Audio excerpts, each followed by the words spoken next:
Chapter 432. It was night. Southeast of Chang'an City, Dunhua Square. In a wealthy house, one could vaguely see a room lit by candlelight. Granduncle, the Snake King, failed the assassination and disappeared without a trace. I heard that he was almost captured by Qin Xiong. A man in white rushed up to the old man lying on the couch and said respectfully. The white-haired old man had a sleepy look on his face. At this moment, his eyes were slightly closed, and his chest was rising and falling rhythmically, as if he was asleep. After a long while, he finally opened his mouth and said, "Isn't he a very powerful Grandmaster expert? Why can't he even deal with a child?" Back then, he boasted that he could end Li Zishuan's life with an arrow. The young man cupped his hands and said, "Granduncle, the Snake King's martial arts cultivation is much higher than Li Zishuan's. According to common sense, the Snake King can finish him in an instant, but, no buts." The white-haired old man waved his hand weakly and said, "This old man doesn't understand these things about martial arts, and I don't want to understand. Trash is trash. Xianji, don't interact with this kind of Jianghu in the future, or you will be dragged down sooner or later. Granduncle is right. Xianji will remember it." The young man nodded and replied. "Well, tell your father to stop for a while. How can this old man not know what he is thinking? He is really short-sighted." The white-haired old man narrowed his eyes and said meaningfully, Granduncle, Xianji will definitely bring your words." The young man said in surprise. "Well, are you still worried that the imperial court will find out about our scheme against Li Zishuan this time?" The white-haired old man picked up a cup of tea beside the couch and took a sip. Seeing the young man frown, he asked. "No, that's not it. We didn't ask someone to assassinate this time. The Snake King came to us himself. We just inadvertently revealed a piece of information to him. Now, even if the imperial court really comes to us, it has nothing to do with us." The young man shook his head. "Then Xianji, what are you worried about? The Snake King failed the assassination this time and was almost crippled. I am worried that he will hate us because of this." The young man frowned and said uncertainly. "Humph. How dare he? You're just a nobody from the Jianghu, yet you want to be a mayfly trying to shake a tree?" The white-haired old man opened his eyes wide and snorted. Then he thought for a moment and said, "This old man didn't have much hope in this assassination. It was more or less a test. It would be better if they could kill him, but if they couldn't, it would only mean that they couldn't deal with Li Zishuan by force. Therefore, they could try to use the civil way in the future. We can't stand out like a bird in the eye of the storm. But we can't let that brat destroy our foundation." The young man said in a daze, "Granduncle, where did this come from?" "Haha. That's your business. Xianji, you've been witty and smart since you were a child. You're much better than your father. I think highly of you. Think about it carefully. Once I think of a good idea, I'll tell Granduncle. The future of the clan depends on you youngsters." The white-haired old man chuckled. This old fellow was quite a hands-off shopkeeper. The young man wiped his sweat and hurriedly said, "Thank you, Granduncle. Xianji will seriously think of a way." "Okay, go ahead." The white-haired old man waved his hand and said. "Yes, Granduncle, rest early too. Xianji will take his leave." The young man cupped his hands and left. The white-haired old man on the couch was silent for a while. Then, he sighed and said, "It's time to talk to those old fellows. These people are short-sighted. If I don't give them some pointers, I don't know when they'll understand. Moreover, this matter isn't just about our family." The next morning, Li Zishuan was woken up early in the morning because someone from the palace came to ask him to attend the morning court. "It should be related to the assassination yesterday, right? Great. I'll go take a look and see what Lier can say. I'm considered a member of the imperial court, right? Old Li is also responsible for being assassinated near Chang'an City." Li Zishuan's heart was extremely daring as he fantasized. Under the care of Xiao He and Xiao Shi, Li Zixuan washed up and put on his court attire. Then, he ate a few mouthfuls of food and sat in the carriage to go to the palace. Dugu Xian had also taken away the arrows from the carriage yesterday. According to him, bows and arrows were considered restricted weapons among the commoners, especially the strong bow that the black-clothed assassin had used yesterday. It was likely that it had come from some armory. It was not the first time Li Zixuan attended the morning court. He was familiar with it. After entering the palace and arriving at the square in front of Taiji Palace, Li Zixuan realized that almost all the officials were present.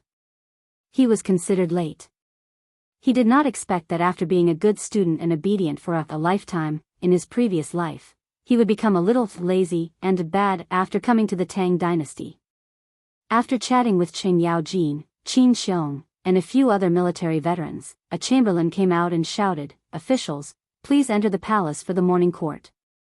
The clamorous civil and military officials immediately quieted down. They lowered their heads and strode into Taiji Palace with the imperial edicts in their arms. Li Zixuan's current position was a little awkward. Everyone knew that he had resigned from his position in the Imperial College. Now, he only had the title of Prince of Lantian County. Looking at all the civil and military officials in the imperial court, he was the only one who came to the morning court with only a title and no actual position. Previously, Li Er had promised to give him the title of Crown Prince, Zhan Shi, but it was not time yet. Looking at the days, it seems that today is the Imperial College's day off. In that case, Li Er might be here to promote him in front of the court officials? Li Zixuan was slightly stunned. Then, he thought of something and walked to his original position, which was one row behind Kang Ningda. Since the new Imperial College official had not taken office yet, no one would say anything if he stood there. Reality proved that no one would say anything. After a round of greetings, the morning court session began. The first half of the session had nothing to do with Li Zixuan. It was all about the big shots arguing with each other or reporting about work. They talked about how the summer flood season was coming, and they had to strengthen the river defenses. They talked about how some official had acted improperly or neglected his duties, etc. In any case, Li Zixuan didn't care about this matter and just stood there with his eyes closed, quietly waiting for Li Er to call him. After some time, Qin Xiong bowed and said, "Your Majesty, I have something to report." "Please speak, Minister Qin." "Your Majesty, yesterday, Prince of Lantian County was assassinated by a black-clothed expert in the eastern suburbs of Chang'an. In broad daylight, right under the emperor's nose, such a shocking thing happened. Where is the dignity of the imperial court? This old subject beseeches your Majesty to conduct a thorough investigation and bring these audacious people to justice. Otherwise, the officials will only be in a state of panic and lose interest in the imperial court." Li Zixuan was energized. Qin Xiong was going to stand up for him. Chapter 433. Qin Xiong's words caused an uproar in the court. Some knew about yesterday's assassination, but most of the court officials did not know. After all, Li Zixuan and his group only returned to the city at night. Assassination was indeed a big taboo in the officialdom. There were not many officials who were not afraid of death. It was fine to use normal political means to exclude political opponents, but it was not okay to use assassination. This would cause public anger. Your Majesty, Duke Yi's words are correct. Assassinating a county official in broad daylight is truly shocking. This kind of villain must be severely punished. Moreover, we must interrogate him to see if there is anyone behind him who ordered him to do so. If there is, they must be severely punished. Fang Xianling stepped out and said seriously, "I second the motion. Punish the villain and find out who is behind this." Zhang Sun Wuji also stepped forward and cupped his hands. This was a matter of principle. As the head of the civil officials, he had to stand up and express his attitude. Since Fang Xianling and Zhang Sun Wuji had said so, what else did the other officials have to hesitate? One by one, they began to accuse the assassin and the mastermind behind the scenes. What was originally a peaceful morning court had suddenly turned into a denouncing assembly of civil and military officials. "Where is Magistrate Hua?" When the officials were almost done, Li Er looked down and asked in a deep voice. I am here. I am guilty. Hua Wenjie, who had met Li Zishuan once before, came out and bowed to ask for forgiveness, sweating profusely.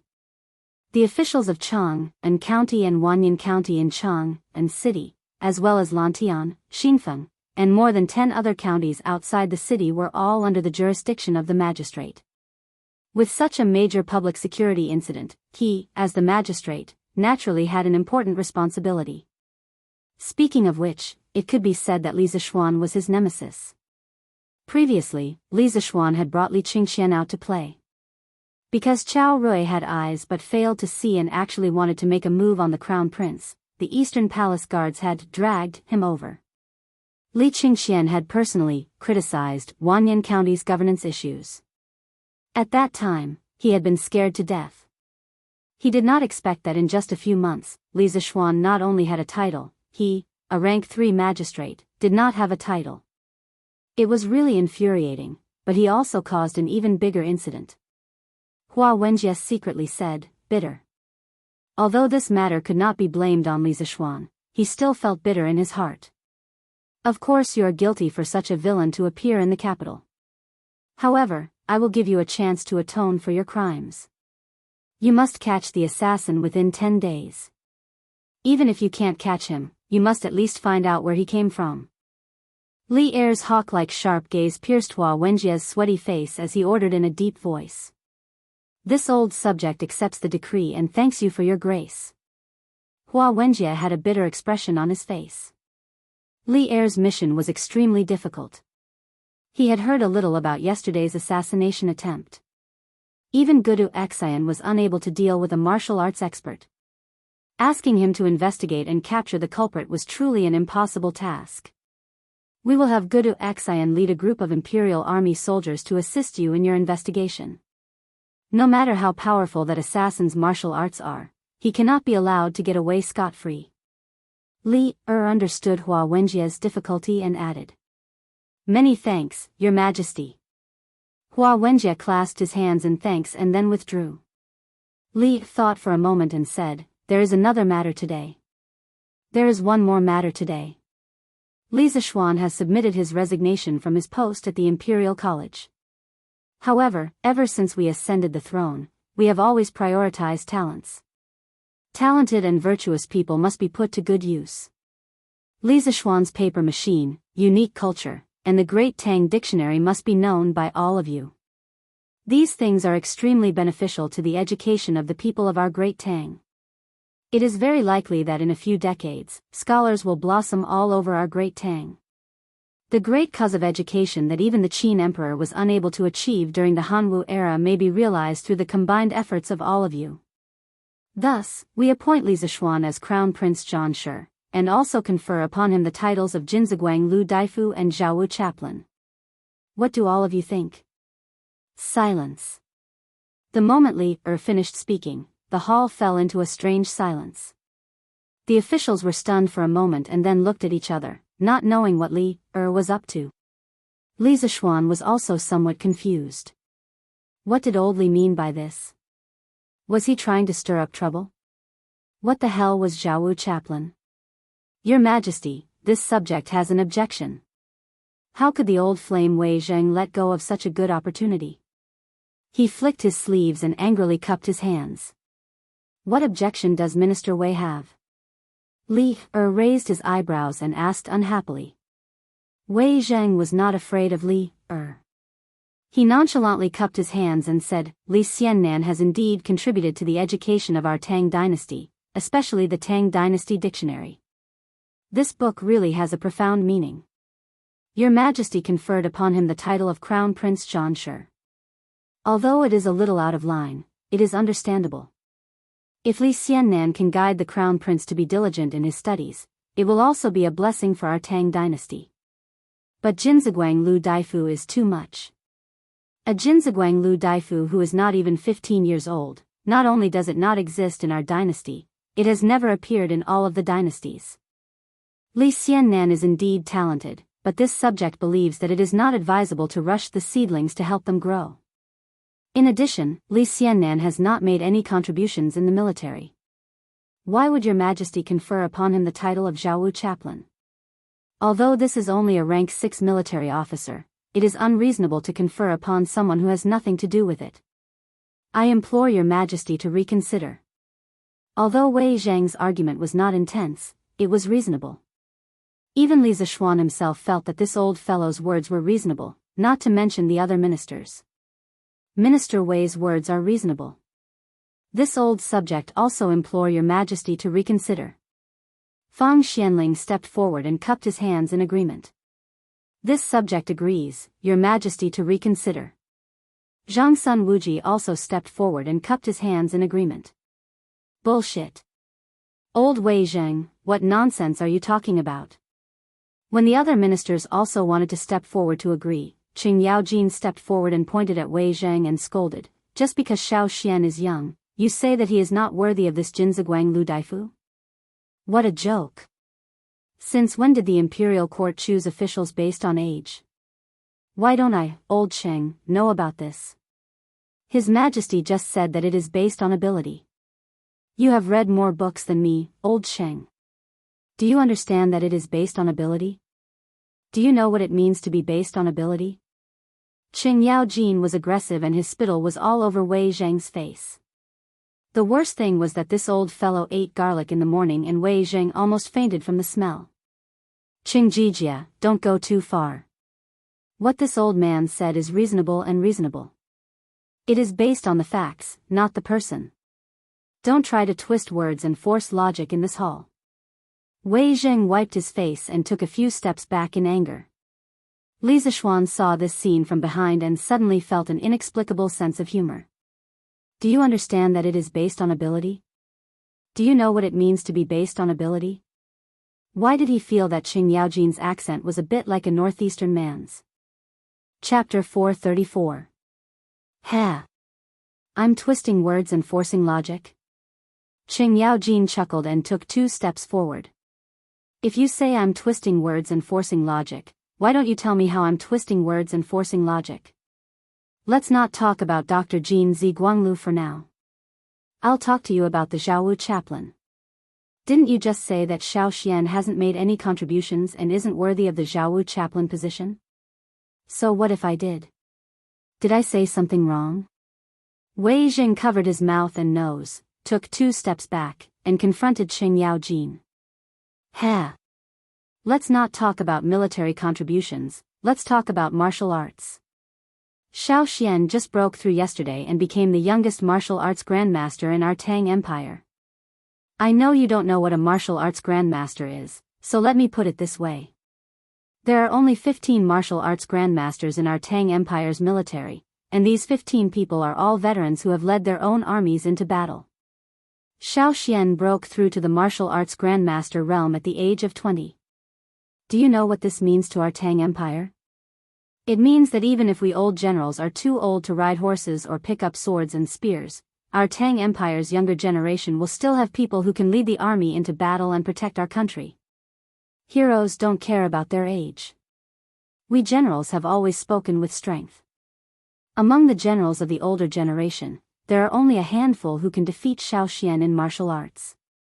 Let alone a mere Zhaowu commandant. If Xiao Xian is willing to join the army, when this old Qing goes north to fight the Turks, I will definitely give him a vanguard position. Qing Yaojin had wanted to get Li Zishuan into the military for a long time. Now that Li Er had given him such a good opportunity, how could he not cherish it? At this moment, this old fellow seemed to be possessed by a deity. Although his tone was a little aggressive, his words were reasonable and did not pester endlessly. After he finished speaking, everyone in the general's camp looked at Li Zishuan. Some were shocked, some were stunned, and some were envious. No one would have thought that there would be such a young martial arts grandmaster in the world. Other people might not be able to reach the martial arts grandmaster realm even after decades of hard work. But this young man who was not even 15 years old. How ironic. Good. Ji Jie's words are great. Your Majesty, this old subject believes that Li Zishuan's character and martial prowess are impeccable. He is completely worthy of the title of Zhaowu Commandant. Many of the Tang Empire's generals are aging like this old subject. If the Tang Empire wants to continue to prosper, it must begin to cultivate a batch of outstanding youths. Only then can we avoid a shortage of talents in the army. This time, Qin Xiong didn't persuade Sheng Yaojin not to be unreasonable. Instead, he stood up and supported Sheng Yaojin's point of view. This old subject also agrees. Such a young talent must have a place in the ranks of our great Tang's generals. Yuqi Jingda was moved by Qin Xiong's words and also stood up to agree. This old subject also agrees. Niu Jinda walked out and cupped his fists. This old subject also agrees. The Li County man is proficient in both the pen and the sword. He should set an example for the younger generation of our great Tang. The Minister of War, Li Jing, who had been unknown in the imperial court for a long time, actually took the initiative to speak up today. Moreover, it was to support a young man. This really shocked many people. As an important figure in the Tang Empire's military, Li Jing's statement was very meaningful.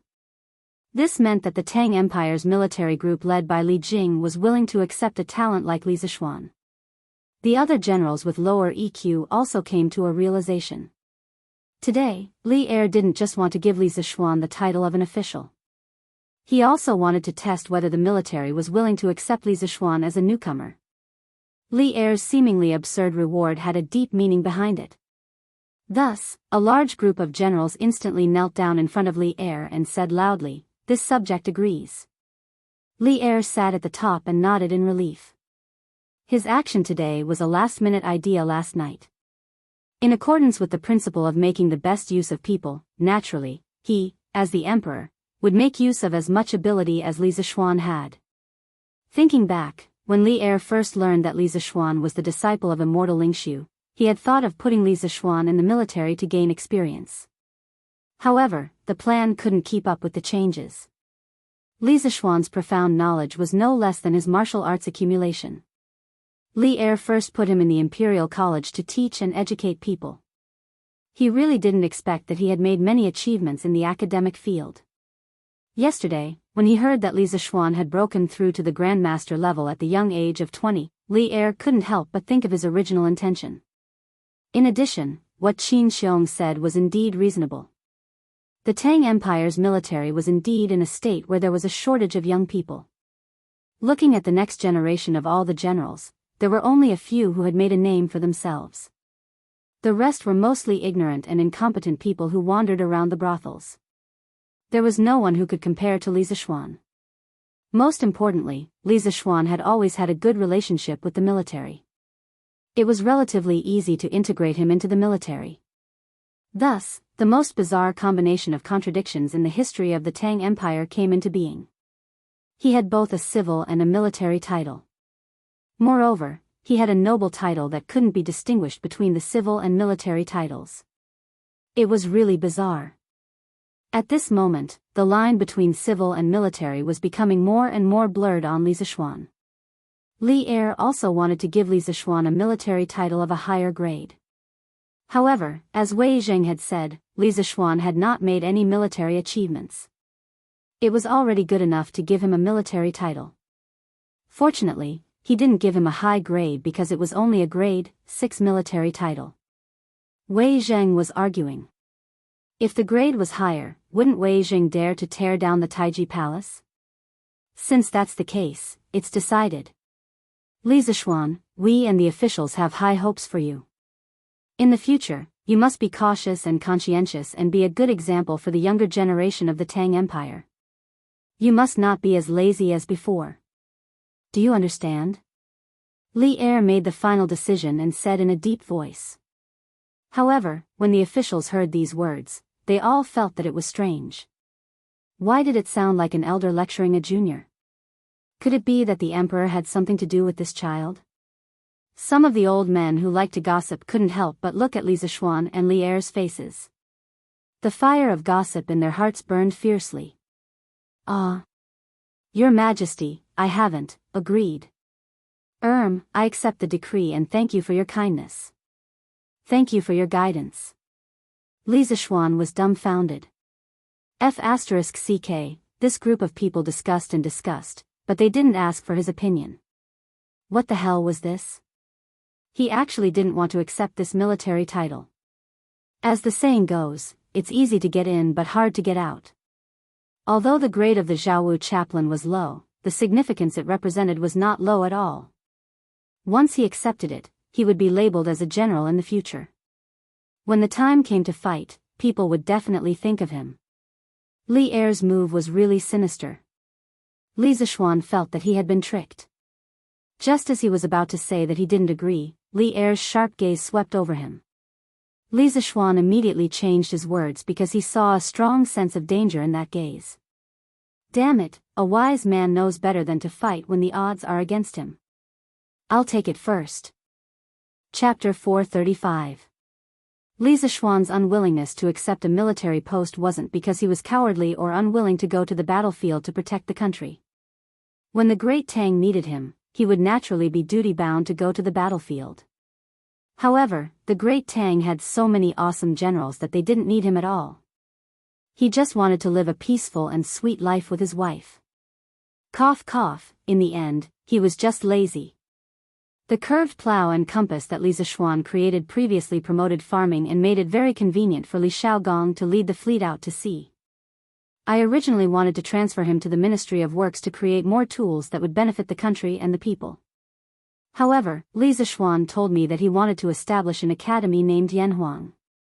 He wanted to pass on his knowledge of inventing new tools to more people. I think this is a good move. What do you think? With the cooperation of the military generals, Li Zishuan was successfully promoted to an official post.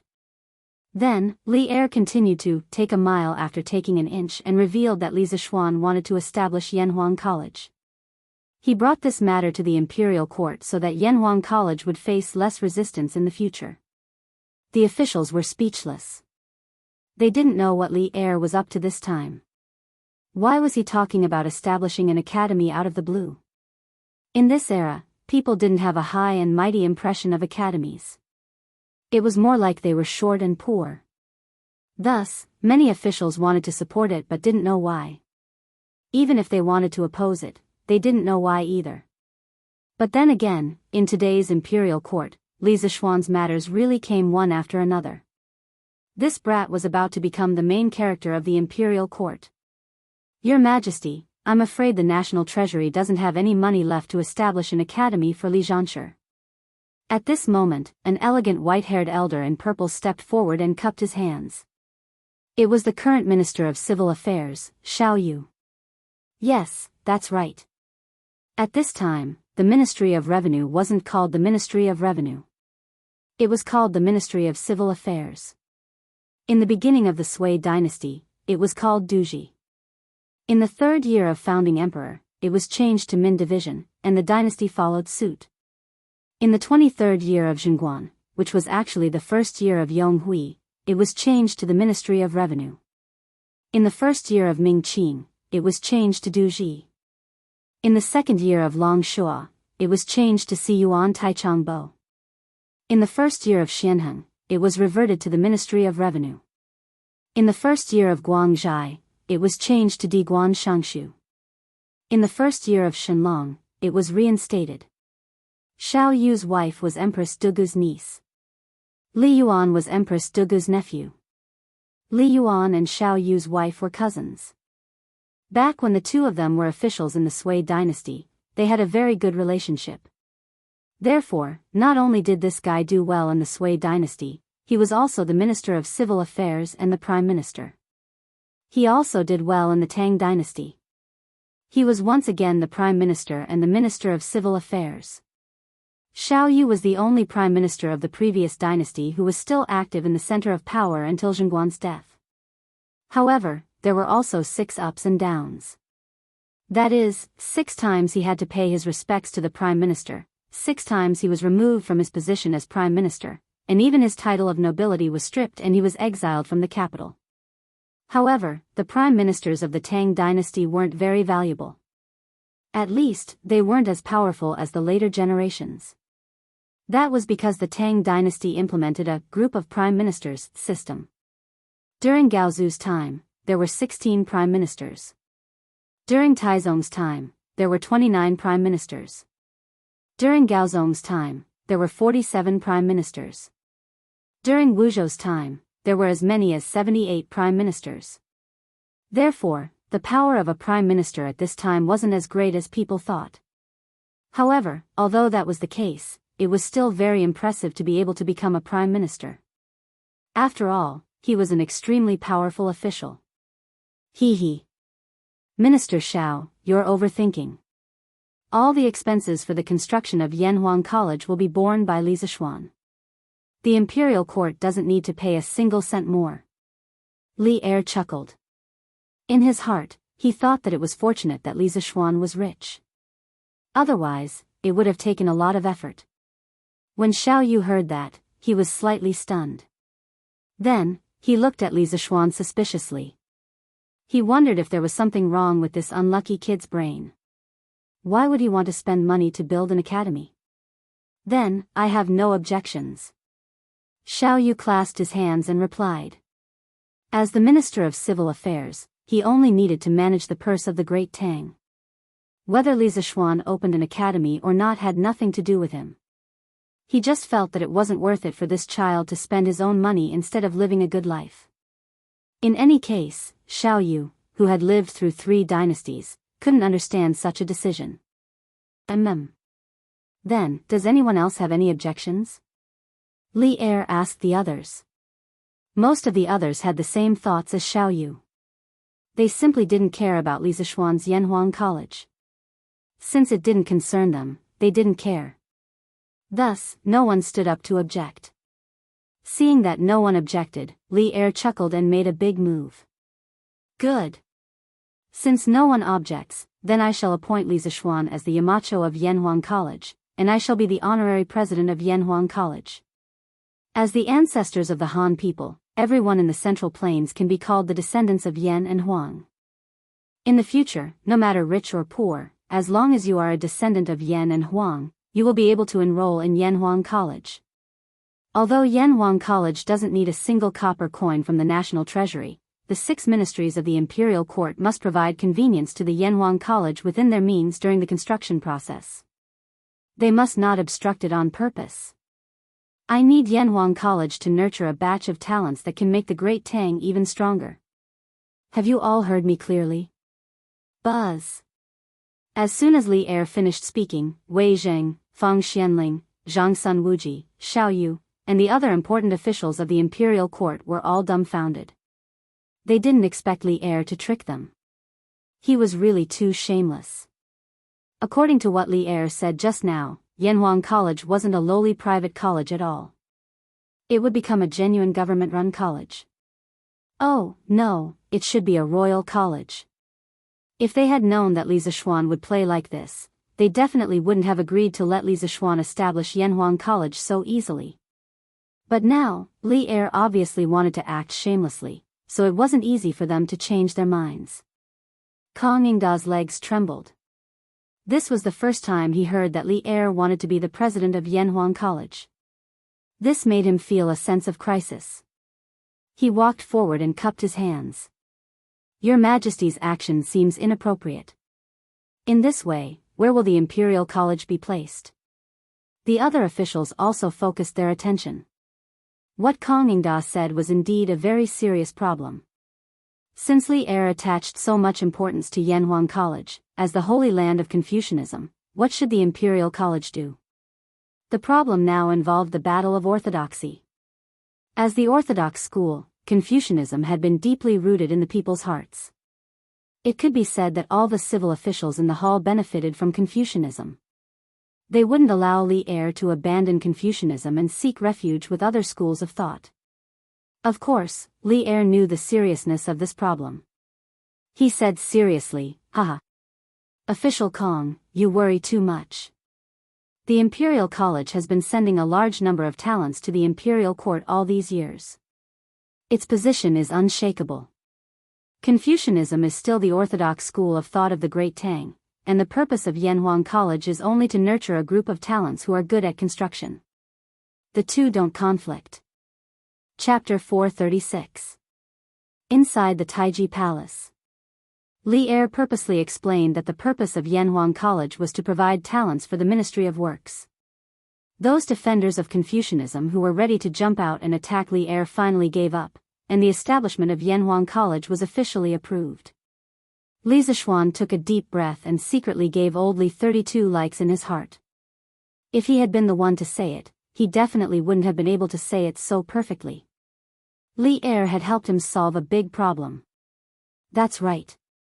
Not only was Li Zishuan unwilling to have a conflict with Confucianism, but Li Zishuan was also unwilling. Engineering hadn't even sprouted yet.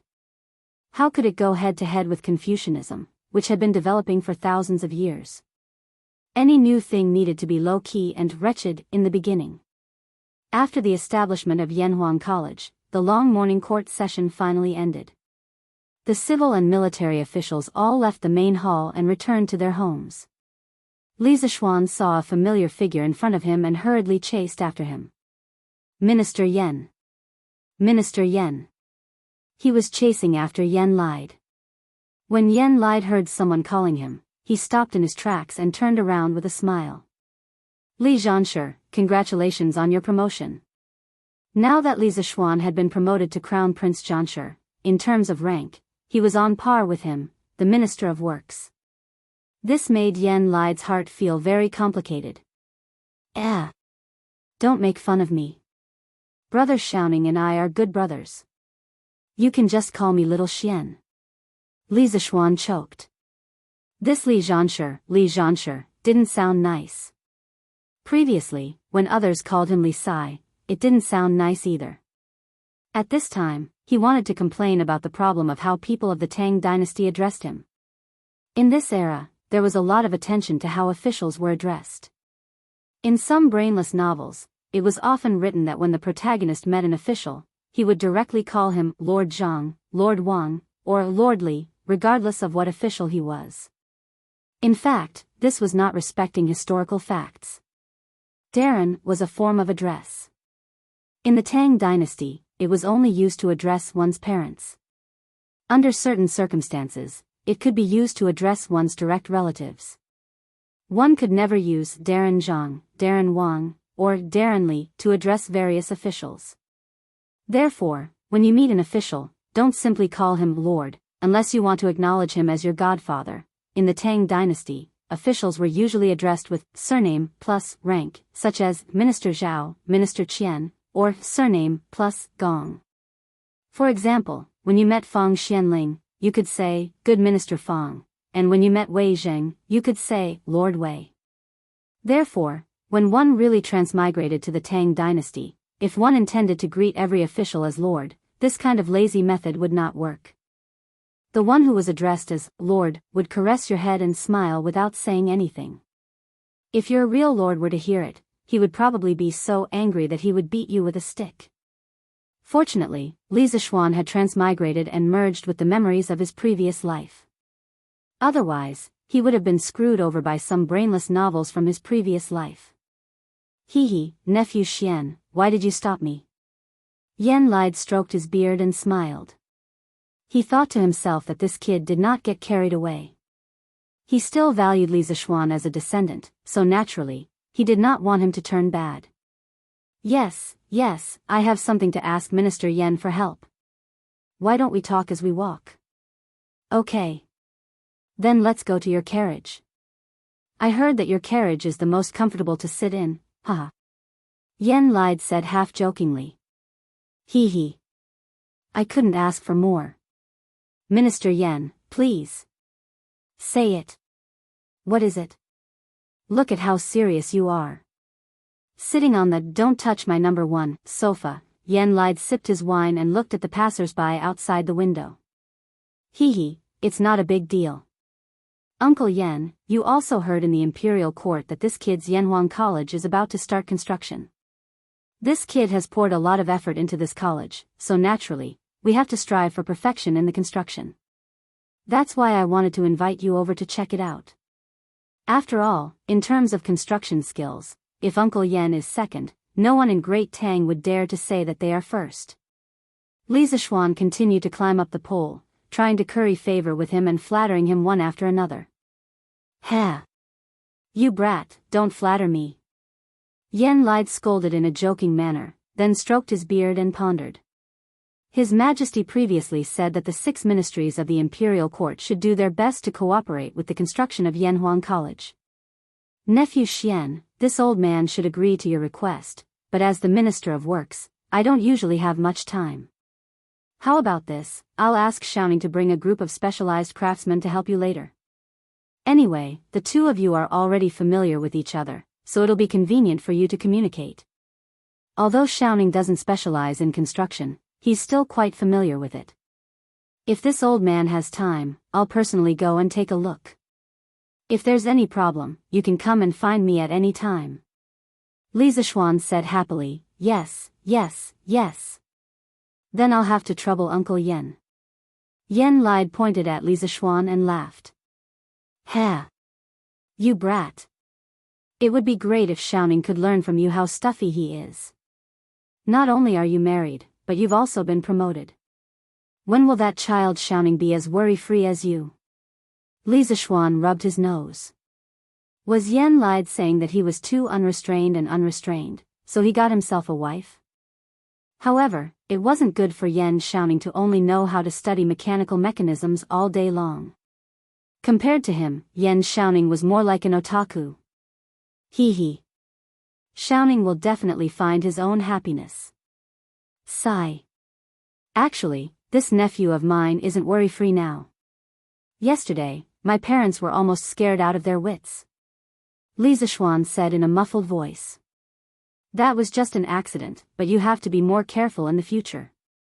As long as that assassin isn't caught, you can't let your guard down. Yen Lide said solemnly. Yes, this nephew of yours understands.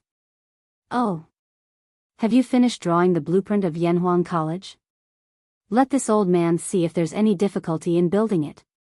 Yen Lide thought for a while and suddenly said. I've been a little busy recently, so I haven't finished it yet. But this nephew of yours will definitely finish it in 2 days. In 2 days? How much did you draw before? 10%, probably less than 5%. Li Zishuan thought for a while and said. Oh. Then your Yanhuang College is really small. How many buildings could an ordinary person draw in 2 days? Therefore, Yen Lide naturally thought that Yanhuang College was small. However, he didn't know that when it came to drawing blueprints, Li Zishuan had never been an ordinary person. The breakthrough yesterday made him, who was already not an ordinary person, even more extraordinary. He was even a little IMBA. Hee. 2 days later, this nephew of yours will invite Uncle Yen over to take a look. You'll naturally know then. Li Zishuan chuckled. He didn't explain any further and invited her. Okay. This old man will bring Xiaoning over to take a look in 2 days. Chapter 437. Li Zishuan sent Yen Lide to Eternal Peace Square beside West City in a carriage after finally reaching a strategic cooperation agreement with Yen Lide, the most awesome architect in Great Tang. He then leisurely returned home. The one driving the carriage today was Ah Fu. San Bao was still recuperating. Li Zishuan entered the manor and wanted to visit San Bao. Even though his injuries were already healed yesterday, he still had to visit her. This was a matter of attitude. Who knew that at this moment, Lan would rush over and say, brother. You're back. Quickly go and take a look at Iron Egg. His body is so hot and he looks like he's in pain. Mother and sister-in-law are worried sick. Li Zishuan was stunned and thought to himself, what's wrong with Iron Egg? Could it be that the release of true qi when he broke through yesterday still left Iron Egg with an internal injury? Thinking of this, he carried Lan and rushed to Mingyue Pavilion with cloud-piercing steps. Ah Fu, who was at the side, only saw a blur in front of her eyes and her young master disappeared. Iron Egg. What's wrong with you? Don't scare sister. Mingyue Pavilion. Iron Egg sat cross-legged on a huge rock beside the pond. His entire body was red and his eyes were closed. He clenched his teeth and looked like he was in great pain. His entire body looked like it was burning. Madame Li was anxious and helpless at the side. She had already asked her maid to find a doctor. Han Yushi was beside Iron Egg and anxiously wiped his sweat with a cold towel while calling out to him. But Bruiser couldn't speak at all. He felt that if he spoke, he would faint from the pain. He felt as if his blood was boiling, and something was running around inside his body. This caused his meridians to feel waves of pain. If he didn't concentrate on dealing with this pain, he might lose consciousness. Bruiser was a bit confused. He didn't have the strength to deal with this pain. Wife, move aside, let me take a look. Li Zishuan flew to the side of the huge rock and felt a weak true chi vibration.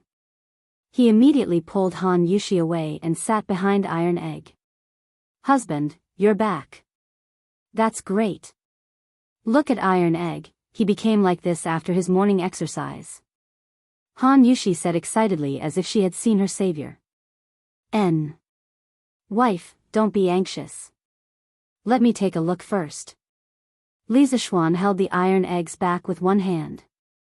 A wisp of Taoist genuine qi, as thin as a needle tip, entered the Iron Egg's meridians and began to flow slowly. You actually have true qi? Li Zishuan raised his eyebrows and exclaimed. Husband, how is it? Yeah. Little Xian, what happened? This child has been in pain for a long time. Han Yushi and Mrs. Li hurriedly went forward and asked. Li Zishuan withdrew his true qi, stood up and said, Mother, Yushi, Iron Egg is fine, he is just about to break through, hee. This kid's hard training for the past few months wasn't in vain. Breakthrough? Wasn't he sick? Look at Iron Egg's expression, he seems to be in pain. Mrs. Li said in disbelief. Han Yushi also looked at him anxiously. Li Zishuan smiled and said, Mother. People who practice martial arts break through realms like this. Iron Egg's current pain is something that many people can't even ask for. You and Yushi can go about your business first. Let me take care of this. If there are too many people, it will affect Iron Egg's breakthrough. Don't worry, Iron Egg will definitely be fine. Although Mrs. Li didn't understand the common sense of martial arts practitioners, she still understood the general meaning. She pulled Han Yushi and said, Yushi, let's go out first. Little Xian is here. Lan, let's go, you also go out with Mother. Mother. Han Yushi replied. Then, she glanced at Li Zishuan and Iron Egg. Li Zishuan gave her a reassuring hand gesture. Only then did she feel relieved. Lan blinked and asked, Brother. After Iron Egg breaks through, will he become as powerful as Brother? When the time comes, will he be able to fly up the tree with Lan When Li Zishuan heard this, he didn't know whether to laugh or cry. He rubbed the little girl's braids and said, You can ask him later. For now, let's go out and play. Oh. Calm down and try to control the 3 tadpole-like true qi in your body. When you can really control them, you will be able to draw true qi into your body. From the moment Li Zishuan came here, Iron Egg had already felt it. At the same time, he breathed a sigh of relief in his heart. The battle he witnessed yesterday gave him a deeper understanding of Li Zishuan's strength.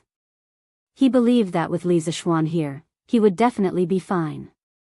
At this moment, Li Zishuan's voice seemed to have a trace of magic. Iron Egg felt that he didn't hear this voice with his ears, but with his heart. This made him unable to help but slowly try out the method that Li Zishuan had just taught him. After a full 45 minutes, Iron Egg felt that the 3 tadpole-like true qi that were originally restless in his body suddenly became obedient. And in his body, it was as if something had been opened up. Then, the previous torturous pain in his body all disappeared, replaced by incomparable comfort. Huff.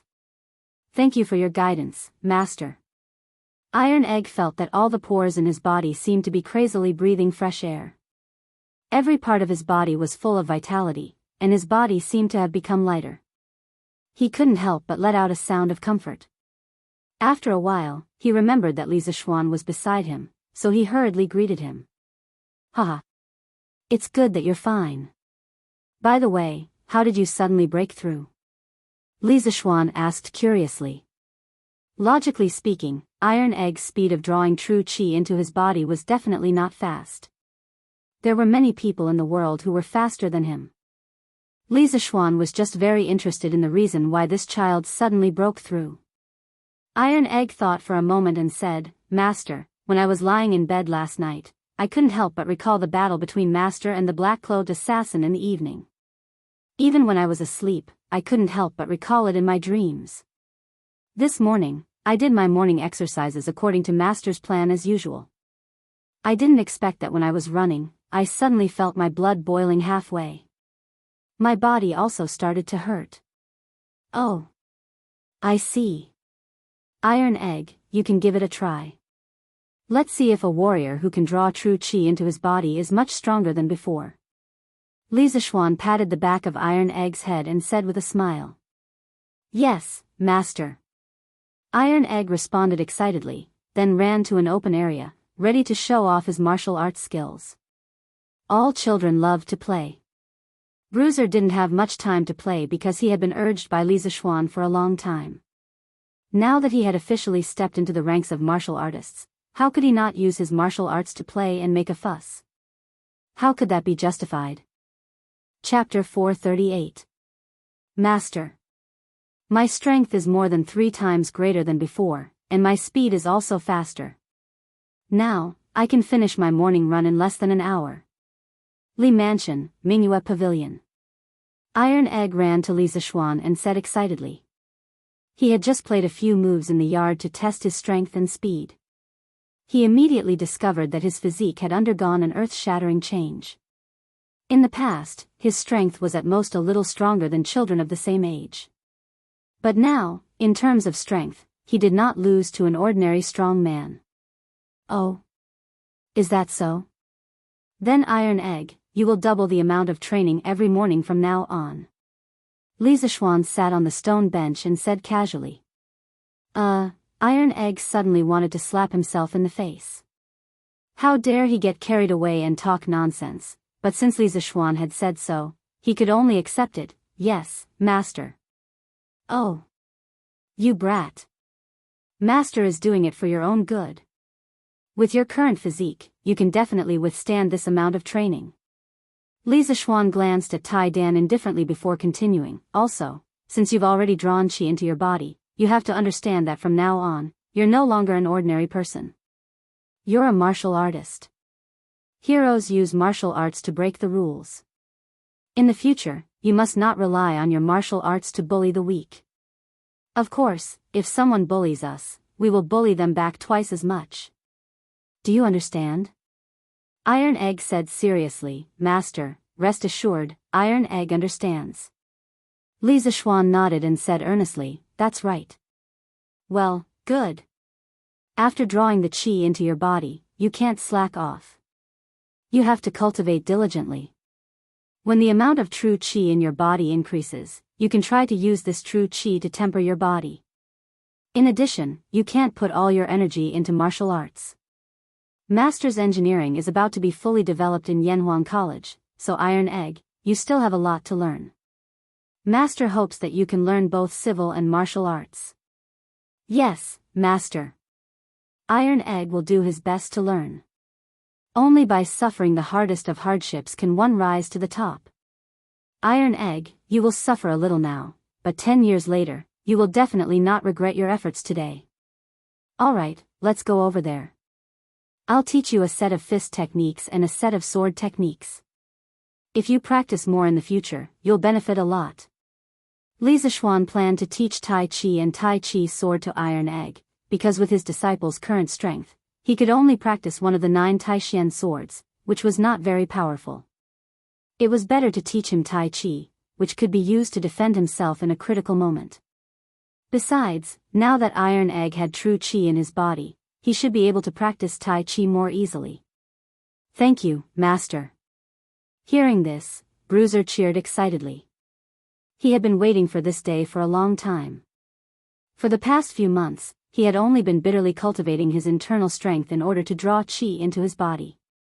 He hadn't learned the slightest bit of martial arts moves from Li Zishuan. Now that he could finally learn some moves, how could he not be excited? Husband, your Tai Chi seems to be a combination of hardness and softness. Can I practice it? It was almost noon by the time he taught the complete version of Yang's Tai Chi and Tai Chi sword techniques to Iron Egg. Today happened to be a good day for his promotion, so the lunch was very rich and lively. After lunch, the couple returned to the west courtyard for a break. Han Yushi suddenly asked. Li Zixuan was surprised and said, "Why do you ask? Do you want to be a martial arts master like me?" No.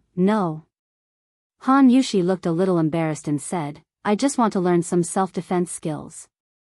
If I encounter any accidents in the future, I won't be a burden to you, master."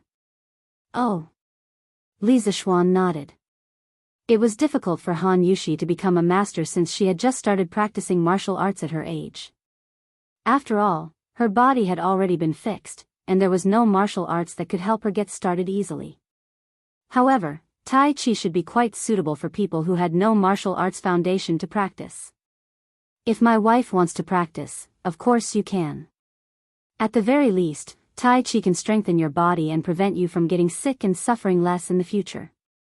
Well, how about this? Starting tomorrow morning, I'll get up early every day to practice Tai Chi with my wife and Xiao He and the others. Li Zixuan's eyes lit up and he blurted out. He suddenly thought of his wife's weak body. It would be very dangerous for her to give birth in the future. Because the medical conditions in this era were too poor, if anything happened during the birth, it would all depend on fate. He was not an obstetrician in his previous life. Of course, there was no good way to deal with this kind of situation. The only thing he could do was to give Han Yushi some martial arts foundation in advance. When her body was better, it would be much less dangerous for her to give birth. If it were not for the fact that he did not have any Nigong mental cultivation methods suitable for women, he would have taken Han Yushi to practice Nigong. Yes. I don't have anything to do in the morning. But can you get up early every day? Han Yushi nodded happily. Suddenly, she looked at Li Zixuan suspiciously and asked. Hey! Wife, you're looking down on me. As long as you don't make your husband too tired at night, your husband will definitely be able to get up early in the morning. Hee. Li Zixuan said naughtily with a cheeky smile. Ah! Husband, how can you be so shameless? In the afternoon, Li Zixuan was in the study. He spread out the rice paper and prepared to draw the architectural design of Yanhuang College with peace of mind. After all, the construction of Yanhuang College was really tight on time and the task was heavy. In the past, he might have been a little lazy, but today, Li Er took this matter to the imperial court and announced it in public. He had to pay more attention to it. As soon as he started to draw, he heard someone report that Qin Xiong and Qing Yaojin were here. Li Zixuan hurried to the front hall. Xiao Xian, do you have any idea about the assassin yesterday? After they came to the front hall, Qin Xiong went straight to the point and asked. Not yet.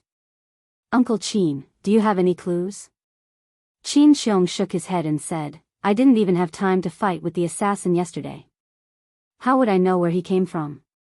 But Xiao Xian, you fought with him for so long. Based on his martial arts, can't you find some clues? Li Zixuan said that Qin Xiong's thinking and ideas were very good, but he was just a newbie in the martial arts world. He said gloomily. Uncle Qin, although I've learned martial arts for so many years, the number of times I've fought with others can be counted on one hand. I really can't tell the other people's martial arts apart from them. Qing Yaojin and Qin Xiong looked at each other speechlessly. They didn't expect that there would be such a weird martial arts master in the world. Qin Xiong was silent for a while, then said, Xiao Xian, it seems that you don't have enough combat experience. If you have time in the future, you can go to the army to gain experience. Also, there is no lack of martial arts experts among the generals of the Tang Empire. You can also go and ask for advice. Lack of combat experience is very disadvantageous. Chapter 439. In the main hall of the Li residence. Qin Xiong's words made Li Zixuan fall into deep thought. Compared to the two veterans in front of him who had experienced hundreds of battles, he was indeed a fledgling brat. Although he was now a martial arts grandmaster, his actual combat experience was really too lacking. Yesterday, he was able to entangle with the black-clothed assassin for so long purely by luck. But how could there be so much luck in life? Uncle Qin is right. When the time comes, I'll have to trouble you to introduce this nephew to them. Li Zishuan cupped his hands and said. Haha. You don't need to go through so much trouble. If you want to find someone to fight with, just come to me. Qing Yaojin patted his stomach and laughed. Qin Xiong was speechless. Qing Yaojin didn't act like an elder at all. After the three of them laughed for a while, Qin Xiong returned to the topic. Xiao Xian, I've heard of the move that the assassin used when he escaped yesterday. Li Zishuan paused for a moment and said, Uncle Qin, are you talking about the blood rain of 7th cultivator of virtue? Yes. Qin Xiong stood up and said with his hands behind his back, it is said that there is a rare poisonous snake in Miaojiang called the snake of 7th cultivator of virtue. It has 7 heads and is extremely poisonous. As long as one of its heads bites, it will immediately kill. The assassin's last move, the blood rain of 7th cultivator of virtue, was probably practiced with the blood of this poisonous snake. Moreover, the snake of 7th cultivator of virtue's movement speed is also extremely fast. The assassin's technique is strange, like a snake demon. Combining these 2 points, I guess that his origin is likely to be an evil Jianghu cultivator related to the snake of 7th cultivator of virtue. Li Zishuan's expression gradually became dignified. He pondered for a moment and said worriedly, that is to say, the assassin is from Miaojiang? Li Zishuan, who had read countless modern web novels, had a deep fear of Miaojiang. No matter how good one's kung fu was, there was no way to deal with the strange invisible poison. Not necessarily. Qin Xiong shook his head and said, I only said that the snake blood he used to practice came from Miaojiang, but I didn't say that he was also from Miaojiang. As far as this old man knows, the people of Miaojiang usually don't come out into the world. They rarely come in contact with the outside world. Although a poisonous creature like the 7 cultivator of virtue snake is rare, it doesn't mean that there aren't any native hunters in the Miaojiang who sell it to the outside world. Li Zishuan felt that it was reasonable. He nodded and asked, Uncle Qin, do you know of any sects in Jianghu that use the poisonous blood of the 7 cultivators snake to cultivate? Qin Xiong had obviously thought about this question a long time ago. He shook his head and said, I'm not sure. Although this old man is skilled in martial arts, I have never traveled in Jianghu. As far as this old man knows, those famous sects would definitely not have people who practice such vicious martial arts. I think this assassin should be from an unknown remote sect, or perhaps he doesn't belong to any sect at all. Back then, Qin Xiong's father, Qin Yi, had passed away a few days after Qin Xiong was born. Most of Qin Xiong's techniques were self-taught according to the Qin family's techniques. Later, he joined Yang Lin, the king of mountains of the Sui dynasty, and became Yang Lin's godson. Yang Lin had personally taught him martial arts many times, so on the road of martial arts, Qin Xiong could be considered to have had the guidance of a famous teacher. However, his martial arts skills were all used on the battlefield, so he didn't know much about the sects in Jianghu. What are the famous sects in Jianghu today? Li Zishuan was really curious about this. In his memory, spiritual master Ling Su had not taught him about this common knowledge of the martial arts world. Ha! You brat, you don't even know this, and you call yourself the disciple of an immortal.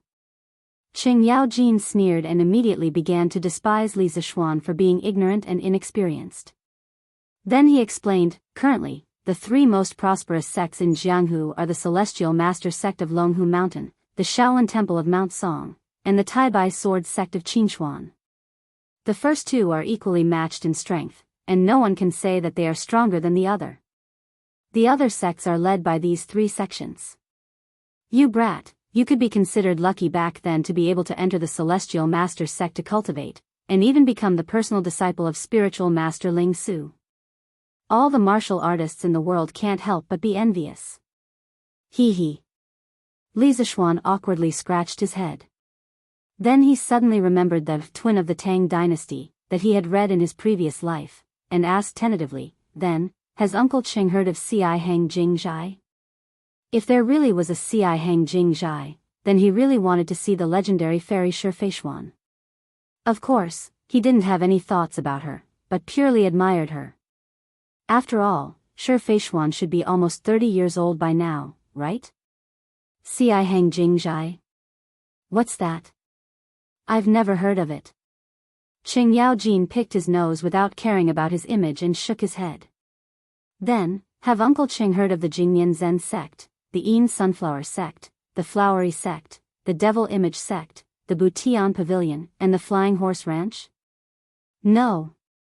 Then, have Uncle Qing heard of the Wudang sect, the Immerse sect, the Chuanjin sect, the Qingqing sect, and the Huashan sect? No. Little Xian, where did you hear about these sects? Qing Yaojin's expression became more and more strange. The names of these martial arts sects that Li Zishuan mentioned sounded very real, and didn't seem to be fabricated at all, but why hadn't he heard of any of them? Could it be that he was too ignorant and inexperienced? Qing Yaojin began to doubt his life at this moment. Ugh.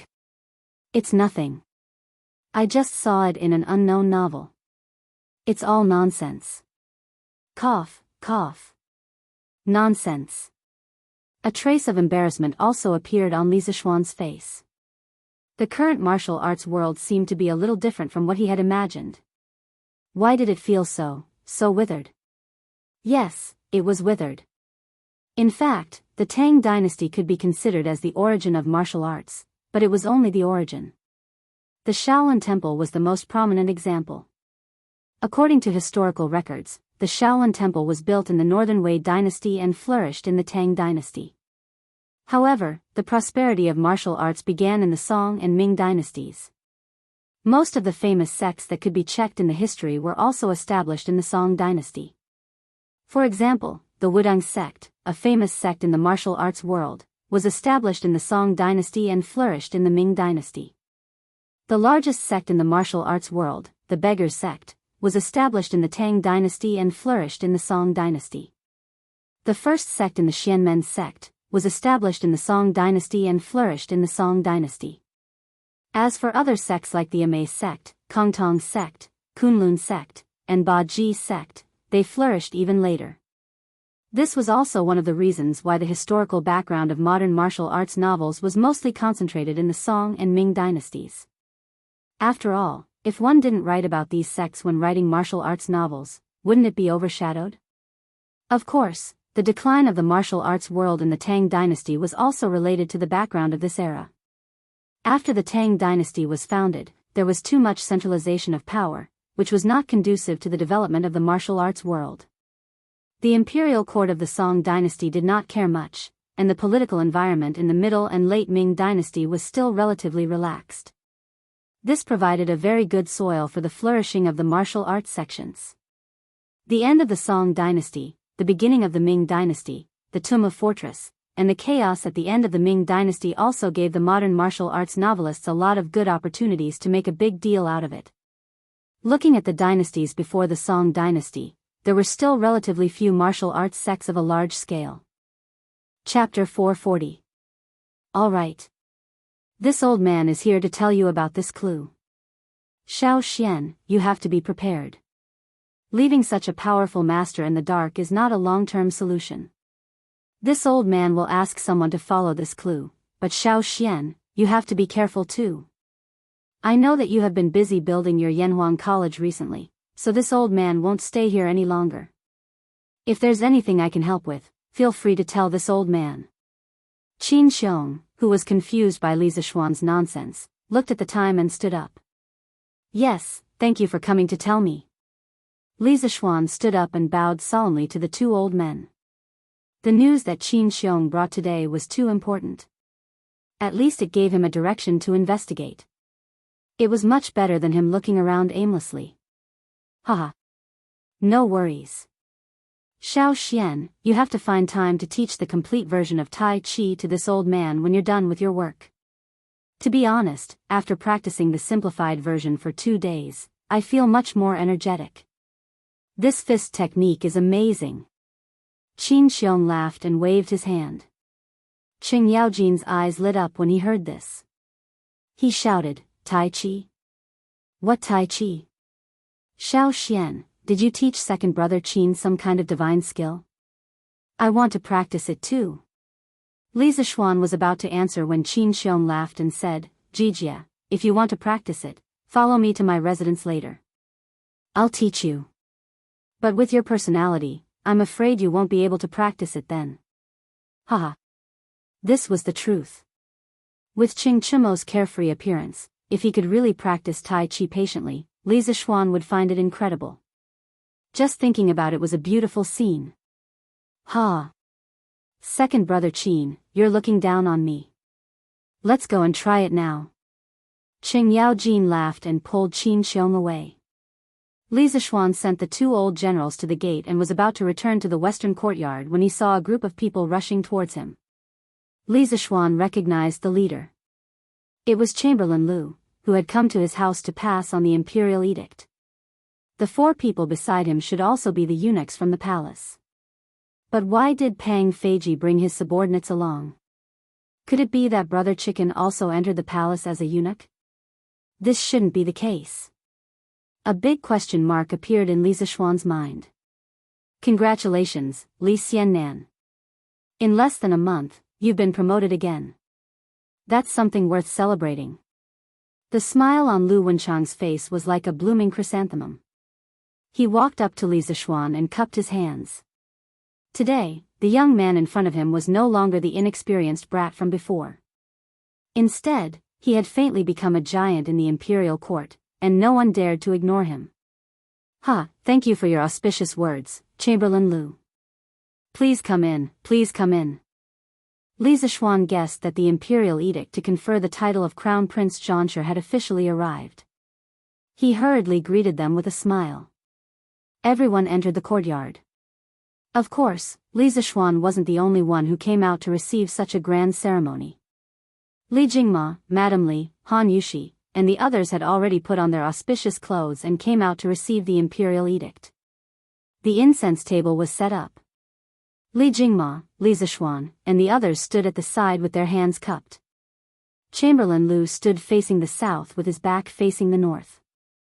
He coughed lightly and said, The Emperor of the Tang Empire has decreed that a good son named Li Zishuan has created the paper machine, established a strange culture, stabilized the price of books, and promoted education. Perhaps it was because Li Zishuan's conferment had already been discussed in the imperial court for an entire morning, and there wasn't much to debate. Therefore, today's imperial edict was very concise and to the point. The meaning was also very easy to understand. At the very least, Li Zishuan himself could understand it.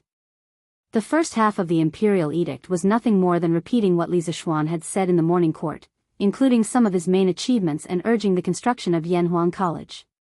These were all within Li Zishuan's expectations. However, as he listened, he felt that something wasn't right.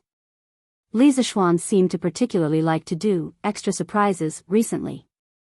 In view of the great responsibility Li Zishuan has, I order the right Marquis Wei Sigi Pang Feiji and the 48 Marquis under Li Zishuan's command temporarily.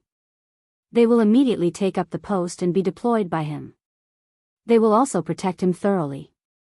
The Li residents will be responsible for the use of this team of Marquis in the future. The Marquis guards around the strange pavilion and the strange culture will be deployed by the right Marquis Wei residents. Imperial Decree. Not only was Li Zishuan shocked, but Li Jingma was also in a state of confusion after hearing the imperial edict. What did Li Zishuan mean by this? Not only did he promote Li Zishuan, he also sent a team of guards over. This was basically equivalent to a personal guard. What kind of treatment was this? After being stunned for a while, they came back to their senses when Chamberlain Lu coughed dryly. Li Zishuan hurriedly received the imperial edict with both hands. He couldn't help but ask in a small voice, Chamberlain Lu, what does His Majesty mean by this? Chamberlain Lu glanced around and said in a small voice, as a servant, how would I know what His Majesty is thinking? However, before we came, His Majesty told you to speed up the construction of Yanhuang College and to pay attention to your own safety. Regarding yesterday's assassination, I hope Lord Zhu can be alerted. The mastermind behind yesterday's assassination is very likely to make another move. I see. I will engrave His Majesty's warning in my heart. Chamberlain Lu, please tell me. Ah Fu. Li Zishuan cupped his hands and thanked him. Then, he called for Ah Fu to bring the tray over. Since he was in this circle, he still had to abide by these unspoken rules. Haha. Lord Li is too courteous, too courteous. Then, I won't disturb you any further. I will return to the palace to report on the completion of the mission. Chamberlain Lu was carried by everyone. Li Zishuan was in a high position, yet he still gave him face. Chamberlain Lu was tactful and quickly took his leave. Take care, Chamberlain Lu. After the Chamberlain Lu left, there was a burst of cheers in the Li residence. Compared to Li Zishuan's promotion to the directorate, this promotion was obviously more important. Whether it was his official position or his function, Crown Prince Zhoncher had completely surpassed the directorate's directorate. This was equivalent to being transferred from Peking University's principal to the State Council's office. This position already allowed him to come into contact with the core of power. Li Jingma and his wife held the imperial edict and flipped it over in their hands. From time to time, they would whisper and laugh.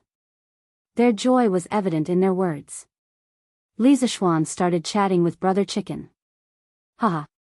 Lord Zhu, I didn't expect that I, Old Pang, would be transferred to your side. This is great. Today, Li Zishuan was promoted. But to Brother Chicken, this was also considered a promotion. This fellow was equivalent to going from factory security head to boss's personal bodyguard. Haha. Feiji, don't you think that your status as Marquis Wu Sigu is being wronged by me? Li Zishuan asked with a smile. Chapter 441. Li Er's intention was easy to understand. He wanted to ensure that Li Zishuan would not be assassinated during this period of time. In today's court session, he had personally supported Yanhuang College and even played a little trick. At this time, if Li Zishuan, the leader of the college, met with any mishap, he, as the emperor, would not only lose face. That was why he allowed this small group of Wu marquises to act as Li Zishuan's personal guards. Li Er had absolute control over the Tang Empire's army. No one would have any objections to his arrangement, but they would privately complain that Li Zishuan was lucky.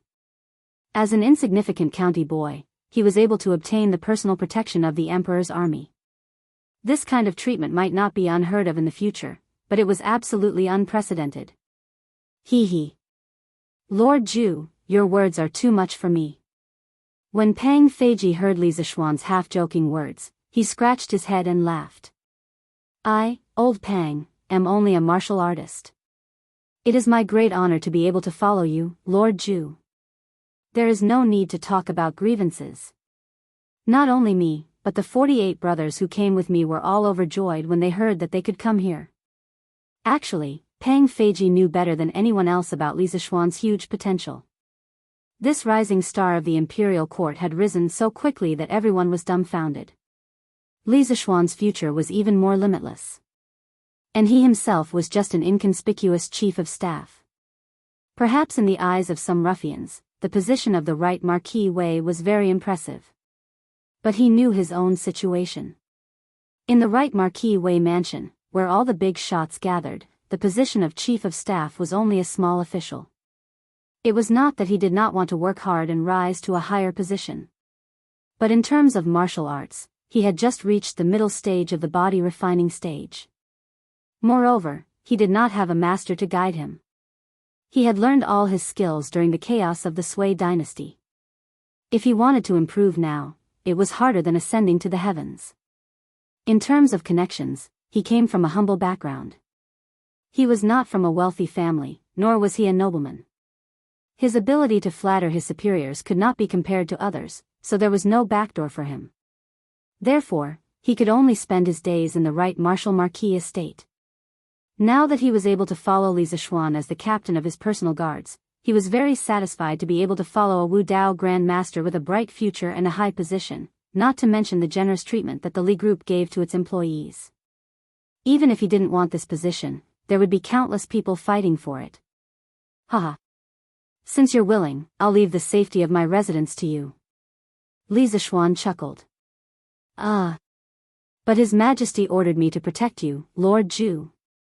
Pang Feiji said in shock. He was smart, so he could tell that something was wrong from Li Zishuan's words.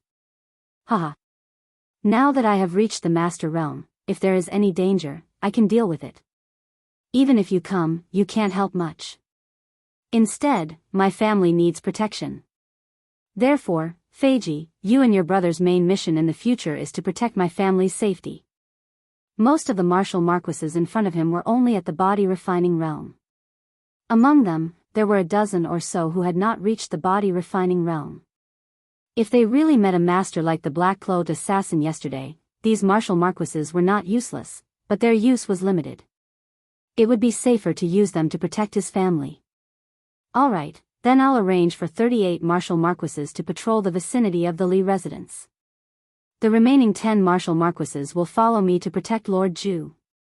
Pang Feiji felt that Li Zishuan's words made sense, so he nodded in agreement. From today onwards, all of you will be working under this duke.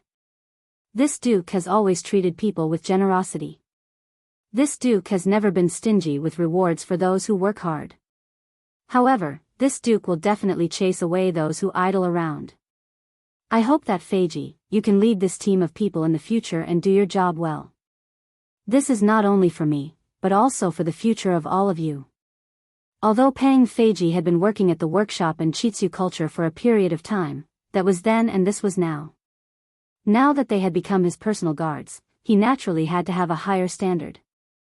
He still had to teach them what needed to be taught. You're right, Lord Zhu. My brothers and I know the importance of this. You can rest assured. Pang Feiji's face was solemn as he cupped his fists respectfully. After a lot of trouble, Li Zishuan finally had some free time. He could peacefully draw the blueprint of the academy. In the study room, Li Zishuan sat in front of the desk by the window. One person, one brush, one stack of paper. There was no Xiao He or Xiao Shi around to help him grind the ink. It was not because he had forgotten about the maidservants now that he had a wife. It was because he was now using a self-made pencil instead of a brush. Also, he needed to be quiet when he was drawing. In this state of seclusion, drawing was the most efficient. Since entering the Guru realm yesterday, Li Zishuan's mental strength had also skyrocketed. It was at least 7 or 8 times more than before. Relying on this, he could now construct the three-dimensional model of the building in his mind more easily. Compared to before, his speed was on a completely different level. Swish. Swish. Swish. If someone was in the study at this moment, they would definitely be shocked to see this scene. They would see Li Zishuan's right hand moving rapidly above the blueprint. Ordinary people could only see a blurry shadow. Then, in a flash, the white paper was covered with black lines. They were horizontal and vertical, neat and tidy, as if it was the most perfect piece of art in the world. His drawing speed could only be compared to some modern laser printers. After all, with the growth of his realm, his ability to control the various parts of his body also increased. Time passed slowly. In front of Li Zishuan, the stack of white paper was quickly decreasing. On the contrary, the drawings full of lines were stacked higher and higher. Li Zishuan copied the three-dimensional models of some famous and magnificent buildings in the universities of the future onto the white paper in front of him one by one. He wanted to build a modern top university that was completely different from the current architectural style. The first was the Guanghua building of Fudan University. It was 142 meters high, 30 floors, and had the shape of 2 towers. It was the tallest building in the university in the country. It was taken from the great biography of Yu Xia, which said, "The sun and the moon are shining brilliantly." The whole building looked as if it was born out of thin air, proud and upright, and full of vigor. Li Zishuan intended to make the Guanghua building into the main building that could accommodate all the students of the academy. Of course, he would not make it so big. On the one hand, his Yanhuang College did not have so many students. On the other hand, putting aside the current technical obstacles, even if he could really build a teaching building with 30 floors, without elevators, the students would be tired to death just climbing the stairs. Therefore, he just made a mini version of the Guanghua building. The two central towers were 10 floors high, the main building in the middle connecting the two towers was 6 floors high, and the two wings on the left and right were only 4 floors high. However, the area of the teaching building was still the same. Chapter 442. After the Guanghua building was completed, the tower would be the office area, and the middle of the tower would be the reading and exhibition area. The east and west wings would be the reception, meeting, and teaching areas, each with their own entrance and exit. The various parts were connected as one, but they were also independent.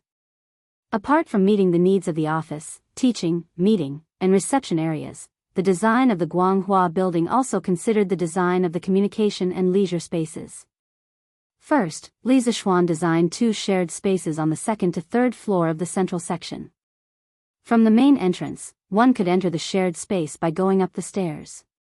The dignified, and rigorous academic spirit was extended indoors, and the scale was vast and grand. Next, he designed an atrium in the middle of the 4th to 6th floor of the central building, with a semicircular glass dome at the top for lighting. The clouds in the sky reflected the desire to be in close contact with nature in the tall building. The eastern podium had an inner courtyard, and the western podium had a roof garden. Many people might think that with ancient construction techniques, it was impossible to build such a tall building, but in reality, it was not so. Do not underestimate the wisdom of the ancients. According to historical records, the earliest skyscraper in the history of our country was built by the Western Han Emperor Liu Che. In 115 BC, in the Jianzhong Palace in the capital city of Chang'an, Emperor Wu of the Han dynasty built a deity platform that was more than 500 feet tall. On the platform, there was also a copper, dew-bearing plate that was 10 feet tall and 17 feet in circumference. On the plate, there was an immortal holding a jade cup. In 109 BC, the Western Han Emperor Liu Che built the heavenly platform in the palace of Gongquan, which was said to be more than 100 feet tall. However, this was not the highest, or it could be said that the number was exaggerated. At the beginning of the 6th century AD, Wei Xiaoming Emperor built the Yongning Temple in the capital city of Luoyang. There was a 9-story pagoda that was 90 feet tall. The height of this pagoda was called 100 feet, which was an exaggeration. According to archaeologists, it should be 137 meters tall, but it was still twice as tall as the tallest wooden pagoda in the western part of the country, 67 meters. It was the greatest pagoda in our country's ancient times, and also the tallest building in our country, and probably the world. It was worthy of being called the first skyscraper. Therefore, one should never underestimate the ancients. Some of the ancient architectural arts were even breathtaking to the modern people. Besides, in order to enhance the stability of the building, Li Zixuan planned to use the next few days to study cement. If he could figure it out, then it would be foolproof. If he couldn't figure it out, then he would think of other ways. He didn't believe that with Yan Lide and Yan Liben, 2 master architects, they couldn't build a 10-story building. The second object that Li Zixuan wanted to plagiarize was Sichuan University's administration building, the Red Building. It could be considered the most famous building among all the universities in modern China. He planned to transform the Red Building into a library for the future students of Yanhuang College to read. The Red Building was used as the administration building of Sichuan University. It had China's unique ancient style architecture. The cornices were carved and elegant, and the red pillars and green bricks complemented each other. It was a fusion of foreign culture and local culture. The building used the Western classical composition of 3 sections to construct the middle of the building. A large number of China's traditional multi-eave roofs, ancient auspicious patterns, and China's traditional red pillars and other Chinese classical elements were used. The overall shape of the building was simple and dignified. The composition was disorderly and picturesque, and the solid appearance of the base formed a solemn and generous style. From the outside, it could be said that the style was very different from the popular Soviet-style buildings at that time, such as the Sichuan University Science Building that was built around the same time. Other than the fact that it looked like a palace from the front, it was similar to the new China-style buildings at Huaxi University. Looking down from above, the whole building looked like a large plane. Therefore, some people called it the plane building. Many people once said that the designer of the red building was the famous architect, Mr. Liang Xicheng. However, this saying was only found in the memories of Wang Rui, the general manager of a state-owned construction company in Chengdu at that time. There was no official written record.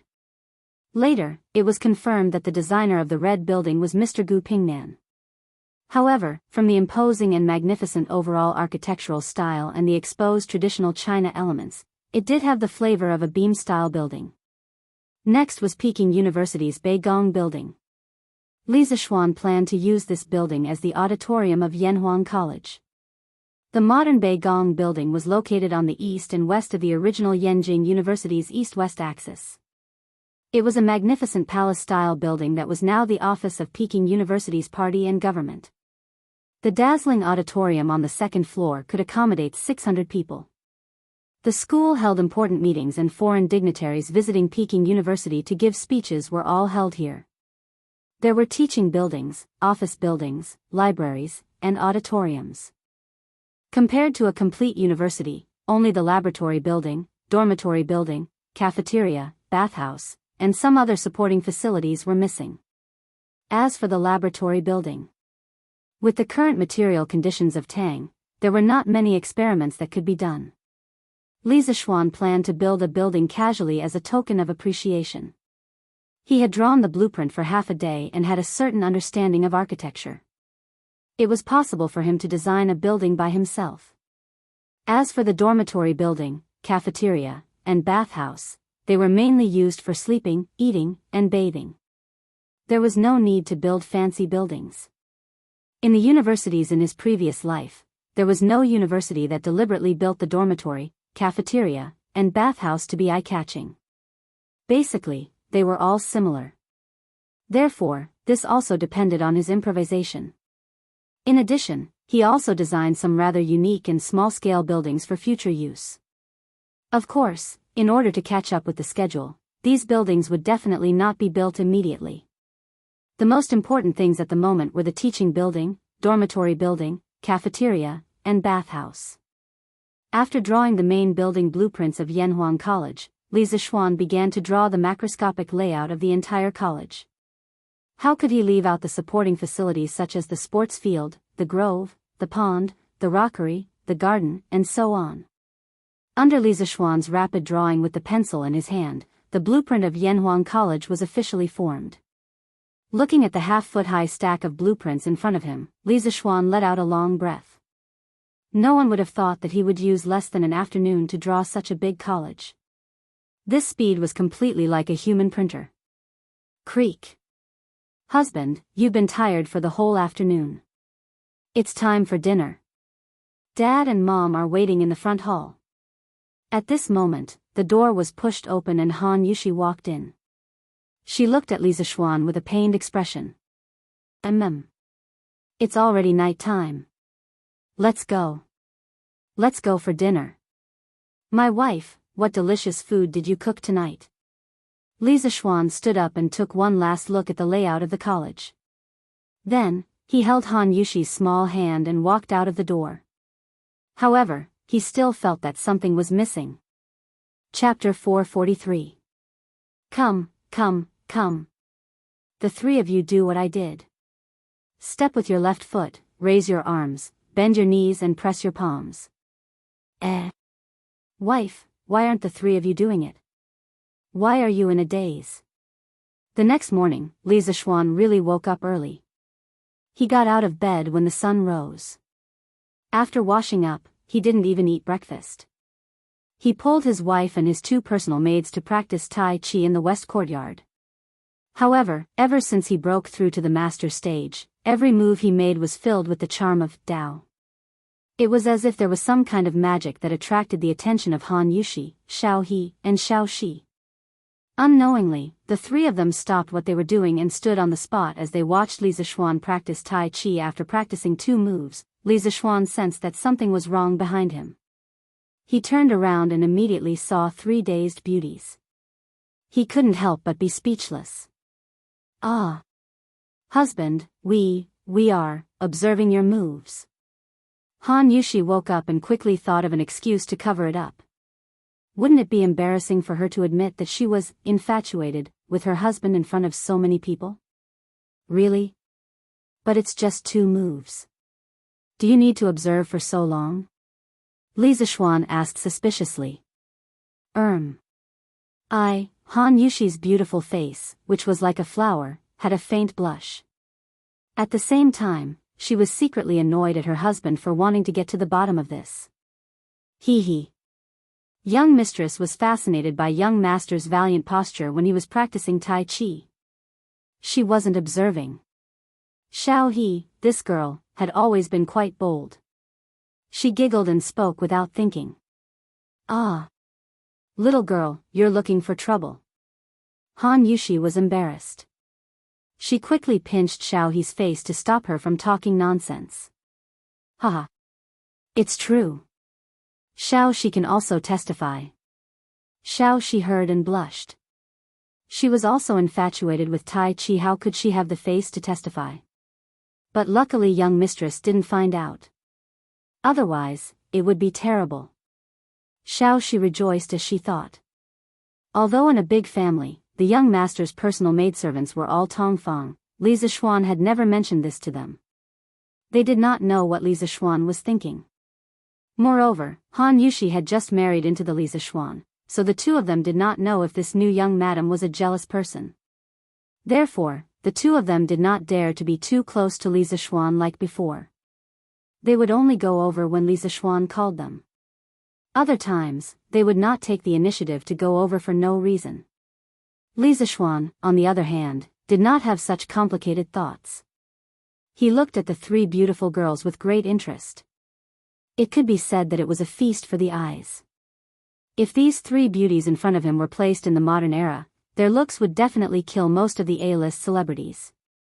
Han Yushi was especially outstanding. She was even more beautiful than some of the A-list beauties. Therefore, he was more or less secretly happy to be infatuated with these 3 beauties at the same time. It seemed that no matter if it was in ancient times or modern times, handsome people were always welcomed wherever they went. Life was really lonely like snow. Li Zishuan shamelessly sighed in his heart. After breakfast, Li Zishuan started to get busy again. After drawing the academy's building blueprint yesterday, he felt that something was missing. At that time, he could not think of anything. Who knew that when he was making babies at night, he suddenly had an inspiration. He was still missing a sand table. The sand table that was often used in the modern district sales office. Some large companies or schools would often display the layout of their companies or schools in the exhibition hall. In other words, this was also an inspiration that he got from having sex. He was really a genius. The blueprint was after all a 2-dimensional thing. It was difficult for many people to imagine the future appearance of the academy based on these blueprints alone. If there was a 3-dimensional sand table, it would be much easier. Moreover, after the academy was built, the sand table could be moved to the exhibition hall of the academy. It could directly display the layout of the academy and also show off its reputation. Sand table models were divided into simple sand table models and permanent sand table models. Simple sand table models were temporarily made of sand and were usually used to simulate the terrain of a battlefield. Permanent sand table models were made of plywood, gypsum powder, paper pulp, and other materials. They could be stored for a long time. The luxurious sand table made by the modern district sales office that could display the shape and layout of all the buildings in the district was a permanent sand table. It was more complicated to make and had more diverse materials. Li Zishuan found a pile of green sandalwood and then brought the wood, fine sand, and other tools to the west courtyard. Brother. Are you going to make something fun again? The scene of Li Zishuan making a scooter last time was still vivid in her mind. Therefore, when Lan Er saw this, she thought that her brother was going to make something fun for her again. She quickly ran over and asked. Having a little cutie at home always made one's mood inexplicably better. Hearing this, Li Zishuan smiled and said happily, hee hee. I'm going to make something, but it has nothing to do with you. This thing looks good, but it's not fun. Lawn Air, go see if Iron Egg is done with his practice. If he's done, ask him to come over and help. The making of this sand table was not as simple as drawing a blueprint.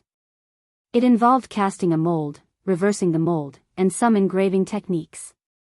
If Iron Egg could help, his disciple could also learn some new knowledge. Okay. But Lawn Air will go and help in a while. Lawn nodded her head and took to her heels. Lisa Schwan continued to instruct the servants to move the materials. After a while, Iron Egg came to the west courtyard, sweating profusely. Lisa Schwan could feel the heat from this kid even from a distance. He couldn't help but smile and say, "Finished practicing?" Lisa Schwan remembered that he had doubled Bruiser's training yesterday. He hadn't expected his disciple to be so fast, and it seemed like he still had energy to spare. It seemed like his Chi Gatherer realm martial artist's quality was much higher than other martial artists of the same level. The Taishian Sutra was indeed awesome. Okay. I just finished practicing. Master called Iron Egg over. Do you need any help? Iron Egg wiped his sweat and said hurriedly. Lisa Schwan had already asked the servants to tidy up the side hall and make a very spacious space. At this time, he pointed at the pile of materials in the room and said, "Here.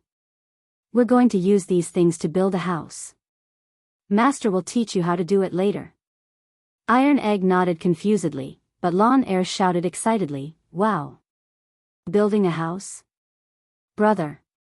Brother! Lawn Air also wants to help." Lisa Schwan was worried that this little girl would cause trouble later, but he couldn't say this out loud. Otherwise, Lawn Air would definitely pester him.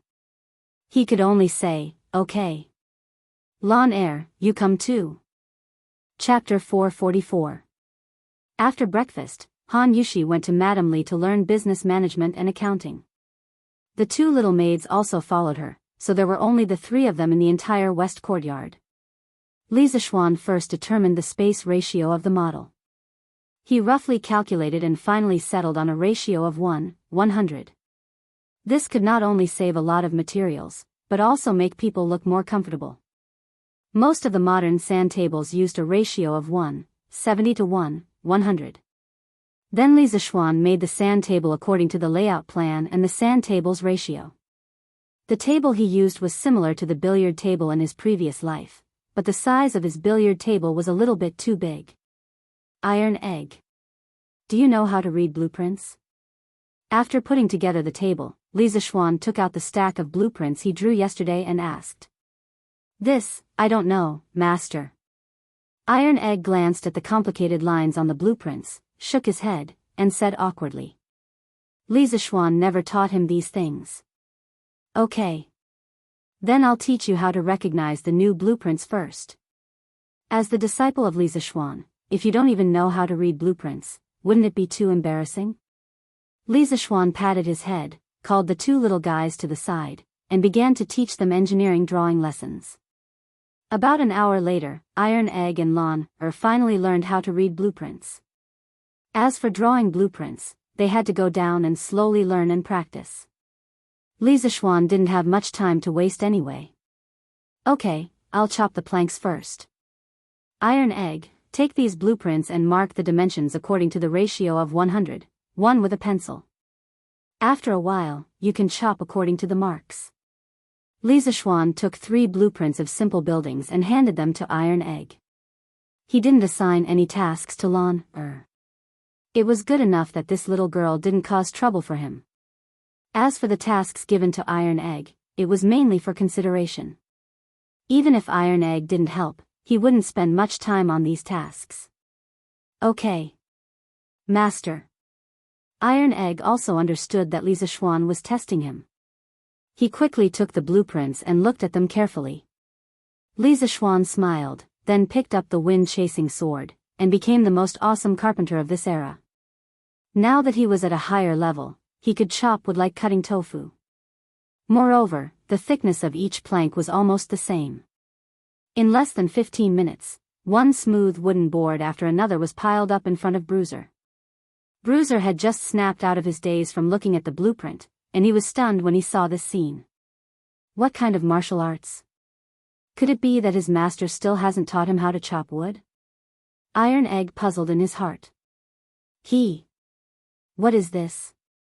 My brother has even more powerful moves that he hasn't used yet.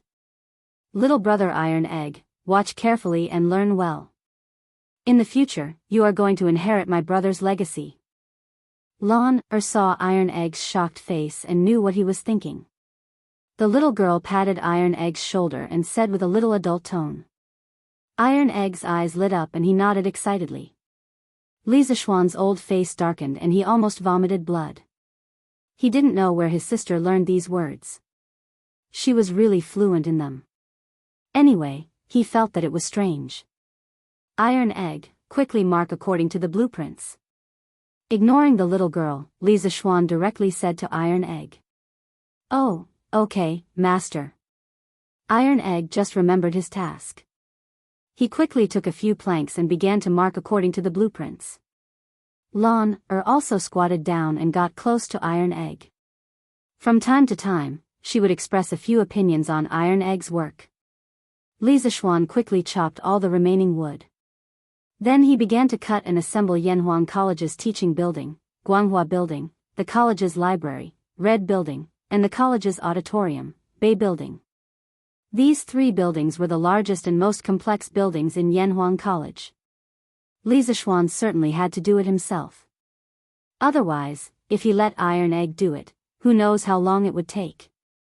Unlike Iron Egg, Li Zishuan didn't need to look at blueprints to make the building model.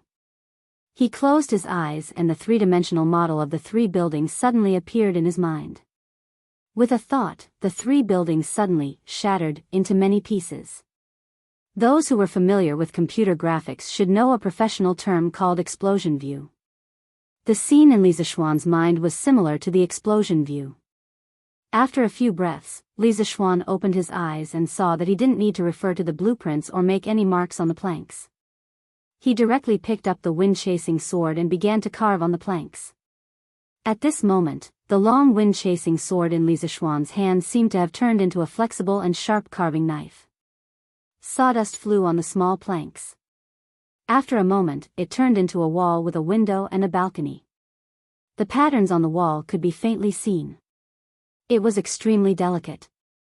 Iron Egg was still working hard on the side. When he heard the movement, he looked over. Then there was no more. He finally understood what Lon meant when she said that Li Zishuan had more powerful skills that he hadn't used yet. This is King awesome. Even the best carpenter in Chang and City can't be this awesome, right? Don't be envious. Practice makes perfect. Iron Egg, hurry up and work. Li Zishuan said without raising his head. It was as if he had eyes on his forehead. Oh. Iron Egg responded in a muffled voice and continued to work. However, he really felt that he was too weak now. Nearly 2 hours later, Li Zishuan finished all the components of the 3 buildings. He glanced at Iron Egg's progress and found that he was still working hard on cutting. Li Zishuan didn't care about him and started the next step of the work, assembly. The simulation sand table of the modern sales office and the building models were all glued together with a special chemical adhesive. Li Zishuan didn't have the ability to make that kind of adhesive in a short time, but it wasn't impossible. He had glutinous rice paste. Glutinous rice paste was the most commonly used adhesive in ancient times.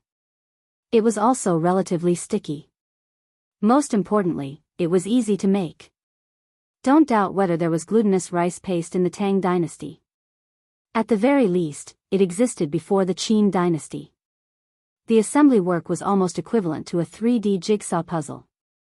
For Li Zishuan, who had an unusually strong mental strength, this thing could only be said to be so easy. In half an hour, the 3 buildings were officially completed. It looked really magnificent. Lon fell in love with it at first glance. Wow! Brother! This little house is so beautiful. Can you give it to Lon? Lon can use it to raise crickets. Raise crickets. Li Zishuan really wanted to knock Lon's little head. This girl really dared to think. He worked so hard to make the model for her to raise crickets. What a waste of God's gift. Lon, don't be naughty. This thing is very useful to me. Oh. Lon pouted and secretly thought that her brother was really stingy. Then, she ran over to help iron egg. Chapter 445. Master and disciple. Oh, there should be little Lon. The three of them fiddled around in the side hall of the west courtyard for the entire morning. Finally, all the buildings of the academy were built and assembled. Now, the only thing missing was the coloring of the buildings and the creation of the exterior scenery. Even so, these bare buildings without coloring already made Iron Egg and Lon gasp in amazement. They had never seen such a building with such a different style before. The two children surrounded the platform and stared at it for a long time. Their faces were full of amazement and laughter. The two of them could not believe that they had just built such a magnificent building. Brother, is your academy going to look like this in the future? Lon smiled and ran to the side. She pulled Lisa Schwann's arm and pointed at the sand table. Yes. The buildings of the academy are more or less like this, but after completion, it will only be more beautiful than this. Moreover, the academy will have rockery, lakeside, woods, grass, and sports fields. After the whole thing is completed, it will be 10 times better than this. Wow. Brother. Lon also wants to go to the academy. Lon also wants to go to the academy. Lon's cute little eyes lit up like the stars in the sky. She pulled Lisa Schwann's arm and said excitedly. Iron Egg listened to Lisa Schwann's description of the future of the academy and could not help but be immersed in it. Previously, when Lisa Schwann wanted to build his own academy, he had to follow him to Yenhuang College because of his identity as a disciple. But now, he had begun to yearn for Yenhuang College from the bottom of his heart. Hey! Lon, don't be like when you went to the Imperial College. 3 days fishing, 2 days drying the net, and in the end, you'll be drying the net every day. Lisa Schwann laughed unhappily. Humph. Lon won't do that this time.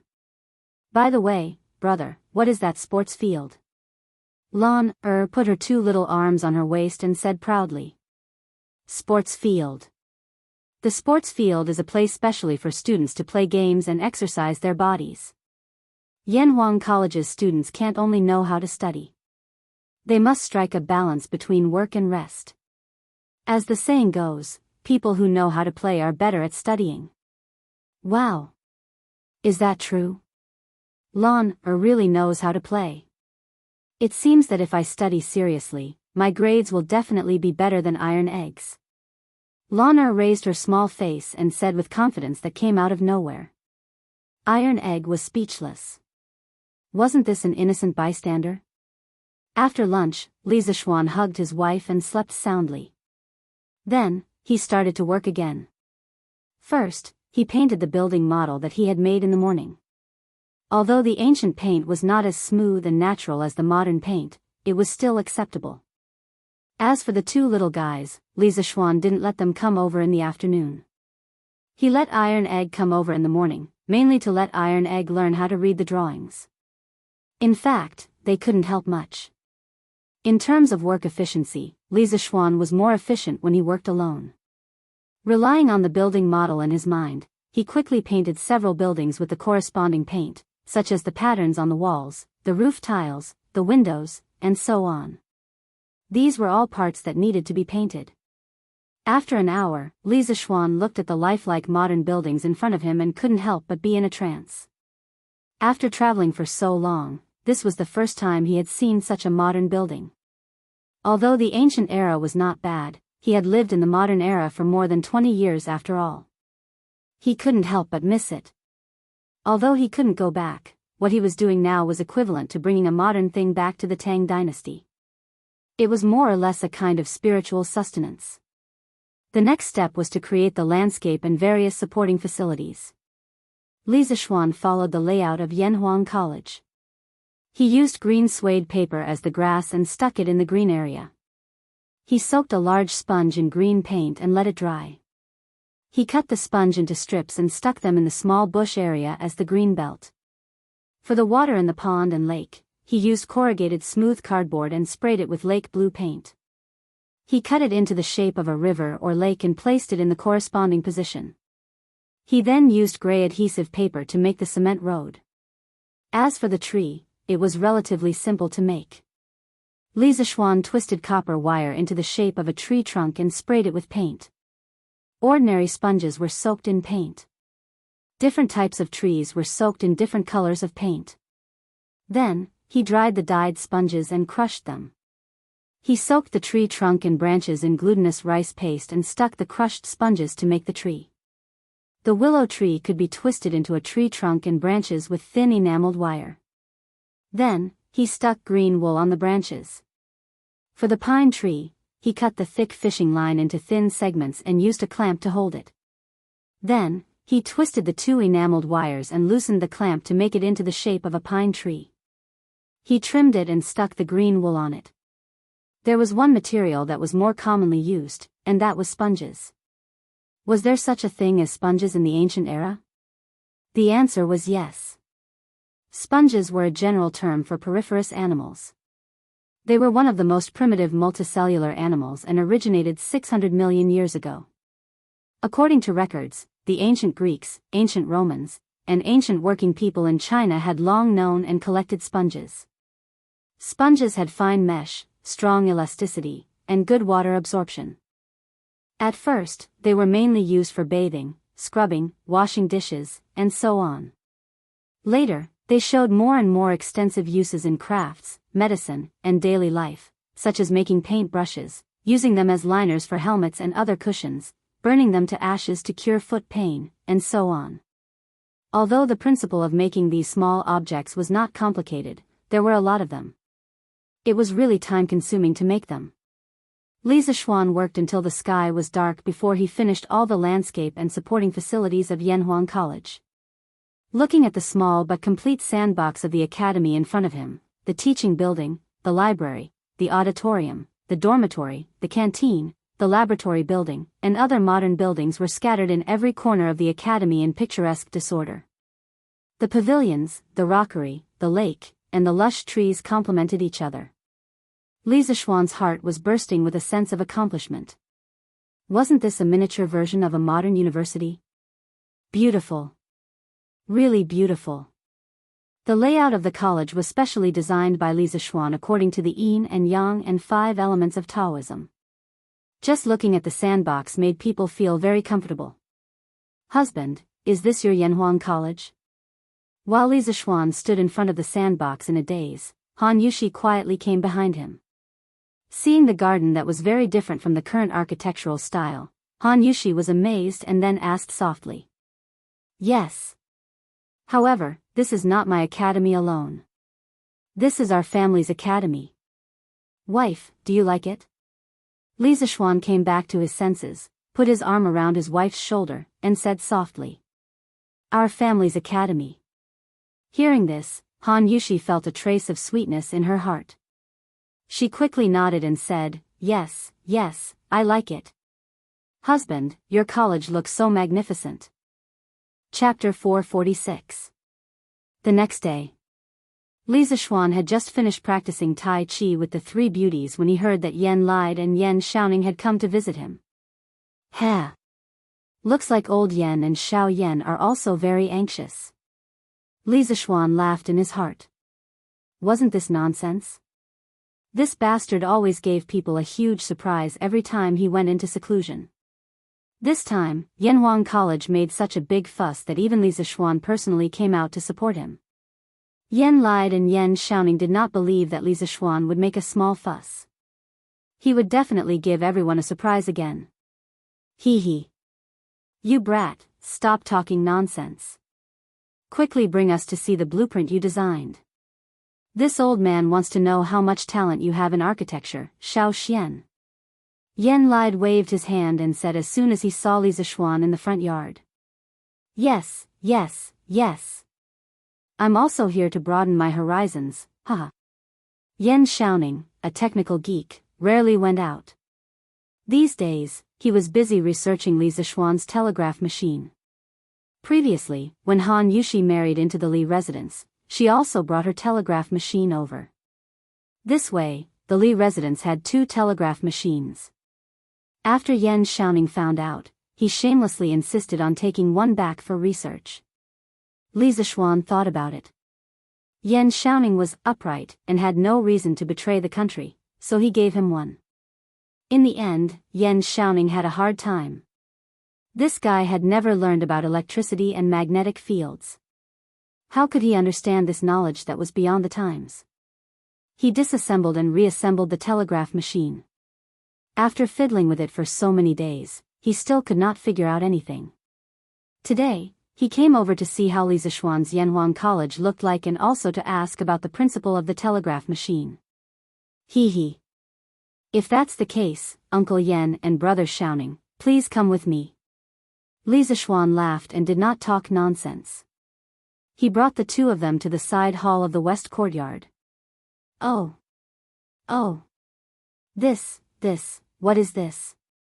Is this your Yanhuang College, Xiaoxian? Pushing the door open and entering, Yan Xiaoning saw the enormous sandbox where all kinds of magnificent buildings, artificial mountains, ponds, and trees were placed. He opened his mouth wide in shock and exclaimed, "Oh! Yan Lide was also shocked. In this era, no one used a sand table model to show the distribution of gardens. Compared to drawings, the advantages of a sand table model were obvious. It was more intuitive and more impressive. Not to mention the architectural design of Li Zishuan's academy, this creativity alone made Yan Lide have a whole new level of respect for Li Zishuan. That's right, this is what Yanhuang College will look like after it's completed. Based on the corresponding proportions, I've shrunk these academy buildings to this size. Doesn't it look more beautiful? As for the blueprint, I also have it here. Uncle Yan, you and Brother Xiaoning can take a look. The size parameters above are more detailed. Li Zishuan said as he carried the half-foot-thick blueprint over. Yan Xiaoning's eyes were wide open. He pointed at the stack of blueprints and said with trembling lips, this many. Xiaoxian, you, don't tell me that you drew all these blueprints in the past 2 days? Yan Lide also turned his gaze over. He still remembered what Li Zishuan said to him in the carriage 2 days ago. Yes. That's not right. To be precise, I spent half a day drawing these blueprints the day before yesterday. As for the model of the academy on the table, I spent a whole day making it yesterday. Li Zishuan said as if it was a matter of course. Oh. My God, Xiaoxian, you're really a king pervert. Yan Xiaoning pointed at Li Zishuan with his trembling right hand and said as he vomited blood. Yan Lide was so shocked that he almost pulled his beard off. He said with a speechless face, Xiaoxian, how can you draw so fast? This old man has never heard of such a thing. Li Zishuan didn't know how to explain. He could only wave his hand and said with a smile, It's natural. It's all natural. *T. How can this be natural? Yan Xiaoning probably learned this catchphrase from Qing Chimo. He looked at Li Zishuan with jealousy and hatred. Haha. Uncle Yan, what do you think of the academy that I designed? Can it be built with the current construction techniques? Li Zishuan ignored Yan Xiaoning's antics and looked at Yan Lide seriously. Yan Lide immediately narrowed his eyes. After all, landscape architecture was his specialty. He was also a recognized master architect in the entire Tang dynasty. After looking at it carefully for a while, Yan Lide stroked his beard, shook his head and sighed. To be honest, this old man doesn't quite understand. Let's talk about the layout of your building. It's in accordance with the Taoists' yin and yang and the 5 elements. Xiaoxian, you've done a good job. But the design style of your building is completely different from the current mainstream style of Tang dynasty. This old man has never seen anything like it. May I know where this architectural style is from? Where is this architectural style? This is the style of my hometown. It's a pity that I can't go back. Li Zishuan let out a deep sigh and said, Uncle Yan, you might not believe me, but I've been having the same dream all these years. The world in the dream is very real. It's so real that I can't even tell which is the dream and which is reality. In that world, there are tall buildings everywhere. The ground there is flat and hard. There are iron carriages that run faster than war horses. There are huge vehicles that can carry hundreds of people and soar in the sky. There are also huge iron ships that can dive hundreds of feet into the sea. The people there can hear each other's voices from thousands of miles away. They can even see each other's faces. There is no curfew in the city, and it's still brightly lit at night. The people there travel in a long iron carriage. It can travel thousands of miles in a day. One carriage can carry thousands of people. Yen Lide and Yen Xiaoning both stared with their eyes wide open. They were shocked speechless by Li Zishuan's description for a long time. These things that could allow people to soar in the sky, dive into the deep sea, and travel thousands of miles in a day were completely beyond their imagination. The most amazing thing was that they could actually transmit their voices and even look at each other from thousands of miles away. Didn't this kind of scene only exist in supernatural novels? Are you talking about the immortal realm? At this time, Li Er walked in silently with Empress Zhongsun. It was clear that this couple had once again trespassed on private property and had eavesdropped from the corner for quite a while. Yen Lide and his son were greatly alarmed and hurriedly bowed. Li Er, however, turned a blind eye to them. His eyes were fixed on Li Zishuan as he enunciated each word. Li Zishuan, is the world you just mentioned the immortal realm above the 9 heavens? Have you and your master been to the immortal realm before? He originally wanted to come and see the progress of Yanhuang College. After all, he had high hopes for this college. He didn't expect to hear such shocking news. Humans had always been yearning for the immortal realm above the 9 heavens, and he, Li Er, was no exception. Chapter 447. F***CK, what an evil title. Is this considered clickbait? Looking at the sudden appearance of Li Er and his wife, Li Zishuan was speechless. Old Li's family had a hobby of sneaking into other people's homes. Last time at the workshop, Li Qingxian was also like this. Li Zishuan had seen many ancient dramas in his previous life. In them, many emperors liked to go out in plain clothes. He didn't expect Li Er to also like to play such a vulgar trick. Looking at his and Empress Zhongxuan's casual clothes, people who didn't know would think that they were just a normal couple. All the land under the heavens belongs to the king, and all the people on the shores of the land are the king's subjects. Perhaps this kind of thinking was deeply ingrained in Li Er's mind. He felt that the whole Tang Empire was his, and it was nothing to go out of the palace and be a guest at a subject's home. As for eavesdropping, he definitely didn't do it on purpose. It was just a coincidence. Li Zishuan was too engrossed in his memories just now. Otherwise, he would definitely have sensed that there was someone outside the house. Your humble subject pays his respects to your majesty. Li Zishuan cupped his hands and bowed to Li Er, who was eyeing covetously. Don't talk nonsense. Quickly answer me. Is the place you were talking about the celestial world? Li Er was unmoved and continued to ask. Empress Zhongsun pulled Li Er's arm worriedly. She was always smart, but at this moment, she was very worried that her husband would be possessed. Since ancient times, many wise divine emperors had become muddle-headed and incompetent because of pursuing the illusory celestial path. In serious cases, their families were separated and their countries were destroyed. As an important official of the empire, how could Yen Lide not have such worries? He opened his mouth, but due to the power that Li Er was emitting at this moment, he could only swallow the words that were at the tip of his tongue. At the same time, he secretly prayed that Li Zishuan would not say anything that would seduce the emperor. Your Majesty. This is just a humble subject's dream, not a celestial realm. Feeling Li Zishuan's urgent and bloodthirsty gaze, Li Zishuan secretly regretted acting tough just now. He didn't expect to attract the wolf. Never doubt the ancient emperor's pursuit of immortality. These people had reached the pinnacle of power in the mortal world. They no longer had any desire for wealth in the mortal world. The only thing they wanted was eternal life.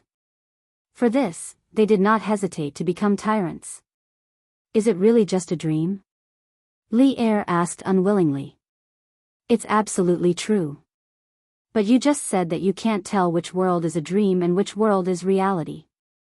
In the past, there was Zhuang Zhou who dreamt of butterflies. He couldn't distinguish between dreams and reality and eventually became one of the two Taoist sages. Now, you dreamt of such a real and bizarre world of immortals. Therefore, I want to know if the world of immortals really exists. Zhuangzi was the first to propose the idea of inner sage and outer king, which had a profound impact on the Confucian school. His 3 sounds thought was compatible with the 3 talents of the Book of Changes, so he and Laozi were called Laozi and Zhuang. The two were regarded as the 2 Taoist sages. Li Er stared at Li Zishuan's eyes and asked word by word. As long as Li Zishuan said half a lie, Li Er was confident that with his ability to read people, he would be able to see through it. Your Majesty, even if the world in my dream really exists, I dare to conclude that it is definitely not the world of immortals. Li Zishuan directly cut off Li Er's thoughts and said with certainty. Why? Because the people in that world are no different from us. They are all mortal. They can get sick, hungry, thirsty, injured, and die of old age. Although the average lifespan of the people there is 20 to 30 years higher than the lifespan of the people of the Tang Empire, they are definitely not immortal. How can a world without immortals be the world of immortals? Li Zishuan did not back down. He looked straight at Li Er and said in a deep voice. But you just said that the people in the other world can soar above the 9 heavens, dive hundreds of feet into the deep sea, transmit messages from 1,000 miles away, and even look at each other from 1,000 miles away. How can mortals do such a thing? Li Er was still unwilling to believe it and retorted. Your Majesty, don't think that the other world is too mysterious. In my opinion, the reason why they can do that is nothing more than borrowing some tools. Their engineering has been developed to the extreme, 100 times more advanced than the Tang Empire. That is why they can create those magical tools. You're saying that those tools were created based on engineering? Li Er said in disbelief. Li Zishuan pretended to let out a deep sigh and said, now that things have come to this, I will tell you the truth. The engineering that I mentioned earlier included new mathematics, electricity, magnetic field, and electromagnetism. My master only taught me a small part of these knowledge. The rest was learned in my dream. In other words, my engineering belongs to the knowledge of the world in my dream. Learned in your dream? Li Er's eyes widened, and his breathing quickened. He muttered, no wonder I always felt that your knowledge did not belong to this world. You can even create things like lightning. Now it seems that it is indeed so. Your Majesty, in that world, people call the ability to create new things science and technology. Engineering is the most important branch of science and technology. The telegraph that I previously built can, in theory, transmit messages from 1,000 miles away. If it is slightly modified on this basis, transmitting messages from 1,000 miles away will definitely not be a problem. This is the ironclad proof that that world is not the immortal world. If my engineering can be developed to the extreme, my Tang Empire will be able to create tools similar to that world one day. At that time, flying into the sky and flying into the sea will definitely not be an unattainable dream for ordinary people. Li Zishuan felt that his impromptu explanation today was perfect. In this way, if he invented something awesome in the future, he would no longer have to tell others that it was taught by his master. If he always bragged about his master, sooner or later, something would happen because some things were too much beyond this era. In the Celestial Master sect of Longhu Mountain, there were a few elders who had more contact with spiritual master Lingxiu. If Li Er felt that something was wrong and sent someone to investigate seriously, he would definitely be exposed. Moreover, by saying this, Li Er would definitely place more importance on Gong Shui and him.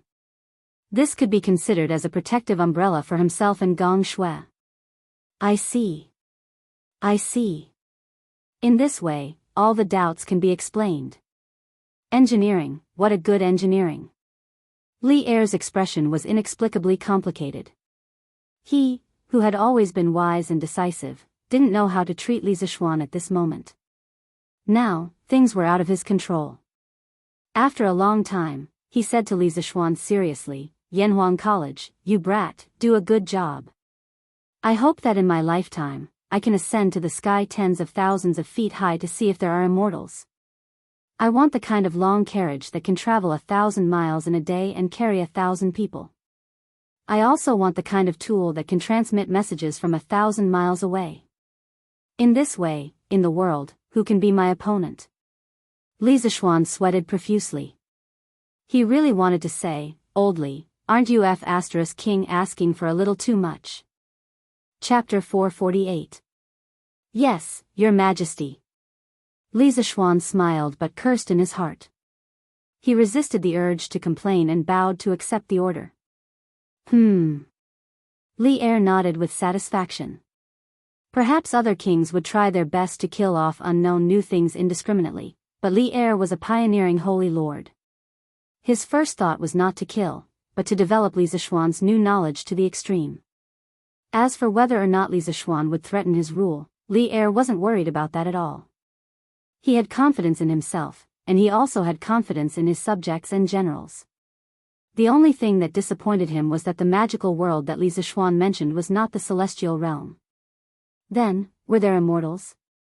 Li Zishuan thought for a while and said, Your Majesty, there is one thing that Your Majesty can be sure of. There are absolutely no immortals in the 9 heavens. Above the sky is the vast and boundless space. In the space, there are countless planets like Earth. In the world and the dream, their technology can reach a place hundreds of thousands of miles away from the ground. Therefore, Your Majesty is very sure that there are no true immortals in the sky. Li Er's face turned ugly. Is that so? It is indeed so. Li Zishuan saw that Li Er seemed to be unwilling to give up on seeking immortality and Tao, so he continued. My master spent his entire life pursuing the Tao of immortality. In the end, he achieved nothing and still died of old age. Before he died, he once said to Your Majesty, everyone wants to live forever. From kings to ordinary people, they all regard the prolongation of life as their deepest dream. But they don't know that longevity itself is the biggest joke. Buddhism seeks nirvana, Taoism seeks inaction, and Confucianism seeks neutrality. Different roads lead to the same destination. In the end, it is to turn people into stone. Turtles live long because they are slow, trees live long because they do not move, and only stone has existed since ancient times. Extinguishing human desires, severing human relations, severing the 5 senses, and blocking listening. Is this still human? You don't know the difference between cold and heat, smell and smell, right and wrong. You don't have any thoughts of home or country, you don't have any concept of family, you don't have any concept of family, you don't have any joy, you don't have any sorrow or joy. You are no different from rotten wood. The reason why humans are different from beasts is that we have the ability to think, understand etiquette, know familial love, know how to work, know how to create, know how to change the world, and also know how to create the world, making everything in the world work for us. This is the duty of humans. They surpass their own abilities in vain in pursuit of the illusory immortality, but they don't know that the heavens have already arranged for them. If they want immortality, they have to turn into stone. It's laughable that the people of this world are ignorant like moths to a flame. Yen lied and Empress Zhongsun heaved a sigh of relief, secretly praising Li Zishuan for being sensible and understanding.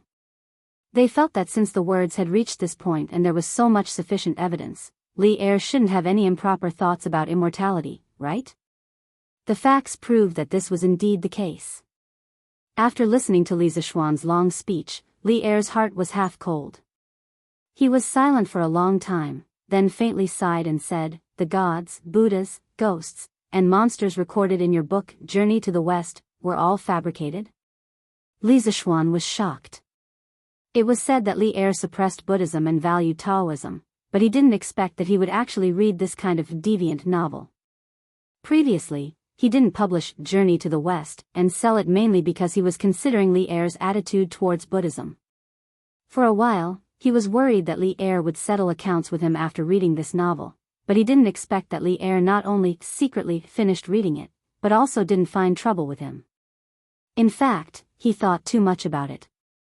Later generations said that Li Er suppressed Buddhism and valued Taoism mainly because the Li family respected Laozi Li Er as their ancestor and advocated Taoism, which was beneficial to the orthodoxy and holiness of the imperial power of the Tang dynasty. But in fact, Li Er didn't have much bad feelings towards Buddhism. On the contrary, the entire Li family had a lot of relations with Buddhism.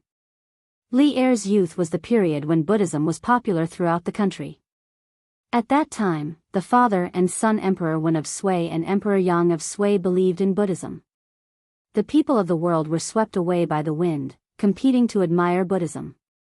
The Buddhist scriptures among the people were dozens of times more than the 6 scriptures. The influence of Buddhism had already widely seeped into all levels of society and all aspects of social life. At that time, worshipping Buddhism had already become a common trend inside and outside the imperial court. Of course, the noble family of the Li family was no exception. In the second year of Day, when Li Er was 9 years old, he suffered from eye disease.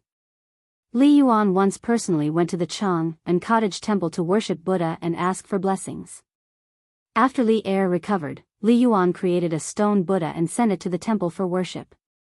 These couldn't help but leave a mark in Li Er's young heart. Later, he never forgot this childhood experience. He once personally wrote a poem to praise the founder of the cottage temple, Kumarjiva, to express his reverence and remembrance for the previous generation of eminent monks. In the early days, the Li family respected Buddhism. This could be seen from the childhood names of Li Yuan's sons. Li Jinqing's childhood name was Sanhu, and Li Yuanji's childhood name was Sanhu. These were all names related to Buddhism. Although Li Er's childhood name wasn't recorded in history books, it was certain that it was related to Buddhism. In the 3rd year of Wuda, Li Er, who was still the Qin king, was ordered to conquer Wang Shichong. The next year, he fought between Song and Luo. Zikao, Hui Yi, Tanzong, and the other 13 monks guarding the Shaolin temples by Gu Zhuang captured Jing General Wang Renzi and presented him to the Tang army. Li Er took advantage of the situation to defeat Wang Shichong. This was the famous incident of the 13 staff monks saving the Tang king. Because of this, Li Er had a good impression of Shaolin Temple and Buddhism. However, during the Black Tortoise Gate incident, Buddhism had secretly helped Li Jianqing. This made Li Er very angry after the incident, and he also had a trace of disgust towards Buddhism. At the beginning of the Li Tang dynasty, they had once respected Laozi as their ancestor, so Li Er simply proposed the policy of Taoism before Buddhism. But so far, he hadn't introduced any obvious policies against Buddhism. In the Tang dynasty, the Li family pursued the policy of coexistence of Confucianism, Buddhism, and Taoism. Li Er was the founder of this policy. Your Majesty, the plot in Journey to the West was indeed fabricated by me. I hope Your Majesty doesn't take it to heart. Seeking immortality and longevity is just an illusory delusion after all. Li Zishuan wiped the sweat on his forehead and cupped one hand in the other before his chest. Forget it. I'm here today to see how the preparation of your academy is going, not to discuss with you about seeking immortality and Taoism. Li Zishuan waved his hand and said. At this time, he noticed the huge sand table in the room. He roughly glanced at it and suddenly said in surprise, Li Zishuan, what is this? Previously, he and Empress Zhangsun only heard Li Zishuan's description of the dream outside the door. They didn't hear Li Zishuan and Yen Lide's discussion of the academy's blueprint. Li Zishuan was secretly scolding Li Er for being shameless. No one could force an explanation like him. At this time, when he heard Li Er's question, he replied. Your Majesty, this is the Yanhuang College designed by me. Next, I'll have to trouble Minister Yen to send some skilled craftsmen to Mei Village in Yunshan to build it. Chapter 449. Oh. So this is Yanhuang College. You're really creative. You actually shrunk the layout of the college to such a size. It's clear at a glance. Not bad, not bad. Li Er wasn't stupid. He could see the function of the sand table model at a glance. He walked to the front of the platform and looked carefully while praising. Your Majesty, the scale of this college is so huge. I'm afraid it's almost as big as the Imperial College. There are mountains, rivers, flowers, grass, pavilions, terraces, and pavilions. The disorder is picturesque. It's very beautiful. But why haven't I seen the style of the buildings before? Empress Zhongsun also walked over with Li Er. She looked at the exquisite and beautiful Yanhuang College in front of her and sighed. Oh. This style is indeed not like the architectural style of my Tang Empire. Li Zishuan, come and tell me and the Empress. Li Er nodded and waved his hand. Your Majesty, I call this big platform a sand table. It's a model of the future Yanhuang College that has been shrunk to a certain scale for people to see. The tall buildings inside are all designed by me with reference to the style of the college in the other world in my dream. As for the layout of the buildings, trees, mountains, and rivers, they are all in accordance with the true meaning of Taoism's yin-yang and 5 elements. It can not only ensure that the students have enough space to study, but also allow the students to relax after studying. Li Zishuan cupped his hands and said. Li Er heard him and asked curiously, Oh? The world you're talking about also has a college? Li Zishuan smiled and said, Of course. The reason why the technology in that world is so advanced is inseparable from their perfect education system. The college there is called a school. If a person wants to become a talent, he or she must receive at least 16 years of systematic education, 16 years. There must be a cause for every effect. Li Er nodded thoughtfully and said, Let's build it like this. Although these tall buildings look weird, I think they're quite magnificent. They're quite compatible with your engineering. Yen lied, transfer a group of skilled craftsmen from the Ministry of Works to help build Yanhuang College. This old official obeys. Yen lied stepped forward and cupped his hands. Li Er nodded with satisfaction and turned back to look at the sand table model. This time, he wasn't looking at the buildings, but the mountains, rivers, and trees. At this moment, a flash of inspiration suddenly flashed through his mind, and he suddenly froze in place. Your Majesty. Seeing that Li Er did not speak for a long time and just stared at the sand table, Empress Zhongsun called out softly. Li Zishuan, can your sand table simulate the topography of mountains and rivers? Li Er turned his head and looked at Li Zishuan with bright eyes. Li Zishuan stared blankly for a moment before he understood what was going on. He guessed that Li Er had coincidentally discovered the miraculous use of the sand table model in a military formation and thus asked this question. In fact, when he decided to make the sand table, he had already guessed that Li Er should be able to discover the mystery, but he didn't expect Li Er to be so amazing that he could discover it with just a few glances. It could only be said that a person's success might be due to chance, but it was certainly not entirely due to chance. To forge iron, one had to be strong. Li Er's knowledge in the field of military formations was still very impressive. Replying to your Majesty, this sand table can indeed simulate the topography. Whether it is hills, plains, or prairies, they can all be made on the sand table. With it, it is equivalent to having a 3-dimensional map, which may be of great use for marching and setting up formations. Haha.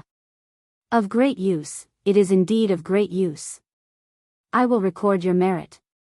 I will ask the supervisor to send a master craftsman to learn the method of making this sand table from you later. You are not allowed to hide anything. I need a terrain sand table of the Liangzhou area. Li Er laughed loudly. Yes. Li Zishuan breathed a sigh of relief and cupped his hands in obeisance. Of course, he would not hide anything. Of course, he was willing to teach others the physical work of making a military topography sand table for Li Er, because he still had a lot of things to do. Let's go back to the palace. Li Er was satisfied with the results of this trip out of the palace. Not only did he hear some of Li Zishuan's secrets, but he also obtained a military tool like the sand table. Seeing that there was nothing new in the room, Li Er waved his hand, disinterestedly, and prepared to return to the palace. Empress Zhongsun deliberately fell 2 steps behind. She walked in front of Li Zishuan and said with a smile, You and Qingxian are good friends. I will call you Xiaoxian for the time being. It is my honor that your Majesty is willing to call me this. This was the first time Li Zixuan had spoken to Empress Zhongsun at such a close distance. The woman in front of him exuded grace, love, and kindness. It was as if there was a kind of magical power on her body that made people unable to raise their guard against her at all. Instead, they would involuntarily feel a sense of intimacy. Empress Zhongsun smiled and said, "Among the younger generation of the Tang Empire, I have never seen His Majesty value a person so much. Don't be complacent. The right way is to concentrate on learning and not disappoint His Majesty's high expectations. I know that you intend to carry forward engineering. As the disciple of spiritual master Lingxiu, this is also a responsibility that you should take up. It just so happens that I have been entrusted by someone to send you a few students. Is that okay?" Li Zixuan sighed in his heart. The students that Zhongsun wanted to send might be the children of the royal family, and none of those princes were easy to get along with. Wasn't Li Tai a super troublemaker in the past? Crazy troublemaker. If Li Zixuan didn't have some skills, he would definitely have been messed up by that little fatty. But he had to give face to Zhongsun. Li Zixuan could only cup his hands and say, "Since your Majesty has ordered, I dare not to disobey." So be it. The second generation of the royal family. Logically speaking, Li Heir had already given his academy a lot of support. He should also return the favor. At worst, the academy would implement militarized management in the future. He didn't believe that he couldn't kill the prestige of this group of playboys. Haha. Empress Zhongsun nodded with satisfaction. Then she glanced at Yan Xiaoning, who was quietly acting like an obedient child, and said, "Yan Xiaoning, I heard that you haven't paid attention to worldly affairs recently and have been indulging in the way of machinery. Although your spirit is good, you have to understand the painstaking efforts of your father, Minister Yan. You are 3 years older than little Xian, but you haven't settled down yet. How about I see which minister's daughter is suitable in the future and arrange a marriage for you? How about it?" What the hell? Zhongsun didn't like Yan Xiaoning, this technical geek, and wanted to introduce him to a wife. Yan Xiaoning hadn't expected that Empress Zhongsun would make such a move at the last moment. He had been silent all this time in order to reduce his presence. Flabbergasted, he said, "Your Majesty, isn't this? Thank you for your kindness, Your Majesty. I will remember it in my heart." Unfilial son, quickly thank her. Just when Yan Xiaoning was about to refuse, Yan Lide hurriedly interrupted him and thanked Empress Zhongsun with cupped hands. Chapter 450. Empress Zhongsun finally left, but she left with a mysterious smile. She left quietly, but she left behind a bomb that could explode at any time for Yan Xiaoning. "Dad, why did you agree to it? I'm only 18 this year, why are you in such a hurry?" Yan Xiaoning only mustered up his courage and said pitifully after Zhongsun left. "Bastard. Her Majesty Hong En, are you going to reject her? Besides, what the Empress said is exactly what I'm thinking. Look, Xiao Xian is 3 years younger than you, but he's already married. What about you?" Yan Lide glared at him and said angrily. Yan Xiaoning shrunk his neck, wiped the spittle on his face, and looked at Li Zixuan bitterly. His eyes were clearly saying, "Damn it, it's all your fault. Sometimes, it's a pain to have a friend who's too outstanding." Li Zixuan rolled his eyes helplessly, which meant, "Brother, I'm just that outstanding, there's nothing I can do about it." Yan Xiaoning almost vomited blood. If it weren't for the wrong occasion, he would have fought Li Zixuan to the death. Ahem. "Uncle Yan, I'll leave the construction of Yanhuang College to you." After exchanging glances with Yan Xiaoning, Li Zixuan felt a little uncomfortable because he felt that this kind of exchange was a little gay, so he looked at Yan Lide and said seriously, No problem. His Majesty has personally instructed that the Ministry of Works will fully cooperate with you.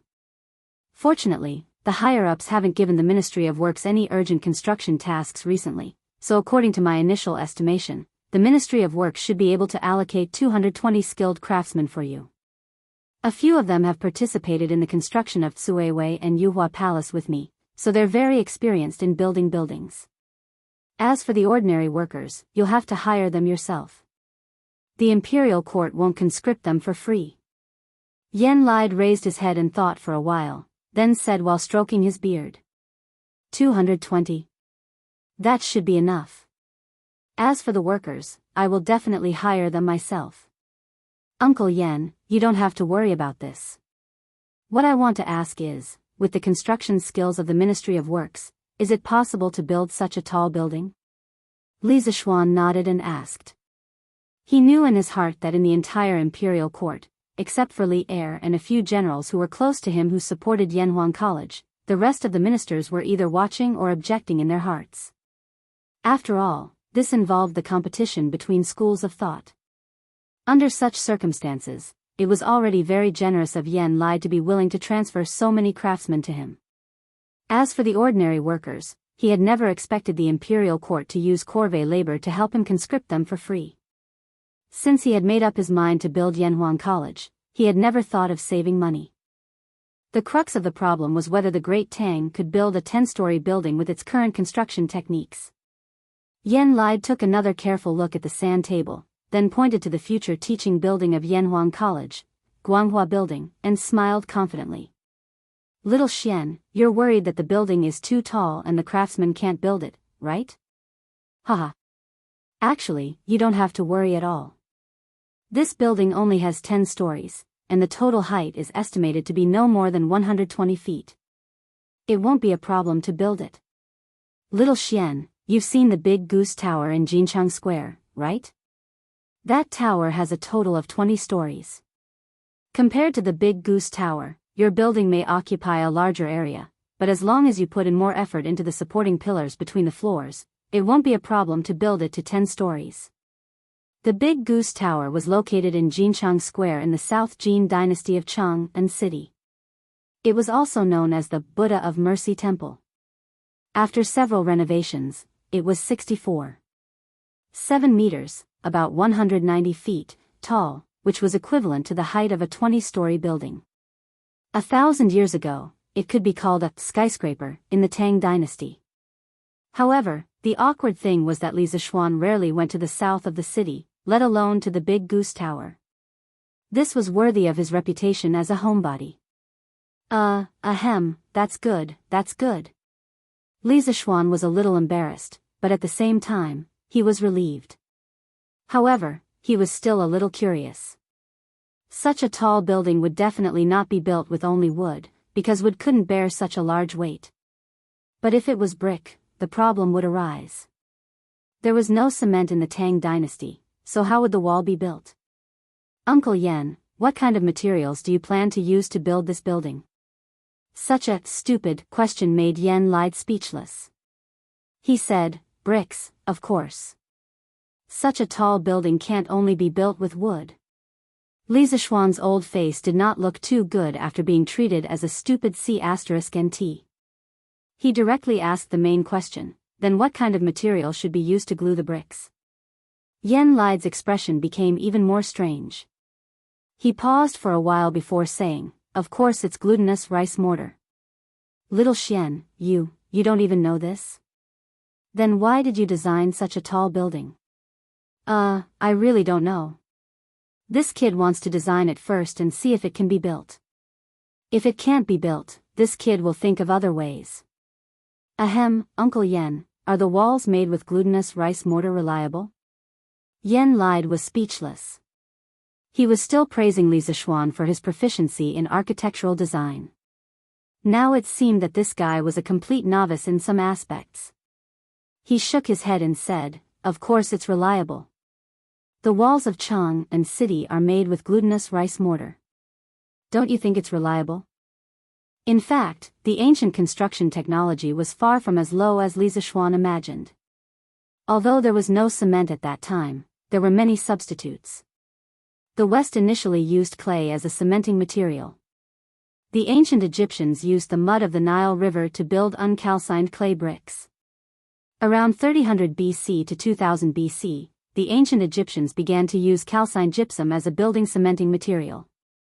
In 146 BC, the Roman Empire annexed Greece and inherited the Greek tradition of producing and using lime. The way the Romans used lime was to first dissolve the lime saliva and mix it with sand to form mortar. Then, they used this mortar to build buildings. Some of the ancient Roman buildings that used lime mortar were very strong and had even been preserved until now. Later, the ancient Romans improved the use of lime. Not only did they add sand to the lime, but they also added ground volcanic ash. In areas without volcanic ash, they added ground bricks that had the same effect as volcanic ash. Some people called the lime volcanic ash sand, three-component mortar, Roman mortar. In the history of European architecture, the Roman mortar had been used for a long time. Its performance was basically close to modern cement. However, in the 9th, 10th, and 11th centuries AD, the mortar technology was almost lost. In ancient China, although there was no Roman mortar or cement, the hardworking and intelligent ancient working people still invented other alternatives. The most widely used and the longest circulated was glutinous rice mortar. According to records, at least not later than the Northern and Southern dynasties, 386 to 589 AD, glutinous rice mortar had become a relatively mature technology. Mixing glutinous rice mortar with aged lime paste could increase the cement strength, surface hardness, toughness, and impermeability of the mortar. It significantly improved the firmness and durability of the masonry. Today, many ancient buildings that used glutinous rice mortar, such as the ancient city walls of Nanjing, Xi'an, Jingzhou, Kaifeng, and other places, as well as the Ming and Qing fish-scale stone pond in Qiantang River, were still very strong despite hundreds and thousands of years of wind and rain. Facts proved that glutinous rice mortar was an outstanding building cementing material. The engineering quality of the ancient buildings built with glutinous rice mortar was not inferior to some of the modern reinforced concrete buildings. Therefore, the wisdom of the ancient people was not to be underestimated. The technology of the ancient people was not useless. There were still many shining points. Chapter 451. In the afternoon. Li Zishuan thought for a while, then took the carriage to the workshop. He wanted to ask Faubert to help and see if he could make cement. In the morning, Yen Lide said that glutinous rice mortar could be used as a binder between bricks and stones, but the cost was very expensive.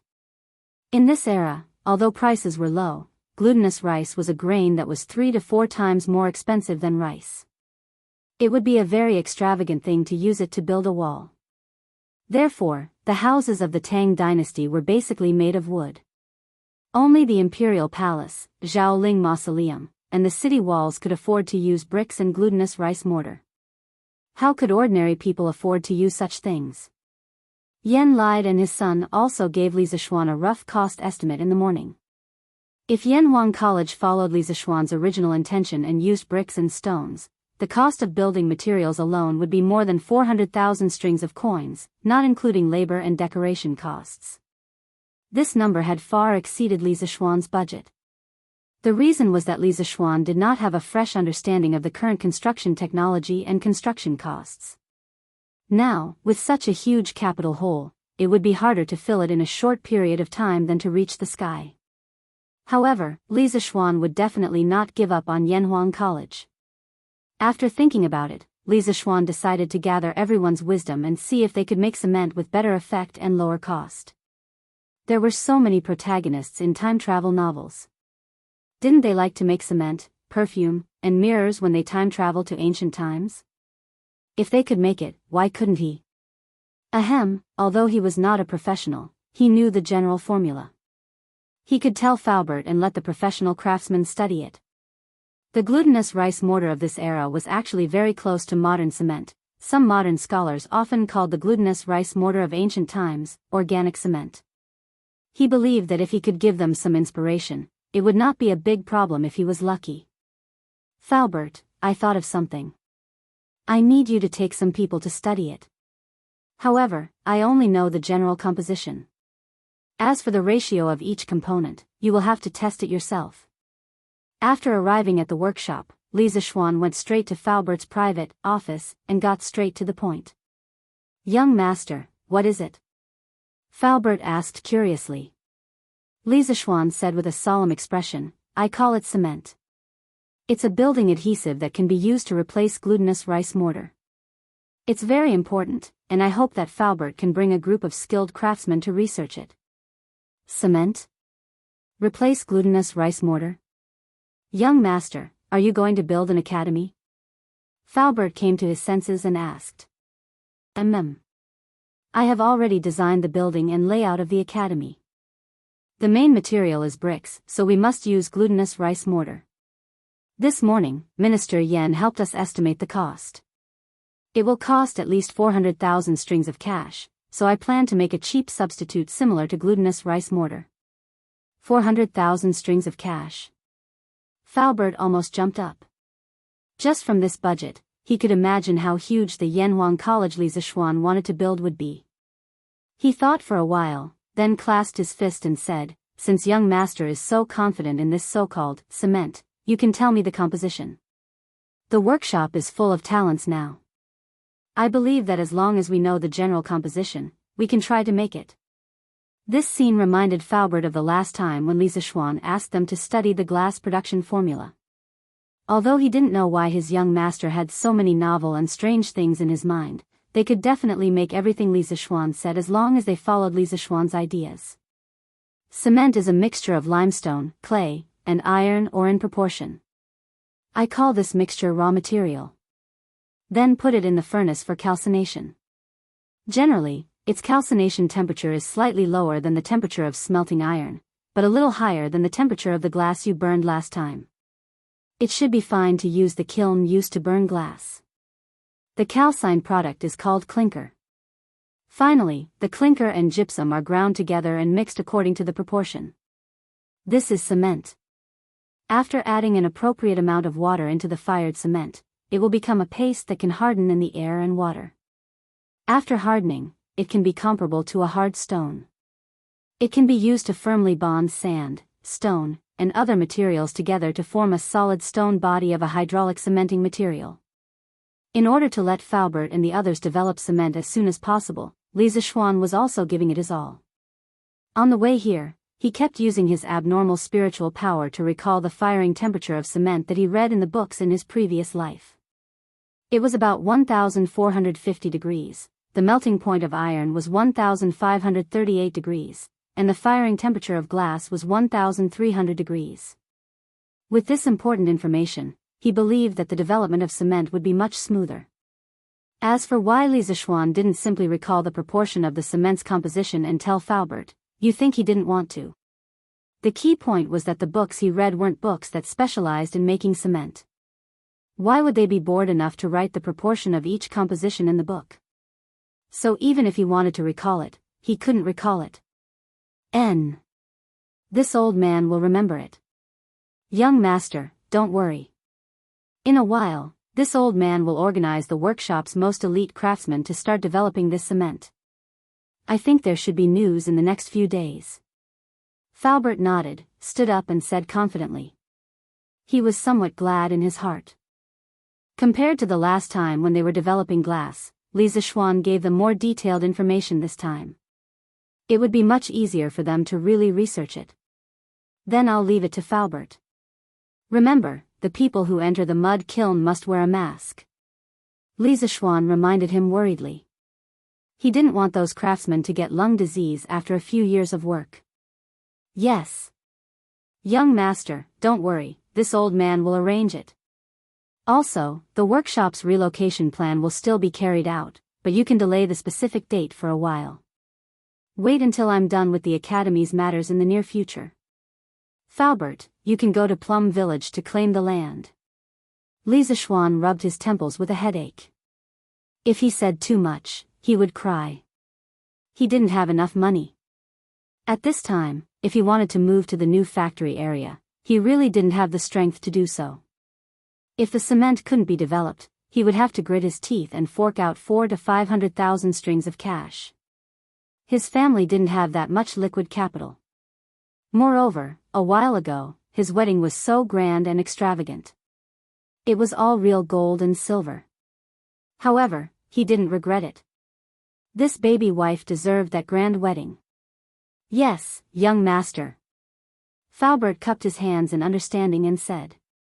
Chapter 452. Oh, right, Faubert. How many glazed ware have you made?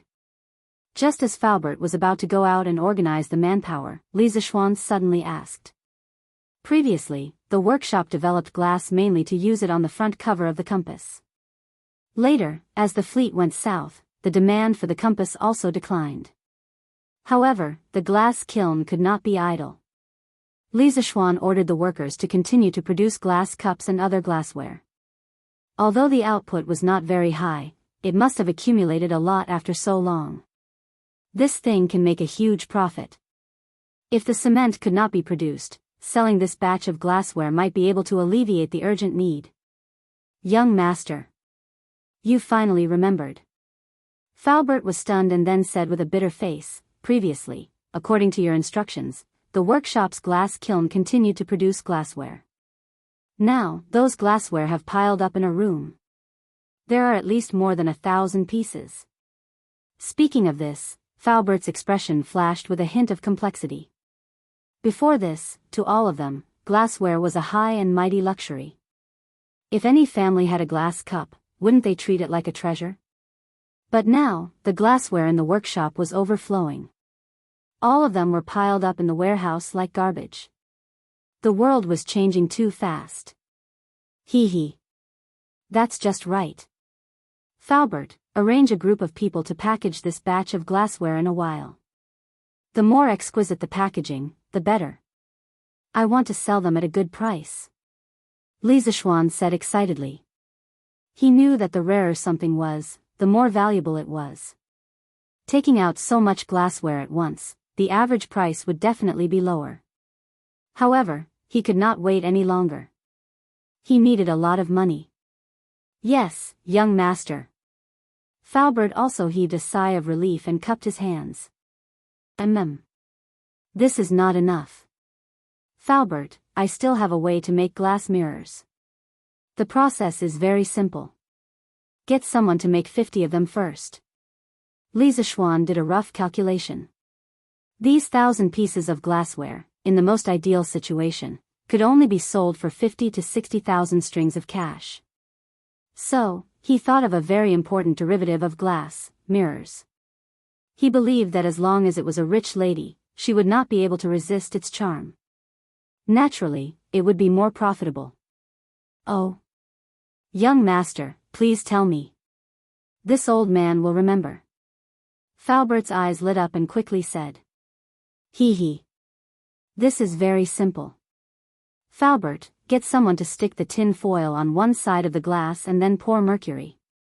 The tin foil will dissolve in mercury and become a silver-white liquid. Then it will become a glass mirror that is 100 times clearer than a bronze mirror. Li Zishuan said confidently. Speaking of mirrors, it has a history of more than 3,000 years. In the beginning, people used bronze mirrors.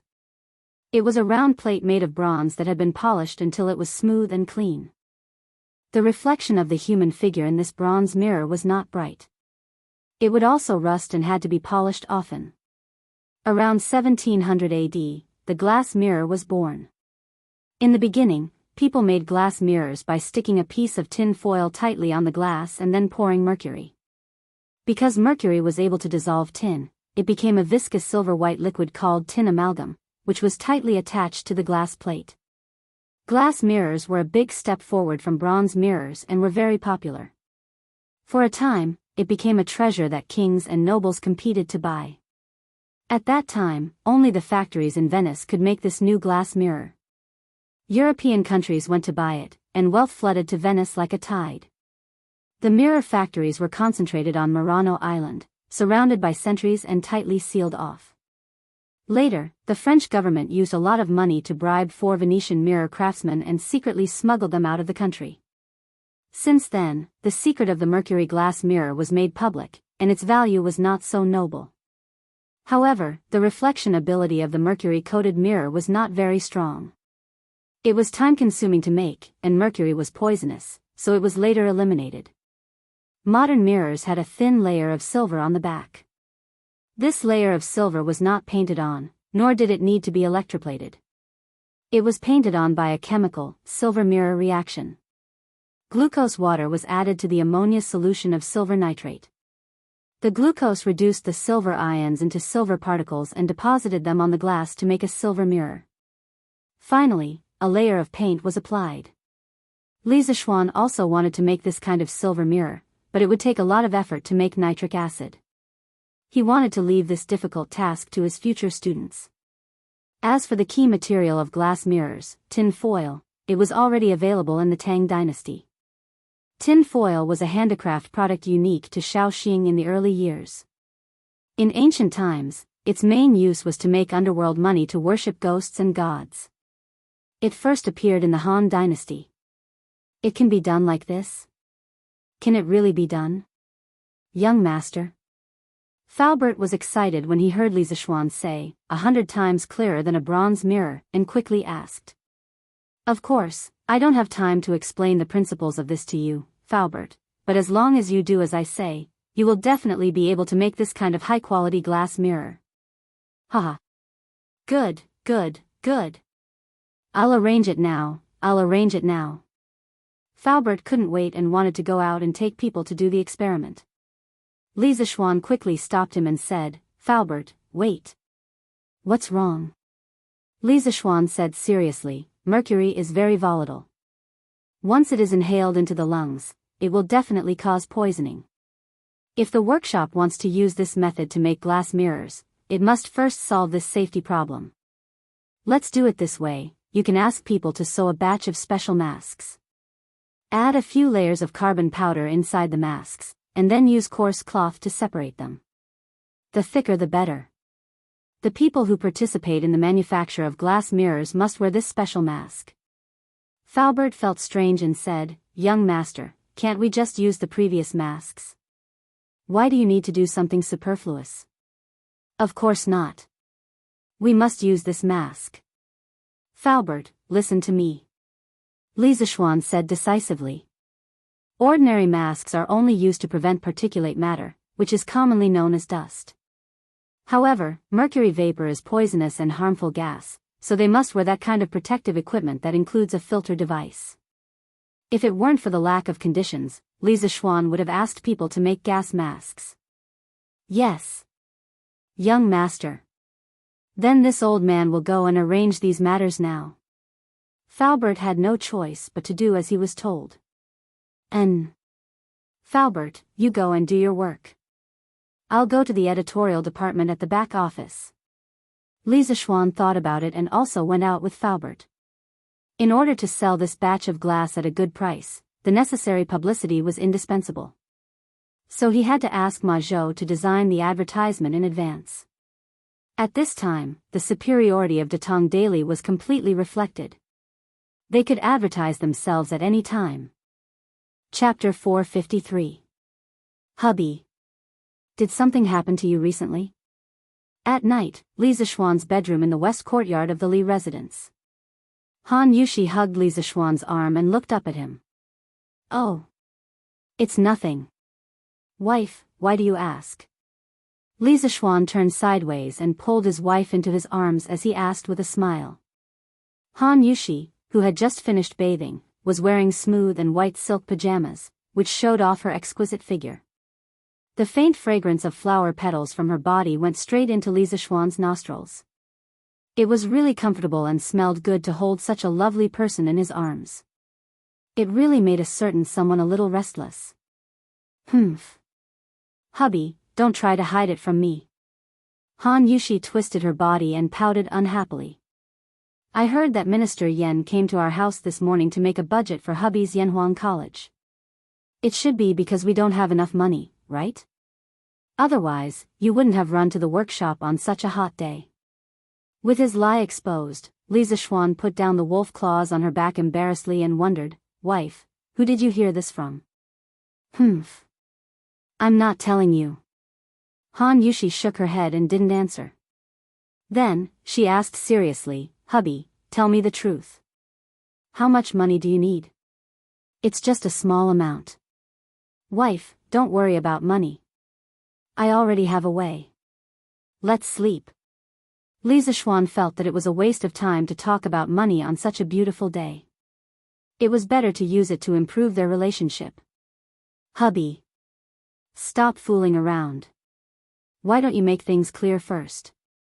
If your college is short of money, I can take out the dowry first. Hubby, your Yanhuang College is a task that His Majesty personally handed to you. We can't slack off. Han Yushi broke free from a certain someone's bear hug and said seriously. Don't. Li Zishuan quickly waved his hand and said, I, your husband, have not fallen to the point of using my wife's dowry. To tell you the truth, I have countless ways to make money in my head. I can get as much wealth as I want in this world. Wife, don't worry. In 2 days, you will see a lot more money in our family. When the time comes, I'll give you another gift. When Han Yushi saw Li Zishuan's confidence, her heart was relieved.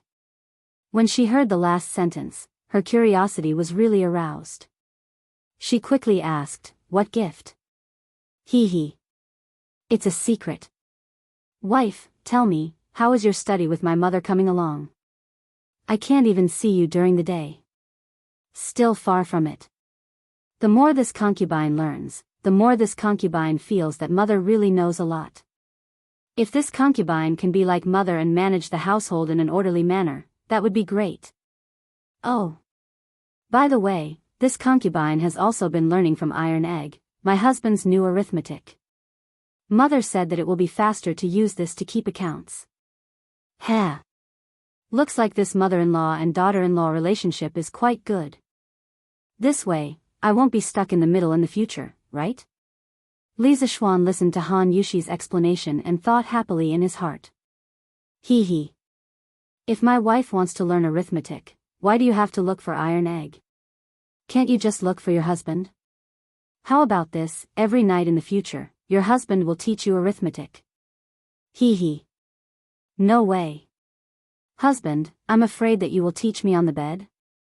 Han Yushi smiled slyly and rejected. Haha. You know me best, my wife. You have to do it even if you can't. Let's practice it tonight. The next morning. Many people bought a copy of the newspaper out of habit after breakfast. Those who were observant could easily notice that there was an unusual piece of news in the newspaper. It was unusual because the content was an advertisement, and its position was on the news page. Datong Daily had developed to this stage, and the functions of each section were very clear. For advertisements, Ma Zhou had specially opened up a small space in the middle column of the newspaper to advertise the various restaurants and guest houses in Chang'an City. There had never been an advertisement in the news like today. Speaking of which, Li Zishuan was also forced.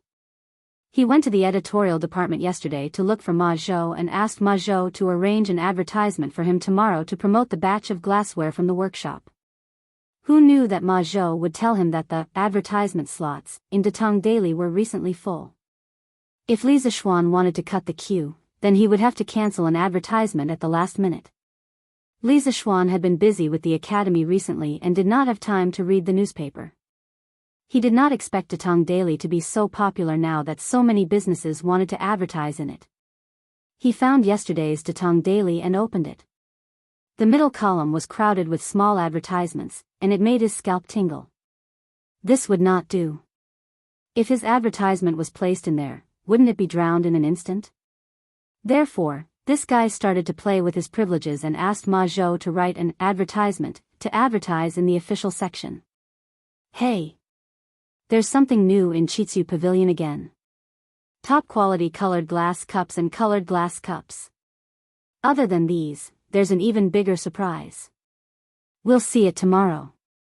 After reading the newspaper, other than complaining about Li Zishuan's advertisement in the main article, people began to discuss the contents of the advertisement with their friends around them.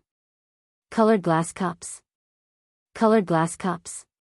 Chitsu Pavilion actually has something like this? Didn't they say that only barbarians have these things? Someone questioned. Hey! What's this? Li Xiannan was able to create so many strange things before. It's not strange that he can create colored glass now. Hiss. You're saying that this batch of colored glass is produced by Chitsu Pavilion's own workshop. Someone thought of the high price of colored glass and could not help but gasp. Haha. Then what else? Didn't you see what the newspaper said? This batch of colored glass cups and cups is of a higher quality than the ones sold by barbarians. Doesn't this mean that it was made by Li Xiannan's own workshop? Ha! Li Xiannan is really capable. I'll go and see for myself tomorrow. I wonder how much it will cost. After all, the newspaper said that this batch of colored glass is of better quality. I wonder how much more expensive it will be compared to the ones sold by barbarians. Someone frowned and said worriedly, "Hey. I believe that it won't be too expensive. Weren't Tang Dynasty's books very expensive in the past? Ever since Lord Li's Chitsu culture came out, ordinary people could afford to buy books. That's hard to say. Books are books. Lord Li sold them at such a low price because he wanted to benefit the poor scholars. Why is he selling the colored glass at such a low price now? Besides, who knows if the cost of the colored glass in Chitsu Pavilion is high or not? They won't sell it at a loss, right? Haha. I'm curious about what the bigger surprise is. Li Xiannan's Chitsu Pavilion has never disappointed me. Chapter 454. Bastard. I was actually tricked by this brat. He even dares to take my money. How preposterous. After the morning court, Li Er came to the Li Zheng Hall and saw a Datang daily on the table. He casually flipped through it, but something happened. What's wrong, Your Majesty? Who made you angry? Empress Zhongsun brought a glass of water to Li Er and asked curiously. Who else could it be? It's Li Zishuan, that brat. Li Er rolled his eyes angrily, then pointed at the advertisement in the newspaper and said, Look, Guanyin maid, this brat can already make his own glaze. He even deceived me last time. This is outrageous. Deceived? Where did this come from, Your Majesty? Empress Zhongsun glanced at the newspaper and then asked doubtfully. Have you forgotten, Guanyin maid? Last month, I asked that brat to make compasses for the fleet going south. That brat complained to me that the glaze on the compass was expensive and that he would lose money if he sold it cheaply. In the end, that brat sold 200 compasses to the imperial court at the price of 4 strings of coins each. At that time, his workshop would be able to make colored glaze on its own. That brat deliberately hid it from me because he wanted to make a fortune from me. Li Er slammed the table and said hatefully. Pfft. Empress Zhongsun couldn't help but laugh when she saw Li Er's angry look. Your Majesty, even if Xiao Xian's workshop can produce glaze by itself, that's also his own good fortune. Besides, the quality of their glaze is not inferior to that of the Hu merchants. It's understandable that they sell it at such a price. Li Er glared and said, although that's the case, I'm still more or less uncomfortable after being tricked by this brat. Haha. Your Majesty is magnanimous. Why lower yourself to the same level as a child? You just finished the morning court. Drink some water. Empress Zhongsun smiled sweetly and handed the cup to Li Er. Li Er took it and thought for a moment. Okay. Forget it. I'll let this brat off on account of Guanyin maid. Empress Zhongsun joined in the fun and said, Then I thank Your Majesty for giving me face. Ha ha ha. Maid Guanyin, you don't need to be so courteous. Oh. Oh right, Your Majesty. Xiao Xian suddenly took out so much glass to sell. Was he short of money? But this concubine doesn't think that child is short of money. Empress Zhongsun had clearly seen the contents of the newspaper before. Now that Li Er had specially brought it up, she had some doubts. Oh. He must be short of money. Didn't Maid Guanyin follow me there yesterday? The Yanwang College designed by that brat is almost as big as my palace. Although there are not as many buildings as the palace, I'm afraid that it will cost a lot to build it. I don't know where that brat got the confidence to build such a big college. Li Er took 2 sips of water and muttered to himself. Ah. So that's how it is. I only saw the magnificent design of the academy yesterday, but I really didn't think about money. Your Majesty, how much do you think it will cost to build this academy? Empress Zhongsun said in surprise. According to my estimation, if it is built according to the scale on the blueprint, this brat will have to fork out at least 500,000 strings of cash. Otherwise, he won't be able to build the same effect as the sand table model. Li Er's knowledge was quite broad. After some calculations, he was actually pretty close to the mark. The budget of 400,000 strings of cash that Yen lied made before didn't include labor and decoration costs. It seemed that Li Er's budget of 500,000 strings of cash was reasonable. 500,000 strings of cash. Such a huge number made Empress Zhangsun, the mother of the country, couldn't help but cover her mouth in shock. Then she said worriedly, although the Li family is rich, I'm afraid they can't fork out so much money. And now that the treasury is empty, the imperial court can't support him with money. Sigh, this child. In my opinion, it would be better for him to build a smaller academy. It's all about teaching and educating people. What's the difference if the environment is better? Ha! Even if the treasury of Chang and city is full, the officials in the imperial court won't let me spend the money on Yanhuang College. Li Er sighed, patted Empress Jiangxuan's back, and said, Guanyin maid, you're still thinking too simply. Although this brat has just entered the imperial court not long ago, I have a clear understanding of his nature. No matter what he does, this brat is never someone who is content with his lot. Everything he does, he wants to be different from the rest and do it the best. Let him do as he pleases. Your Majesty, that's 500,000 strings of cash. Where can this child get so much money? Empress Zhangsun was still a little worried. Haha. Guanyin maid, your worries are groundless. In terms of the ability to make money, no one in the entire Tang Empire can make more money than that brat. He must have a way to solve it. Li Er pulled Zhangsun into his embrace and laughed loudly. While advertising Chitsu Pavilion's Lioli, Li Zishuan also asked Faubert and Wang Zhong to start recruiting workers and craftsmen. Now that the Imperial College's field vacation had begun, there were only 2 months left for the construction of Yanhuang College. It would take more than 2 months to build at least 3 buildings, the teaching building, the dormitory building, and the cafeteria. As for the bathhouse, although it had to be built first, in terms of scale, it shouldn't be considered a building. Logically speaking, it was very difficult to complete. In modern times, it was simply a fantasy. However, Li Zishuan didn't believe it, because he had a lot of manpower and money. Yen Lide transferred 220 craftsmen who were proficient in construction from the Ministry of Works. In the workshop, there were also more than 100 craftsmen who knew how to build. In total, there were more than 300 construction elites, and each of them could command at least 30 to 40 workers to participate in the construction. There were also many experienced craftsmen among the people. Li Zishuan was rich, and he planned to recruit all of them.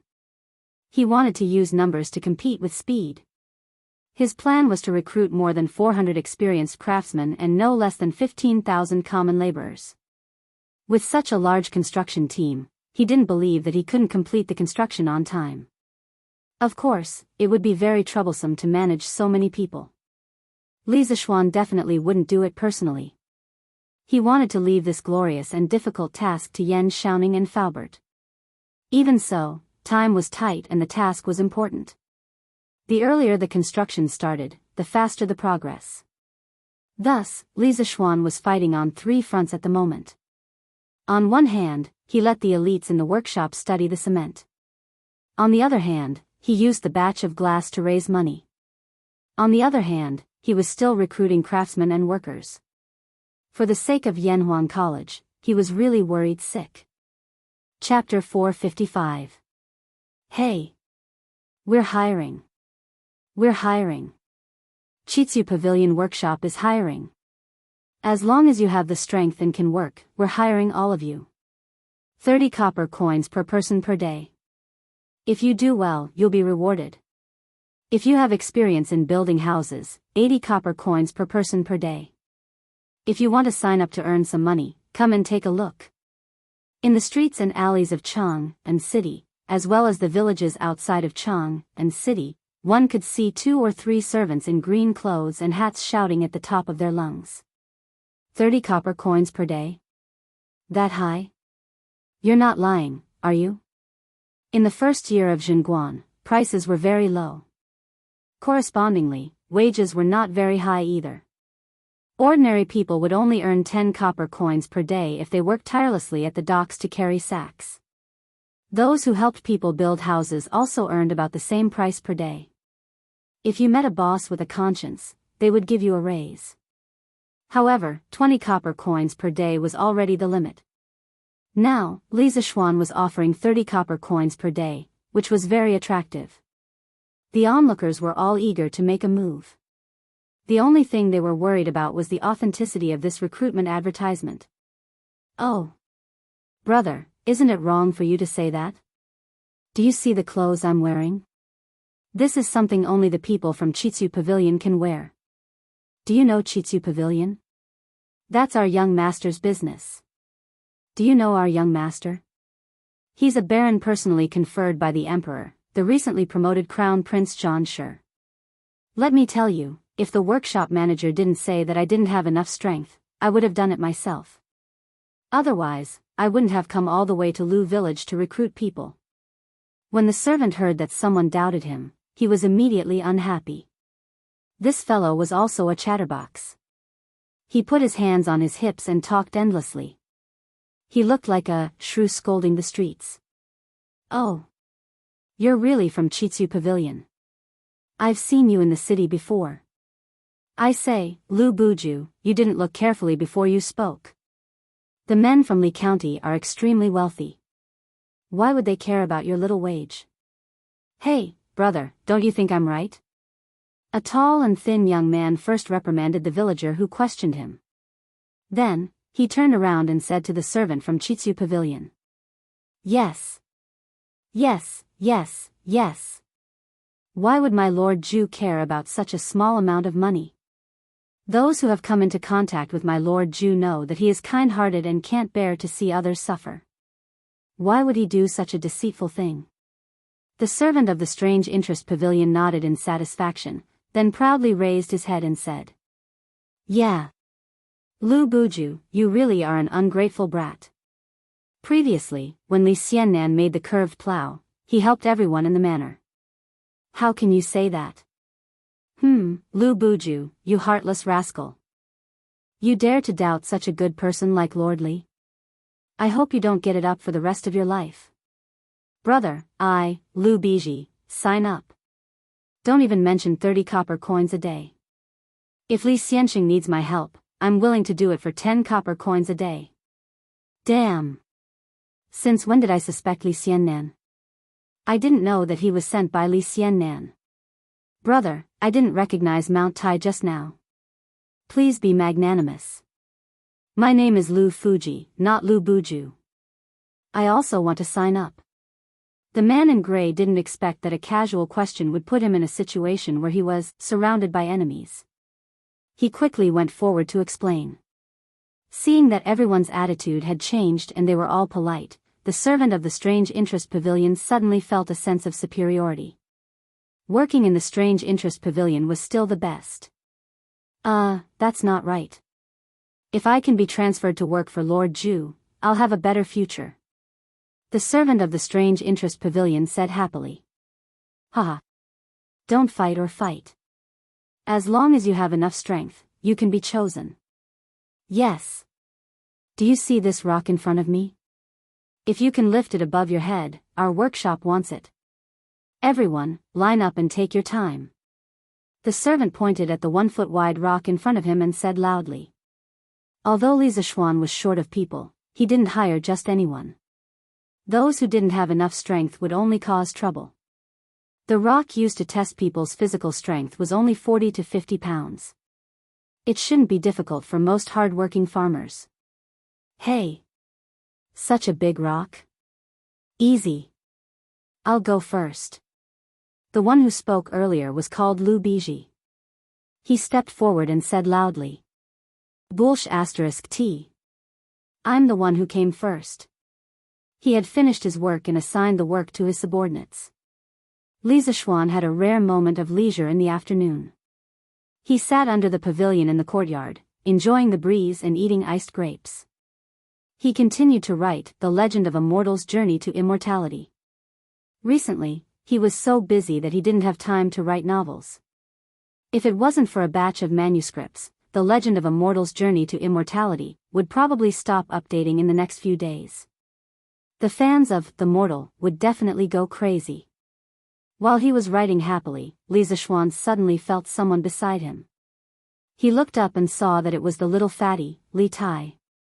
He couldn't help but stop writing and asked curiously, Qingke, why are you here? Nothing much. I'm just bored in the prince's mansion, so I came out for a walk. Li Tai looked at the manuscripts on the stone table and answered absent-mindedly. Ever since Li Zishuan deliberately practiced writing for a period of time, the matter of ghostwriting for The Legend of a Mortal's Journey to Immortality was no longer his turn. This was because Li Zishuan's writing speed was much faster than his. This directly led to him not being able to enjoy the privilege of not being able to read the later chapters of The Legend of a Mortal's Journey to Immortality in advance. You can just walk around to my house? Brat, you're too good at walking around? Li Zishuan rolled his eyes and said. Hee hee. Didn't I hear from Imperial Father that Xiao Xian, you've already finished designing our Yanhuang College? This prince specially came to take a look. Li Tai laughed dryly and said the truth. Hey. Wait. That's my Yanhuang College. When did it become ours? Li Zishuan didn't expect that this little fatty not only had so much fat, but also had such a thick skin. He couldn't help but be angry. Hey, Xiao Xian, you're not interesting. Back then, I was the first, no, I was the first to support Yanhuang College. Even if you're not grateful, you can't bite the hand that feeds you. Scram. I see that you haven't attended classes for a few days, so you've forgotten the dignity of a teacher. Li Zishuan lifted the big sword beside him, slammed the table, and said fiercely. Fine. Yours, it's all yours, alright? This prince is only here to take a look at your sand table, is there a need for this? The little fatty immediately dodged and kept a relatively complete distance from Li Zishuan. He knew that even if there were 10 of him, he wouldn't be able to defeat Li Zishuan. The sand table is in the side hall, if you want to take a look. Li Zishuan waved his hand and sat down to continue writing his novel. Chapter 456. Oh. This house looks so stylish. What the hell, how many levels are there? 1, 2, 3, 4, 8, 9, 10 floors. So stylish. Little Xian, your design is great. Damn, this house is also beautifully designed. TSK, I didn't expect that little Xian not only knows mathematics, but also landscaping. Damn. What is this? Why are there 2 nets on the grass? Awesome. Pavilions, terraces, rockeries, lakes, this is almost comparable to a palace. Little Xian, your design of Yanhuang College is too awesome. Haha. This prince's choice of going to Yanhuang College was indeed correct. Damn. I say, are you done yet, kid? Look at the sand table, can't you shut your mouth? Ever since Li Tai had entered the side hall, the little fatty's screams had been continuously heard. Li Zishuan, who was in the pavilion, could hear it from far away. Even when he was writing a novel, he couldn't calm down to write. He couldn't help but shout angrily. Li Tai, who was feeling smug, was suddenly awakened by the roar. He shrunk his neck and thought that he was too excited and forgot where he was. Li Tai calmed down and carefully looked at the sand table model of Yanhuang College from beginning to end. The more he looked, the more shocked he was. The more he looked, the more fortunate he was that he chose Yanhuang College in the first place. Little Xian, this Yanhuang College's design is amazing. Although many of the buildings are different from the architectural styles of Tang Dynasty, I don't know why, but I still like this style. Yanhuang College must be built, no matter how much it costs. Little Xian, if you don't have enough money, I'll pay for it. The little fatty looked at it for a long time and walked out of the house. It was the first time he saw a modern reinforced concrete style building, and he immediately fell in love with it. This guy's crazy look was very similar to a modern fanatic, but he was bragging a little too much. Oh, just right. I'm short of money recently. Li Zishuan put down his pen and glanced at the spendthrift in front of him. He smiled and said, if you want to build the academy according to the sand table, you still need 350,000 strings of cash. Since you are so generous, you can pay for the rest of the money. In a while, I will ask my men to drive dozens of ox carts to the Prince of Wei's mansion to get the money. How much? Li Tai widened his eyes as his voice rose an octave. He said in disbelief, 350,000 strings of cash. How could there be so many? Little Xian, are you trying to scare me? At this moment, little Fatty's knees went soft and he nearly knelt down. 350,000 strings of cash. Although he was a prince, it was impossible for him to take out so much money. Even if he tore down his mansion, it wouldn't be worth 350,000 strings of coins. Who has the time to scare you? If I want to build Yanhuang College, I'll need at least 500,000 strings of cash. I've only been able to scrape together 150,000 strings of cash these days. There's still a hole of 350,000 strings of cash. Qingke, you were shouting so loudly just now, I heard it all. A real man must keep his word. Li Zishuan said to the righteous Li Tai with a smile. Li Tai was immediately dumbfounded. He really wanted to slap himself. How could he be so smug and blabber without thinking? Now he was done for, wasn't he? Cough, cough. This. 350,000 strings of cash is something that I don't have. If it's 20,000 strings of cash, I can still take it out. Little Xian, do you think that's enough? Li Tai immediately lost his arrogance and complacency as he weakly said. Hee. Why don't you take out the books in your mansion and sell them, Qingke? You can probably get a few tens of thousands of strings of cash. Li Zishuan said maliciously. No. Absolutely not. Li Tai jumped up as if his tail had been stepped on. He shouted, I'm taking care of those books on behalf of my father. If I sell them, my father will skin me alive. Hee. Forget it then.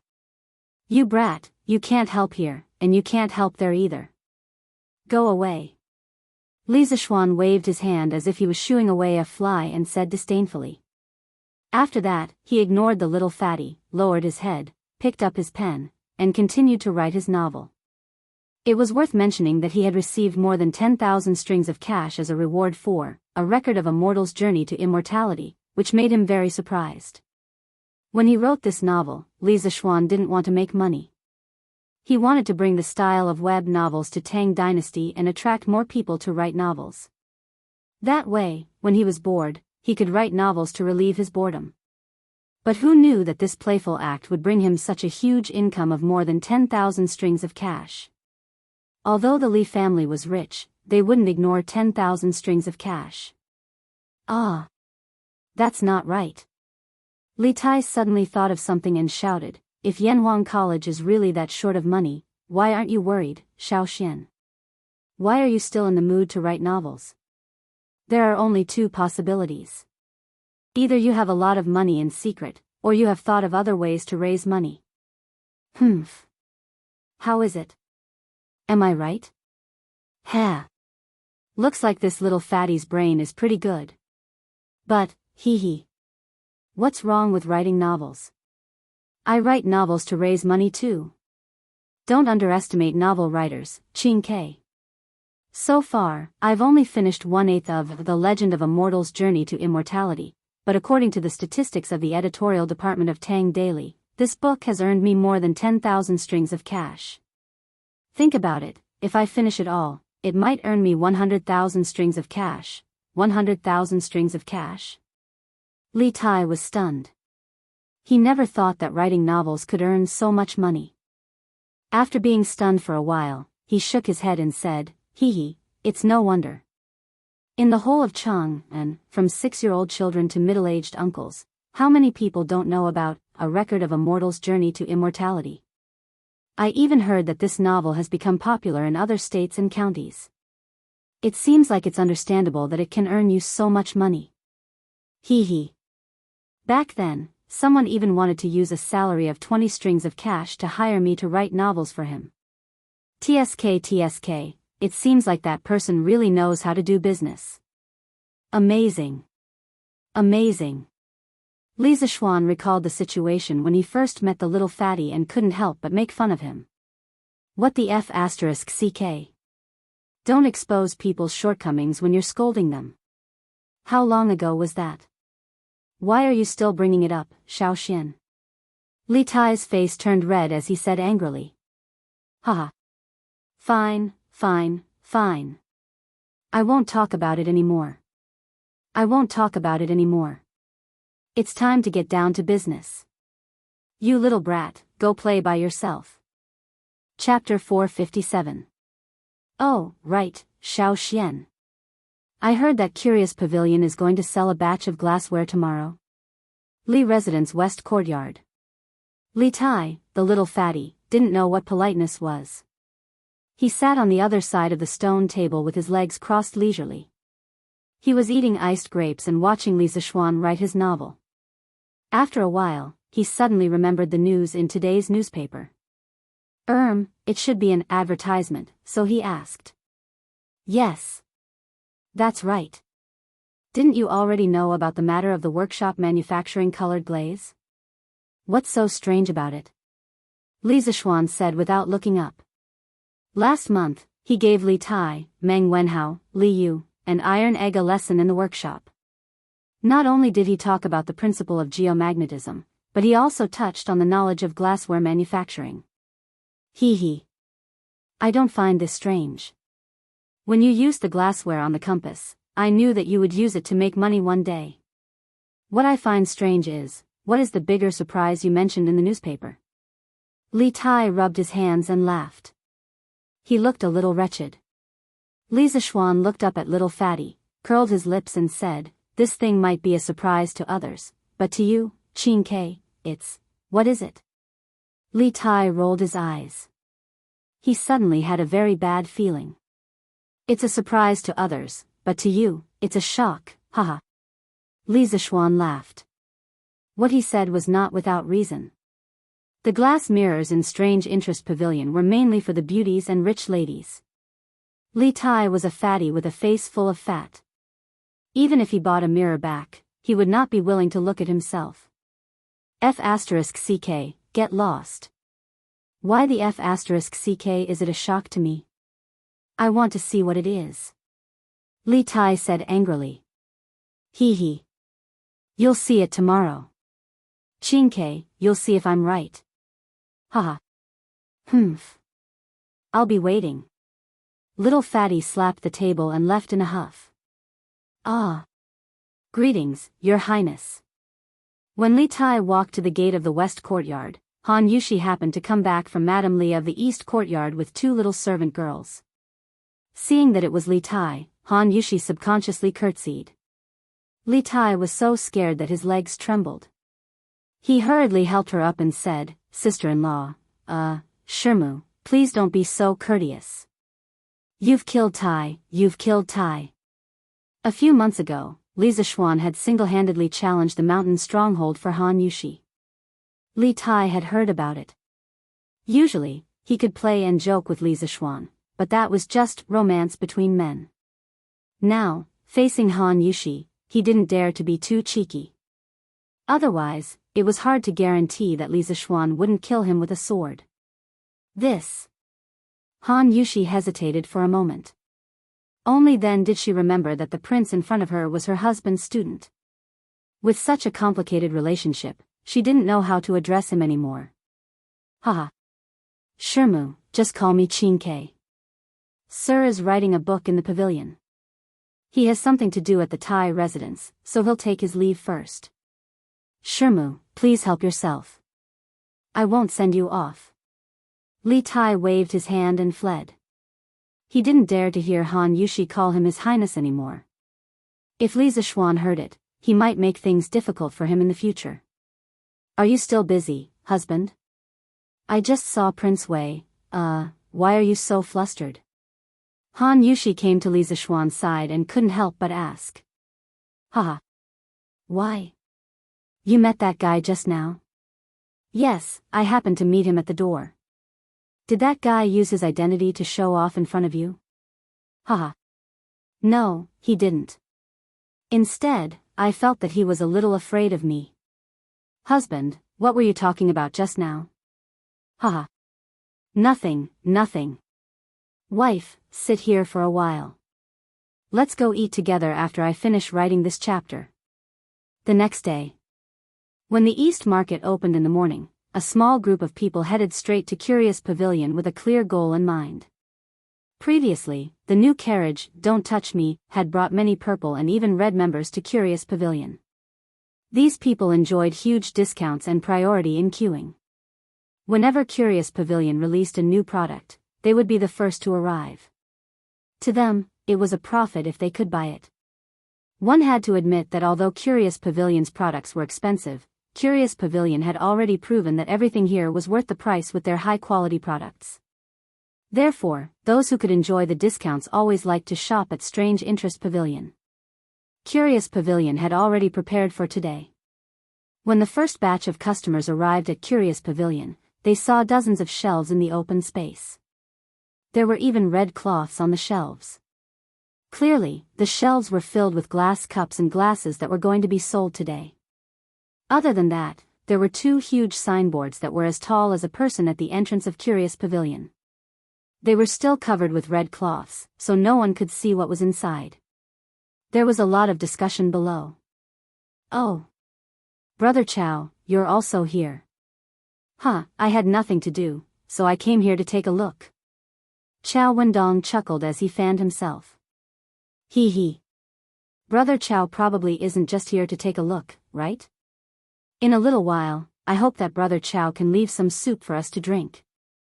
Those who had come to line up so early were not idiots. Many of them were merchants with a keen sense of smell. In this era, the glass of the Central Plains was completely supplied by Hu merchants. It could be said that the Hu merchants had a monopoly in this area, and the merchants of the Central Plains had no right to a share of the profits. They could only follow behind and eat the leftover rice and soup, earning a fee for running errands. The fact that the Odd Interest Pavilion was able to provide such a large amount of glassware made the peddlers move immediately. Most of them had membership cards for the Odd Interest Pavilion. In their opinion, being a peddler for the Odd Interest Pavilion would definitely earn them more than buying from the Hu merchants.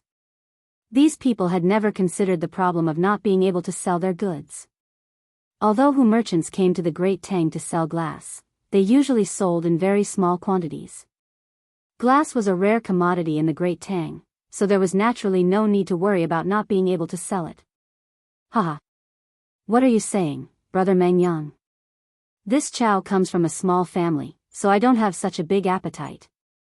Let's make money together, Ha ha ha. Brother Chow is indeed a straightforward person, haha. Brother Chow, what do you think those two things at the entrance are? This must be the surprise that the newspapers were talking about, right? As for what it is, this Chow doesn't know. Ha! Brother Chow, you're really modest. There are only a few merchants in Chang'an who can talk to Li Xiannan. A few days ago, Li Xiannan just got married. This one remembers that you went to Li Xiannan's residence for a visit. Chapter 458. Sigh. Why isn't shopkeeper Sun here yet? Did he oversleep? How is that possible? You're in too much of a hurry. According to the usual practice, he should be here soon. Sigh. I wonder how the glazed cups they make compare to those sold by the barbarian merchants. Speaking of which, I still want to buy their horse carriage. I've been queuing for days, and I still haven't bought it. The new horse carriage, Don't Touch Me, was still in short supply. The workshop's production capacity had reached its limit, and it was impossible to produce more than 100 horse carriages in one go. Yo! Brother Zhang, where did you strike it rich? You can even afford a horse carriage from Curious Pavilion? Sigh. Strike it rich? I can't not buy this horse carriage. My son has fallen in love with the youngest daughter of County Deputy Wu of Bailing County. County Deputy Wu didn't object to the marriage, but his daughter said that she doesn't want the wedding to be as grand as Lord Lee's wedding, but when we pick her up, there must be a "don't touch me" carriage from Strange Interest Pavilion. Otherwise, she will lose face, and she won't get on the bridal sedan chair. It was obvious that she was a love-struck girl who had been poisoned by Lisa Schwan. In the future, all the weddings in the Great Tang would probably use Lisa Schwan's grand wedding as a reference before holding it. Pfft. Haha. Brother Zhang, you didn't lose out at all. You can marry County Deputy Wu's daughter with a horse carriage. Your Lin Lin is really lucky. The person beside him wiped the cold sweat off his forehead and said resentfully. He's here, he's here. Boss son is here. Sigh. Don't push, don't push. I'm the one who came first. Bullsh *T. I've been here for a long time. I just went to the outhouse. At 8:45 in the morning, the door of the Strange Interest Pavilion opened. Sun Huayuan walked out of the room with a flushed face. Everyone, please be quiet. Listen to this old man. Sun Huayuan smiled and cupped his hands towards the crowd, shouting loudly. The crowd gave him face and instantly quieted down. I know that all of you are here today to see the glazed cups and glazed lamps produced by my Strange Taste Pavilion. I won't keep you in suspense. Let's cut to the chase and show you the newest products of our workshop. Sun Huayuan said a few simple words and walked directly to one of the shelves. He reached out and lifted the red cloth. A row of glasses of different sizes and colors suddenly appeared in front of everyone. Hiss. This is a glass cup. Oh my God. Why is the color of this glass so clear? This is the real azure glass cup. The color is clear and bright, and it's as pure as ice. It's many times better than the glass cups sold by the Hu merchants. Because of the craftsmanship, the glass of this era was never clear and transparent. Basically, all the glass was turbid, with some having a greenish hue and some having a yellow hue. In short, the high-quality glass cups that the Oddity Pavilion was producing were unique in all of the Great Tang. Sigh. Do you see the style? The style of this glass cup is also different from the ones sold by the Hu merchants. Look, the patterns on it are really beautiful, and the shape of the cup is also very unique. In the Tang dynasty, the glass cups that the wealthy families bought from the Hu merchants were mostly bowl-shaped cups with a small foot at the bottom. They looked a little short and poor. The cups in the Strange Taste Pavilion were all carefully designed by Li Zixuan. The modern thick whiskey glasses, the tall slender champagne glasses, the round and elegant red wine glasses, and the stylish cocktail glasses were all borrowed by him. Thus, many people were almost instantly attracted by the elegant appearance of these wine cups. Perfect. Perfect. This is simply the work of nature. Shopkeeper son, how much are these glass cups?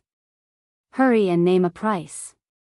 Chao Wendong had traveled extensively for many years and had seen all kinds of rare treasures, but he had never seen such perfect glass cups before. He had completely forgotten that he had just mentioned to the merchant called Meng Yang that they were going to make money together. He didn't want to share such a perfect treasure with others right now. He wanted to buy all of these glass cups. There were two reasons. First, in his opinion, if he sold such high-quality cups to other provinces and counties, no matter how expensive they were, there would still be people willing to buy them. Second, even if no one bought them, such beautiful cups could be kept at home to decorate his store. His only concern now was the price of these cups. With his wealth, would he be able to buy all of them? That's right. That's right. Shopkeeper son, name a price. We'll buy. There was more than one person who had the same idea as Chao Wendong. Many people began to clamor. Haha. Everyone, please calm down. Once everyone has finished looking at them with this old man, this son will name the price together. Sun Huayuan smiled and clasped his hands together. Then, he continued to flip open the red silk cups on another shelf. Ha! The cups here look even better. That's right. That's right. Strange Taste Pavilion's products really don't disappoint me. Ah. There are so many patterns carved on this glass plate. TSK, using this thing to serve dishes will definitely increase one's appetite. Haha. Sun Huayuan flipped open the red cloth on the 10 shelves of Strange Taste Pavilion one by one. At this time, the sun had just risen above the roof. The dazzling sunlight shone on the glass cups and cups. Some of the patterns on the glass reflected the sunlight and dazzled the customers who came to buy them. More and more people gathered around to watch the show. Strange Taste Pavilion suddenly became the focus of the entire East City, and the road became congested in an instant. Alright, these are the glass cups and cups that our workshop has recently produced. Today's supply is very sufficient. There are a total of 1,500 pieces. As for the price, at this point, Sun Huayuan paused for a moment. He looked around and said, "This sun has been doing business for many years, but I've never seen such high-quality glazed cups. If those barbarian merchants had such perfect glazed cups, this sun believes that there would be people willing to buy them even if they sold them for 100 strings of coins or 1,000 strings of coins. However, my Lord Ju is not an insatiable person. Today, we are only selling these glazed cups and cups for 80 strings of coins each. If you want to buy them, please line up later. 80 strings of coins? So expensive? Those glass cups that the barbarian merchants sell are mostly only 60 or 70 strings of coins. Idiot, how can those glass cups that the barbarian merchants sell compare to these from Strange Taste Pavilion? If you don't want to buy them, I'll buy them. 80 strings of coins is already too cheap. That's right. That's right. The 60 or 70 strings of coins you mentioned are just some of the inferior goods sold by the Hu merchants. The high-quality glazed cups they have can sell for 400 to 500 strings of coins each. But even their best glazed cups can't compare to the ones from Strange Taste Pavilion. Hey! Shopkeeper's son, there are still 2 more cups that haven't been flipped open. Chapter 459. Yes. Yes. Mr. Sun. There are still 2 things that haven't been revealed yet. The attentive crowd noticed that the red cloth covering the 2 big guys at the entrance of the curious pavilion had not been removed yet. Thus, they began to make a ruckus. Haha. Don't be impatient. Now, I will reveal today's grand finale, the immortal mirror. Sida, take off the red cloth. Sun Huayuan's spirit shook as he said in a clear voice. Yes, Mr. Sun. The servant of the curious pavilion cupped his hands and walked towards the door. The crowd below heard Sun Huayuan's words, and all sorts of questions arose in their minds. What is this immortal mirror? Immortal mirror? Is the curious pavilion making mirrors now? No way. They have carriages and colored glass. How can they have the energy to make mirrors? How many people do they have in the workshop? Haha. Who knows? Hey, hey, hey. Look, look. Oh my God. What is this? Is this a mirror? Holy sh*t. At this moment, the red cloth covering the 2 huge signboards at the entrance of the curious pavilion slowly fell down. 2 5-foot-tall colored glass mirrors made of red sandalwood were suddenly exposed to everyone's eyes. Everyone and everything in the open space in front of the curious pavilion could be seen clearly in the mirrors. Clear and bright, these were the most prominent characteristics of the colored glass mirrors compared to the traditional bronze mirrors. The images it produced were more realistic than the bronze mirrors. Shocking. The Tang Empire citizens who had never seen a colored glass mirror before were only shocked. Perhaps only the gods were worthy of such a clear and realistic mirror, right? This was the thought that surged in everyone's mind. Surprise. Now, those who had read yesterday's newspaper finally knew what kind of surprise the curious pavilion was going to give them. It was just that this surprise was simply too big. The people in front of the curious pavilion looked up at the 2 large colored glass mirrors and were speechless for a long time. Only the sound of people gasping could be heard. Mr. Sun. Just say it. How much do these 2 mirrors cost? I will definitely buy them today. The crowd was silent for a moment. Then, Chow Wendong roared. He only took one look at the mirror, and he knew how valuable it was. No matter how much money he spent, it was worth it. Now, he didn't care much about the azure glaze cup and the azure glaze cup. What he wanted to buy the most was the immortal mirror. TSK, TSK. Mr. Chow, you're so generous. It seems like we're not fated to have such an immortal treasure. Yeah. This immortal mirror is definitely not cheap. Many people who knew their own limits knew that there was no hope when they heard Chow Wendong's words. They definitely did not have the financial resources to buy these 2 mirrors, so they could only watch the show quietly from the sidelines. Haha. These 2 immortal mirrors are made from 2 huge pieces of colored glass. Then, the most skilled craftsmen in our workshop polished them for half a month before they finally took shape. There were countless failures in the process. It can be said that behind these 2 immortal mirrors is the culmination of the painstaking efforts of everyone in the Wonderful Taste Pavilion. It was not easy to come by. Sun Huayuan had also learned how to boast. In order to raise the price of the immortal mirror as a matter of course, he deliberately made the manufacturing process of the immortal mirror sound extremely complicated.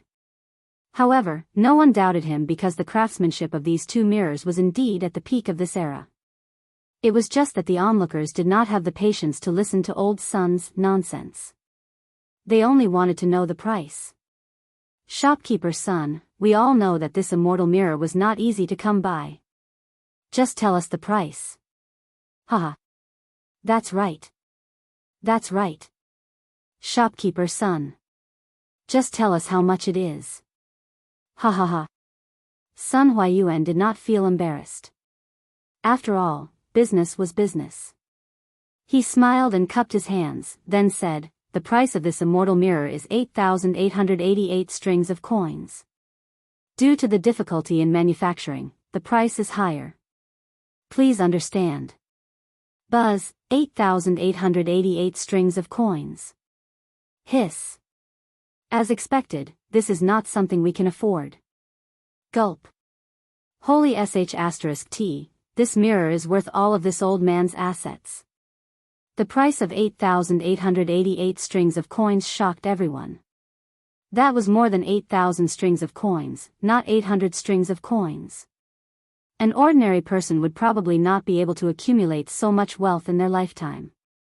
Although the immortal mirror was good, not everyone could enjoy it. I'll buy it. I'll buy it. I'll take both of these immortal mirrors. Although 99% of the onlookers flinched when they heard the high price, there was still no shortage of rich people. An old man in a gray robe laughed loudly. Wait a minute.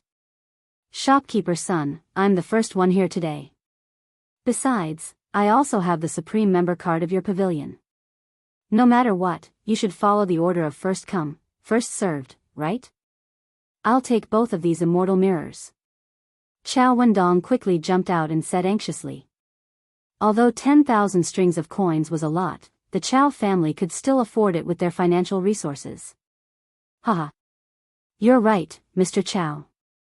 The Curious Pavilion is also a place with rules. I'm sorry, brother. Then these 2 immortal mirrors will belong to Mr. Chow. I'll ask the staff to send it to your house. Sun Huayuan laughed. At this moment, he couldn't help but sigh. This money came too easily. Haha. Thank you for letting me win, everyone. I won't fight with you today. I'll go first. Now that Chow Wendong had the immortal mirror, he didn't care about anything else.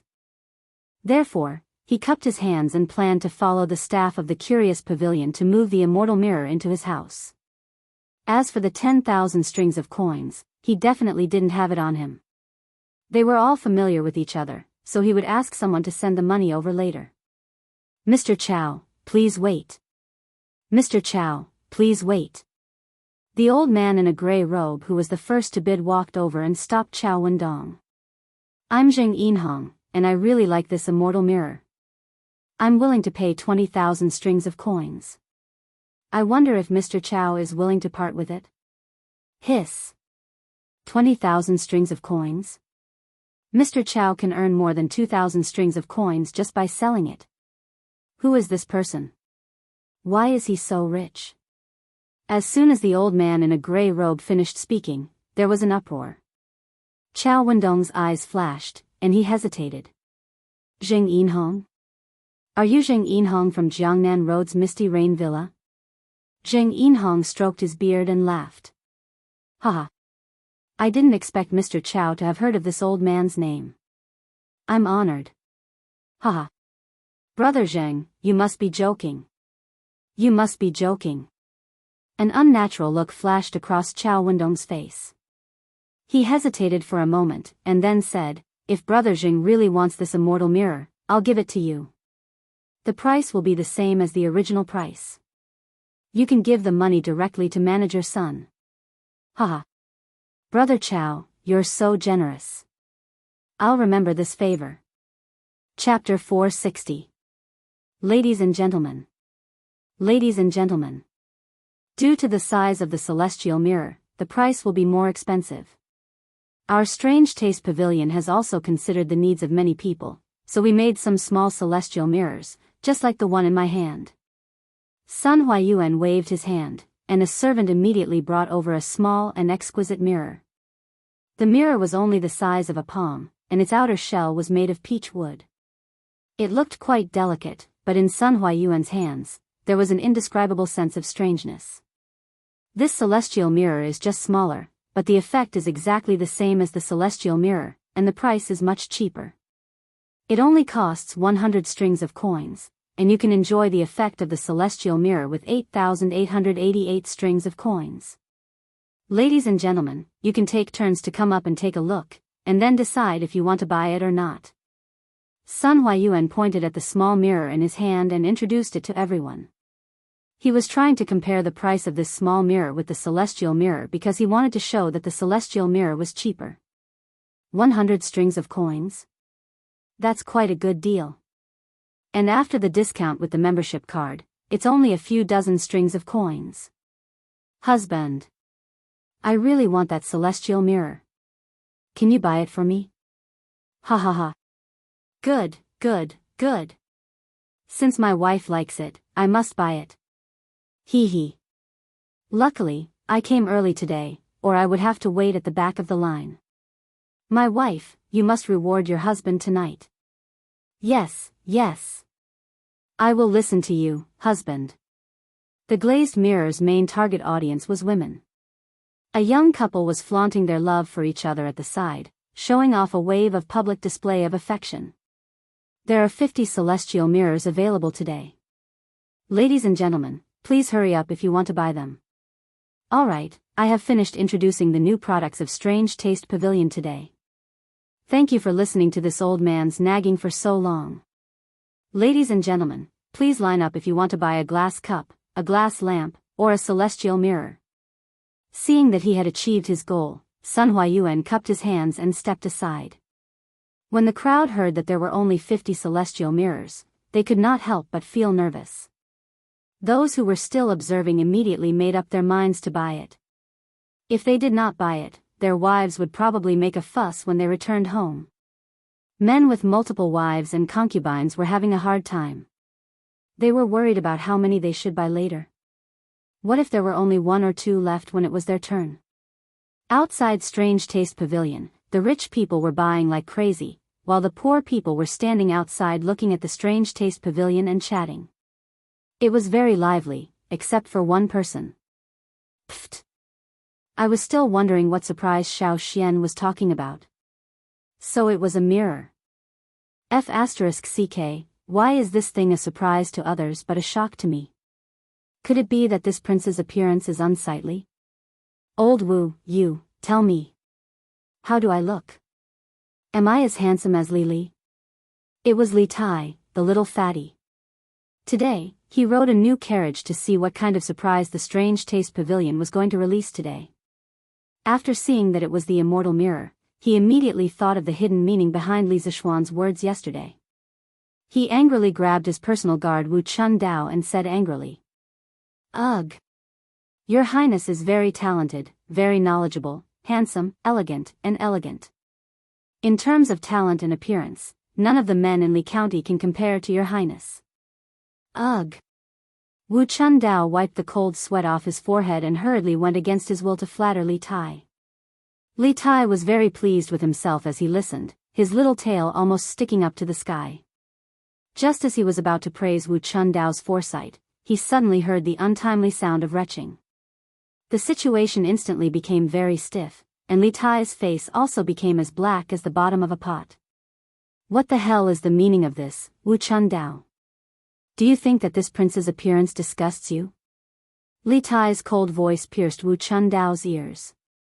The other guards could feel the cold killing intent in his words, and they were so scared that they didn't even dare to breathe loudly. Wu Chun-dao was the closest, so he was the first to bear the brunt. He felt like he was cold from head to toe. Your Highness, this subordinate definitely didn't mean that. This subordinate just ate some meat last night, and caught a cold. Yes, I caught a cold. Wu Chun-dao was quick-witted, and in the moment of life and death, he finally came up with an excuse. Caught a cold? Li Tai stared at Wu Chun-dao as if he was looking at an idiot. He grinned coldly and said, since you've caught a cold, why don't you run 30 laps around the mansion? You'll get better faster if you sweat. Also, you're only allowed to eat vegetables for 7 days. You're not allowed to eat meat. This prince is being considerate to his subordinates. To actually catch a cold on such a hot day, Li Tai really believed in Wu Chun-dao's evil. If it was in the past, with Li Tai's temperament, Wu Chun-dao would have at least received a beating. But he had been with Li Zishuan for a long time, so his hostility was much less than before. Thank you, Your Highness, for your consideration, Your Highness. Wu Chun-dao was stunned for a moment, then as if he had been pardoned, he quickly thanked him. Running 30 laps around the Wei Wangfu, for a normal person, would probably kill him. But for a martial artist in the refinement realm like him, it would only make him pant a little. Li Tai's punishment really made him feel relieved. Bah! Go and buy a small divine mirror for this prince right now. Why the hell can't this prince look at himself in the mirror? First, he was teased by Li Zishuan, and now he was mocked by his own subordinates. Li Tai's heart was extremely sullen. He pointed at the strange taste pavilion and refused to believe it. Yes, Your Highness. But that shopkeeper's son said that there are only 50 small divine mirrors. This subordinate is afraid that I won't be able to line up. Wu Chun-dao held back his laughter and said awkwardly. Fuck. Do you have a fucking pig brain? Can't you just go straight to shopkeeper son? Why do you have to line up like an idiot? Cutting the line, do you know how to cut the line? As their boss's proud eldest disciple, do I still need to line up? Li Tai angrily knocked on Wu Chun-dao's head and said angrily. Yes, Your Highness is wise. This subordinate will do it right away. Wu Chun-dao's face was sprayed with spittle, but he didn't dare to wipe it off. He could only hurriedly salute. Wait. Does Your Highness have any other orders? Buy 2, 1 is not enough. Yes. Wu Chun-dao lowered his head and retreated. But his eyes were indescribably strange, as if he had seen a pervert. It's such a good thing. I should also buy 1 for Changle, lest that girls say that I'm biased. As for my mother, it's not appropriate to give this small immortal mirror. I'll ask Xiao Xian to send a big one to her. Hee. Who told you to call this prince ugly? I'm going to cheat you of a divine mirror. Haha. In the carriage, the little fatty was alone there and proudly fantasizing. Chapter 461. Your Majesty, His Highness the Crown Prince is here. Li Zhenghao. Empress Zhongsun was reading on the couch when a little palace maid rushed in and reported. Oh. Didn't Qingxian just come to pay his respects? Why did he come back? Empress Zhongsun muttered to herself. Of course, no one would give her an answer. She shook her head and said, "Let the crown prince in." "Yes, your majesty." A moment later, Li Qingxian walked in excitedly. "Your son greets mother." Is Qingxian looking for mother for something?" Empress Zhongsun pointed to the bench next to her and motioned for Li Qingxian to sit down. At the same time, she asked with a smile. "Haha. Your son is here to deliver a treasure to mother." Li Qingxian didn't sit down. Instead, he said mysteriously, "Oh. What treasure actually made Qingxian personally deliver it? It's really rare for my son to be so filial." Empress Zhongsuan's curiosity was indeed aroused. She blinked and asked, "Haha. Mother will know when she sees it." Li Qingxian bowed and said with a smile. Then, he shouted outside the hall, "Bring it in." Two eunuchs carried a huge signboard covered with a red cloth and walked in carefully. Under Li Qingxian's command, the two placed the big guy on the lower left of Empress Zhongsun and then retreated. The doubt in Empress Zhongsuan's eyes grew stronger. She got up and walked down, asking, "Qingxian, what is this?" "Haha. Mother, please take a look." After Li Qingxian said that, he personally tore open the red cloth. A huge glass mirror suddenly appeared in front of Empress Zhongsun. Looking at the extremely clear and real other self in the mirror, Zhongsun was stunned and speechless for a long time. This is a mirror?" After a long time, Empress Zhongsun murmured in disbelief. "Mother, this is indeed a mirror, but it has another name, the immortal mirror. What Li Qingxian sent over today was the immortal mirror. However, this thing wasn't his. Even if he had more than 8,000 strings of cash, he couldn't buy it outside. This immortal mirror was sent to the East Palace by Li Zishuan. Li Zishuan wanted to borrow his hand to give the immortal mirror to Empress Zhongsun." Immortal mirror? To be able to illuminate people so clearly, it is indeed not an object of the mortal world. This immortal mirror is worthy of its name. Empress Zhongsun muttered to herself, and then smiled at Li Qingxian. This immortal mirror should be from Xiaoshuan's workshop, right? Li Qingxian was stunned. He did not expect that even this could be seen through by his eldest grandson. He said rather awkwardly, "Royal mother is wise. This immortal mirror is indeed from the workshop of the Strange Interest Pavilion. Little Xian just sent someone to deliver it to the Eastern Palace. Ahem, I'm just presenting it to Buddha with borrowed flowers." "Haha. You two kids." Empress Zhongsun smiled and then looked at the immortal mirror. She couldn't help but sigh. This immortal mirror is a rare treasure in the world. Imperial Mother likes it very much.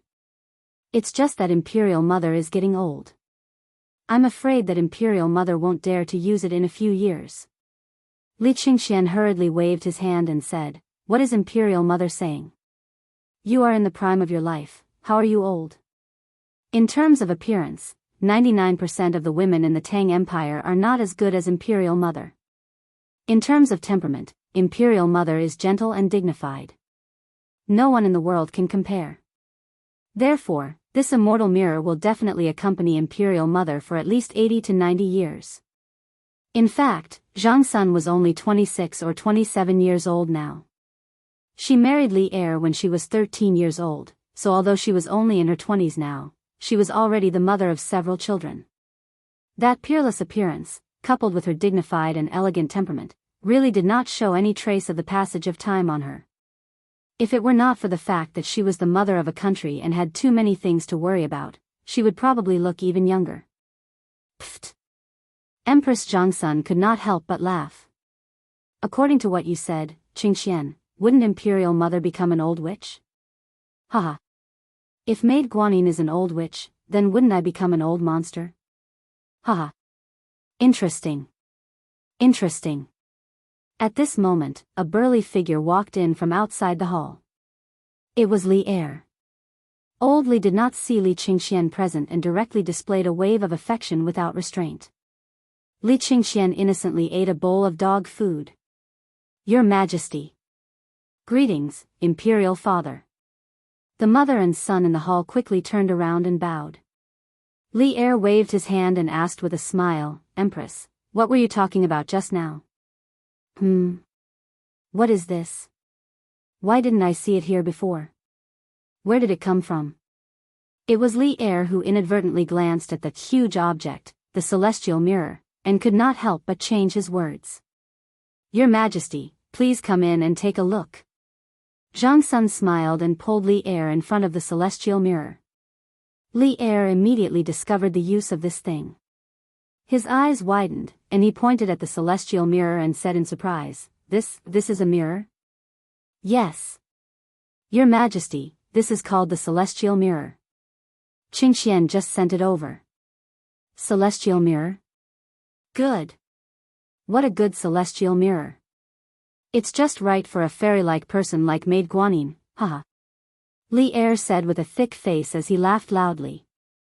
Zhang Sun blushed and was about to explain when the little palace maid ran in again and said, Your Majesty, Prince Wei is outside the hall and asking for an audience. Qin Ke is here too. This child did not come to greet me early in the morning. Why is she here now? Zhang Sun muttered to herself hesitantly. Let him in. Li Er waved his hand and then looked at the mirror in front of him seriously. Yes. After a while, Li Tai walked in leisurely. Seeing that there were so many people in the hall, he could not help but be stunned for a moment. Then, he went forward and bowed to Li Er and Zhang Sun, saying, Your son greets Imperial Father and Imperial Mother. Then, he cupped his hands at Li Qingxian. Greetings, big brother. Haha. Where did Qin Ke go to play this morning? Qingxian and Chang'e have both come to Imperial Mother's place. You're the only one left. Zhang Sun waved her hand and let Li Tai get up. She smiled and joked at the same time. Li Tai scratched his head awkwardly. He could not say that he had run out early in the morning to watch the fun, right? Just as his eyes were rolling around, he suddenly saw the divine immortal mirror beside him. He was stunned and even forgot to answer Zhang Sun's question. He said dumbfoundedly, This is the divine immortal mirror? Imperial Mother, why do you have the divine immortal mirror here? Qin Ke, you actually know about the divine immortal mirror? Zhang Sun was also shocked and asked. Your son passed by the East Market this morning and heard someone say, cough cough, I heard someone say. Li Tai stammered. Oh. I see. Hey. Imperial Mother, this divine immortal mirror has become the talk of the town today. Do you know how much this mirror is sold for at the Curious Pavilion? Li Er frowned at this time and said impatiently, Stop showing off there. Tell me quickly. Replying to Imperial Father, they sell this divine immortal mirror for 8,888 strings of cash. Li Tai hurriedly said. Li Er stared and said, How much? 8,888 strings of cash. This kid is really black-hearted. Chapter 462. This kid is really black-hearted. This was Li Er's subconscious evaluation of Li Zishuan after hearing the price of the immortal mirror. In his opinion, although the immortal mirror had an obvious advantage over the bronze mirror, the price of 8,888 was a bit excessive. 8,888? Qin Ke, is there anyone who wants to buy it at such a high price? Empress Zhang Sun didn't comment and just asked with a smile. Of course, there are people who want to buy it at a higher price. I heard from shopkeeper's son of the Curious Pavilion that there are only 2 immortal mirrors of this size today. I didn't expect Xiao Xian to give one to mother. This kid is quite generous. The quick-witted little fatty guessed the origin of the immortal mirror after thinking for a while. He couldn't help but feel gratified. Then this kid will probably earn a lot today, right? I heard that the Curious Pavilion is going to sell a batch of colored glass cups and lamps today. Based on his character, the price will definitely not be cheap. Li Er pinched his chin and said softly. Isn't that just enough to alleviate that child's urgent needs? I just don't know if Xiao Xian can make up for all the money he needs to build the college. Empress Zhang Sun was worried about Li Zishuan. That's hard to say. No one knows how much money that kid has. Father, as far as I know, Xiao Xian's family can take out 150,000 strings of cash now, but he needs at least 500,000 strings of cash to build Yanhuang College. He's still thinking of ways to raise the remaining 350,000 strings of cash. Today's big move by the Curious Pavilion is probably one of his measures to raise money. When Li Tai heard this, he jumped out and exposed Li Zishuan's past. So much? This was the first time Li Qingxian heard that Li Zishuan was short of money. He frowned, then cupped his hands at Li Er and said, Father, I think that even if the Curious Pavilion launches so many things today, they won't be able to raise 350,000 strings of cash in a short time. Yanhuang College is beneficial to our Tang Empire, and its construction can't be delayed. I implore Father to give Xiao Xian some support. Li Er raised his eyebrows and waved his hand. Qingxian, as the heir to the throne, how can you act so emotionally? Not to mention that the Cheng and local government has no extra money, even if the national treasury is full. Do you think I can use my imperial power to seek personal gains and allocate money to Li Zishuan? The way to be a ruler is to maintain balance. The emergence of Yanhuang College already has the tendency to break the current balance. If I were to openly give him money, it would inevitably cause dissatisfaction. Then I wouldn't be helping him, I would be harming him. Do you understand? Li Qingxian suddenly understood that there were so many twists and turns in such a simple matter. He hurriedly bowed and accepted the lesson. I understand. I will remember Imperial Father's teachings. Li Tai's eyes flashed and he nodded imperceptibly. Also, how do you know that this kid doesn't have any tricks up his sleeve? I think the only person in this world who won't be troubled by money is Li Zishuan. Li Er smiled mysteriously and said with certainty. As the old fox at the top of the food chain in the empire, Li Er's guess was not wrong. Li Zishuan certainly had tricks up his sleeve. Using colored glass to make money was just a natural move. Even without the matter of the academy, he would have launched these colored glass products. His most important trump card was cement. The cost of cement was dozens of times cheaper than glutinous rice mortar. Therefore, even if the Curious Pavilion could not raise 35 strings of cash, he was not worried at all. He was listening to Sun Huayuan's report on the latest sales of the Curious Pavilion and was secretly delighted. 78,200 strings of cash. Haha. If that's the case, our Curious Pavilion sales today is likely to exceed 100,000 strings of cash. Li Zishuan said happily after listening to Sun Huayuan's report. It was noon, so 100,000 strings of cash was estimated to be very conservative. 100,000 strings of cash in a day, what kind of concept was that? That was 80 million copper coins. In the future, he could brag to others and say, if you have something to say it quickly. Don't waste my time. I'm a man who can earn tens of thousands of copper coins in minutes. Can you afford to waste my time? Hee hee. It was quite satisfying to think about it. It's very possible. At this rate, it's very likely that the goods we prepared today will be sold out. Young master, the colored glass cup, and the immortal mirror are really too profitable. I think that our workshop can stop all other work and focus on producing these 3 items. In this way, in less than a year, you will become the richest man in the Tang Empire. Sun Huayuan was shocked by the huge profits of the colored glass products today. At this moment, he excitedly expressed his thoughts to Li Zishuan. In his opinion, compared to the immortal mirror, the colored glass cup, and the colored glass cup, the other products of the workshop were all rubbish. It was better to abandon them and focus on producing these 3 products. Li Zishuan shook his head and said, that won't do. Shopkeeper son, don't think that these 3 items are expensive now.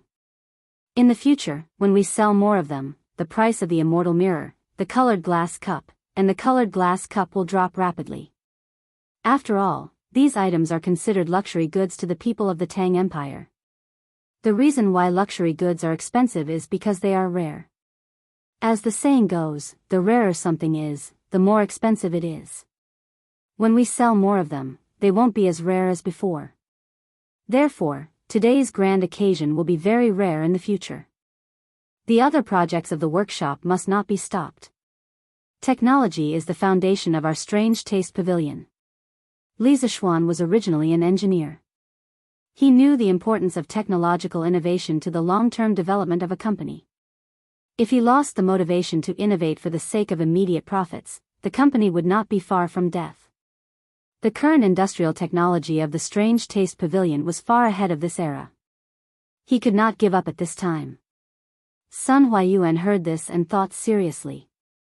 Then, he clasped his hands and said, "Young master has great foresight and great foresight. This son admires you." It seems that this old man was too focused. "I'm not as calm as young master.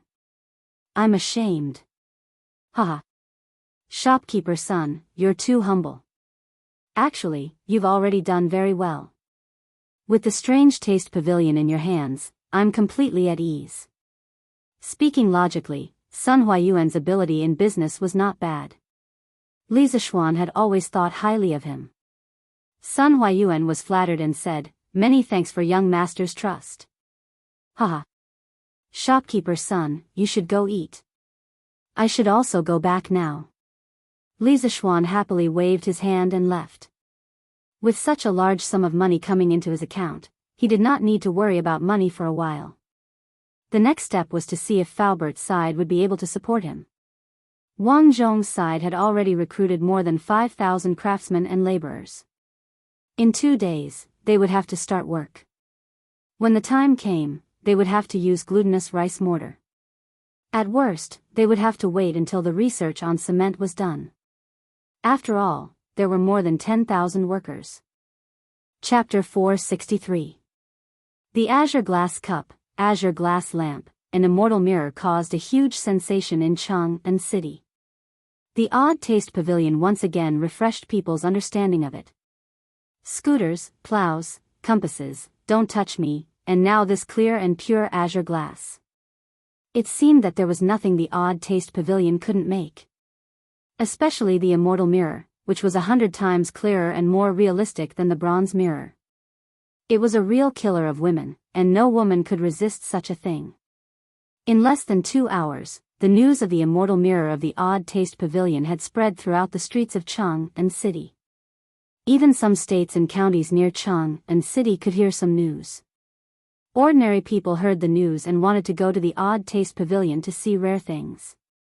The young masters and young ladies of the rich families brought a group of servants and waved their money bags, ready to buy an immortal mirror. As a result, more and more people came to the Odd Taste Pavilion, and it was full of people. If it weren't for a large number of marquises maintaining order, there might have been another riot. What? No more. I rushed over as soon as I heard the news. How can there be no more? In a private room of a restaurant next to the Odd Taste Pavilion, a sweet-sounding woman's angry words came out. "Miss, there's really no more. Their waiter said that there were only 50 small immortal mirrors today, and they were sold out an hour ago. There were also 2 big immortal mirrors, and they were bought by Master Chow of Chongren Lane as soon as the show started." In the private room, an honest-looking servant in green explained in a low voice to the beautiful and petite girl in a pink dress. Bang! Humph! Trash!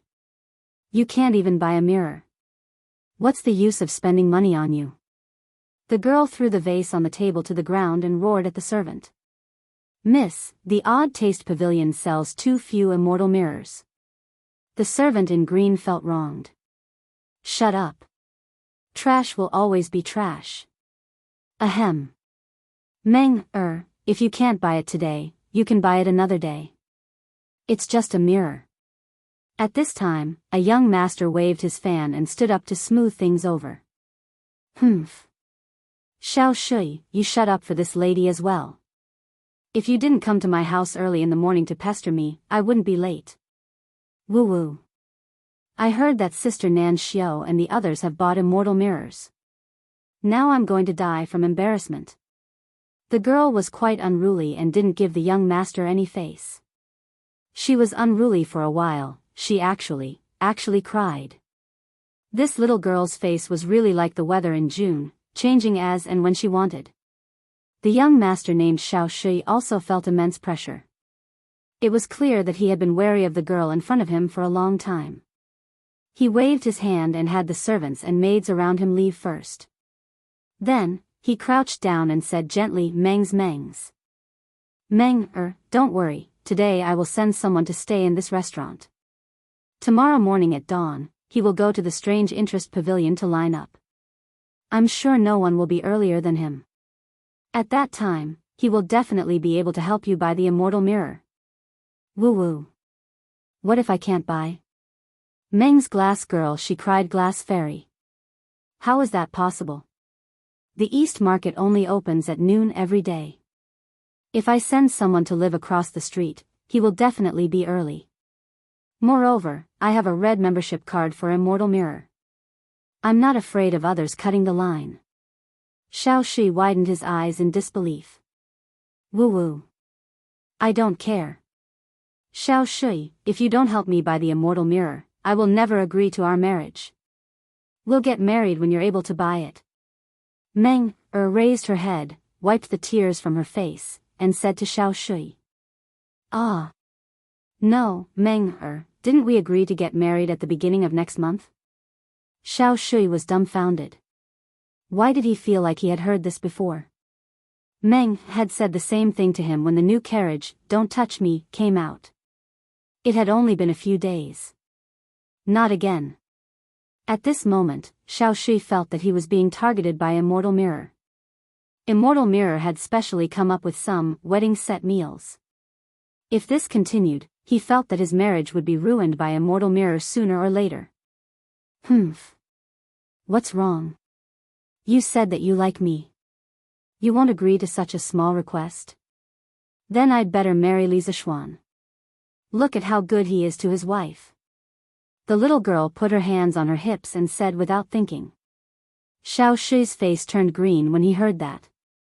He quickly vomited blood and said, Meng, don't say such things again. I will definitely find a way to buy this immortal mirror for you. If it doesn't work, I will ask my grandpa for help. Then, will Grandpa Xiao think that I'm not ladylike? The little girl was delighted, but she hesitated after thinking about it.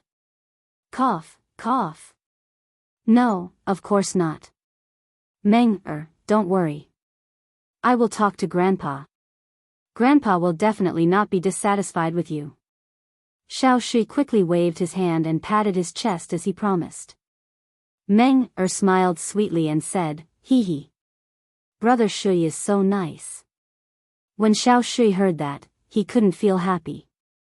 His heart was bitter, but he didn't say it out loud. He secretly hated Li Zixuan to death. The previous grand wedding left a deep impression in the hearts of all the girls in Chang and city. The groom who was going to get married later naturally had bad luck because the girls' requirements were increasing. As the groom, he had to find ways to satisfy the girls' requirements. Just like the new carriage that Li Zixuan used to escort the bride, it had gradually become a must-have item for marriage for many girls. Now, this glass mirror was probably going to become one of the must-have wedding packages. Xiao Shui didn't think much of these products. The Xiao family didn't lack a few thousand strings of coins. However, these things from Immortal Mirror were often in short supply. Even if you had money, you might not be able to buy them. This really made Xiao Shui hate it so much that his teeth itched. If he hadn't asked the servant to stay at the East Market in one day in advance and line up in advance the next day, he probably wouldn't have been able to buy the new carriage until now. Xiao Shui wasn't the only one in a similar situation. Once the Immortal Mirror, a product that was extremely popular with women, was launched, Li Zixuan immediately became the public enemy of all men in Chang and city. Many girls who were about to get married had vaguely expressed their yearning for the Immortal Mirror to their lovers. Of course, this way of expression was tactful and implicit, and some were straightforward like Meng. Anyway, in any case, from today on, there would be one more marriage package in Chang and city, the Immortal Mirror. Chapter 464. Achoo. Achoo. Achoo. After waking up from his afternoon nap, Li Zixuan inexplicably sneezed a few times. Han Yushi, who was at the side, quickly came over and grabbed his arm. She asked worriedly, "Husband, did you catch a cold? How is that possible?" Li Zishuan shook his head. He was a guru expert. How could he catch a cold so easily? How could I catch a cold on such a hot day? Someone must be scolding me. Achoo! Husband, you're talking nonsense. Why would someone scold you when you're fine? Also, who said that you won't get sick when it's hot? You might even catch a cold. I'll get someone to find a doctor to help you take a look. Han Yushi gently pinched Li Zishuan's arm and said angrily. Haha. No need, no need.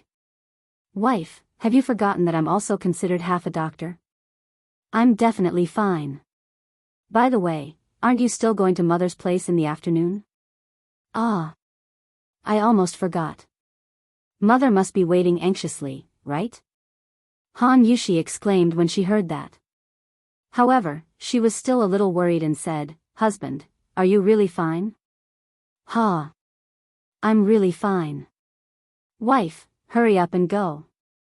Li Zishuan rubbed his nose and waved his hand. Okay. Then I'll go. In the afternoon, Li Zishuan went to the workshop to check on the progress of the cement research. Young master, the hardness of the cement we've made so far hasn't reached your previous requirements after solidification. If it's used for construction, it's really not as strong as glutinous rice mortar. Falbert knew the purpose of Li Zishuan's visit today. He directly came over with a lump of cement and said. Li Zishuan took the cement and gently pinched it with his fingers. It instantly turned into powder. The quality was not good. Falbert, there must be a problem with this formula. Tell the craftsman to continue experimenting with new raw material ratios. Real cement will definitely be dozens of times better than glutinous rice mortar. Although he was a little disappointed, Li Zishuan still encouraged Falbert to lead people to overcome this technical difficulty, because the use of cement was really great. If they gritted their teeth and researched it, they would benefit endlessly in the future. Yes, young master. Falbert felt ashamed in his heart. He cupped his hands and sighed, but this old man heard that young master has recruited thousands of craftsmen and that the construction of Yanhuang College is imminent. This old man is really anxious. Li Zishuan smiled and comforted him. Falbert, don't worry. The academy can use the glutinous rice mortar first. It's not a problem. This time, Liuli has earned me a lot of money, so tell the people below to not worry. Sometimes, the more anxious you are, the less inspiration you have. Li Zishuan was, of course, anxious in his heart. However, he also majored in engineering in his previous life. Naturally, he knew that in scientific research, when faced with difficulties, the more anxious you are, the more difficult it is to solve the problem. On the contrary, in some inadvertent moments, you can come up with some particularly good ideas. Fortunately, Li Zishuan had prepared for both sides from the very beginning. Whether the cement was made earlier or later, it would not have a big impact on the result.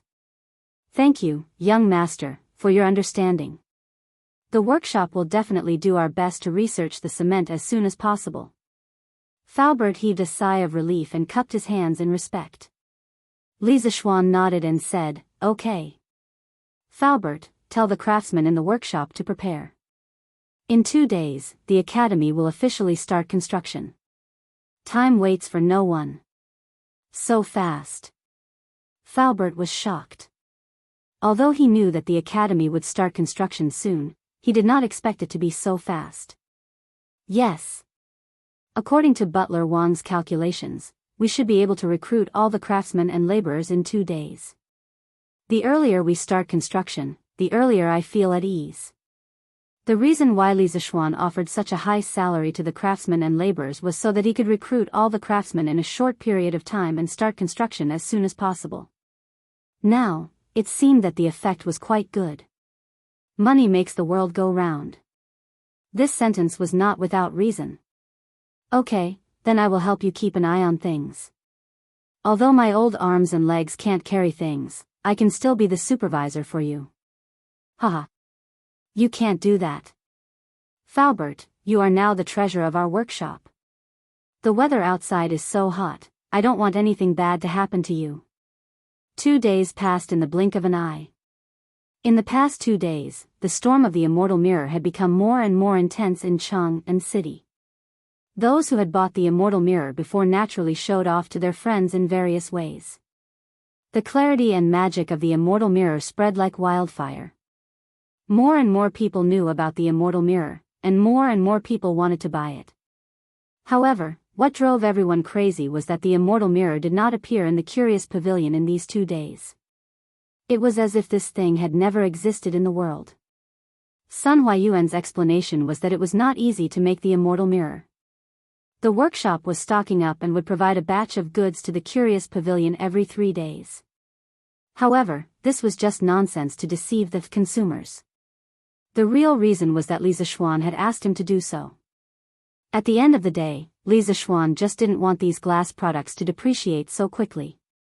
He wanted to make more money with this stuff. He would never kill the goose that lays the golden eggs and saturate the market all of a sudden, casting a long line to catch a big fish. This was a wealth robbery, or wealth redistribution, plan that used sand as a weapon.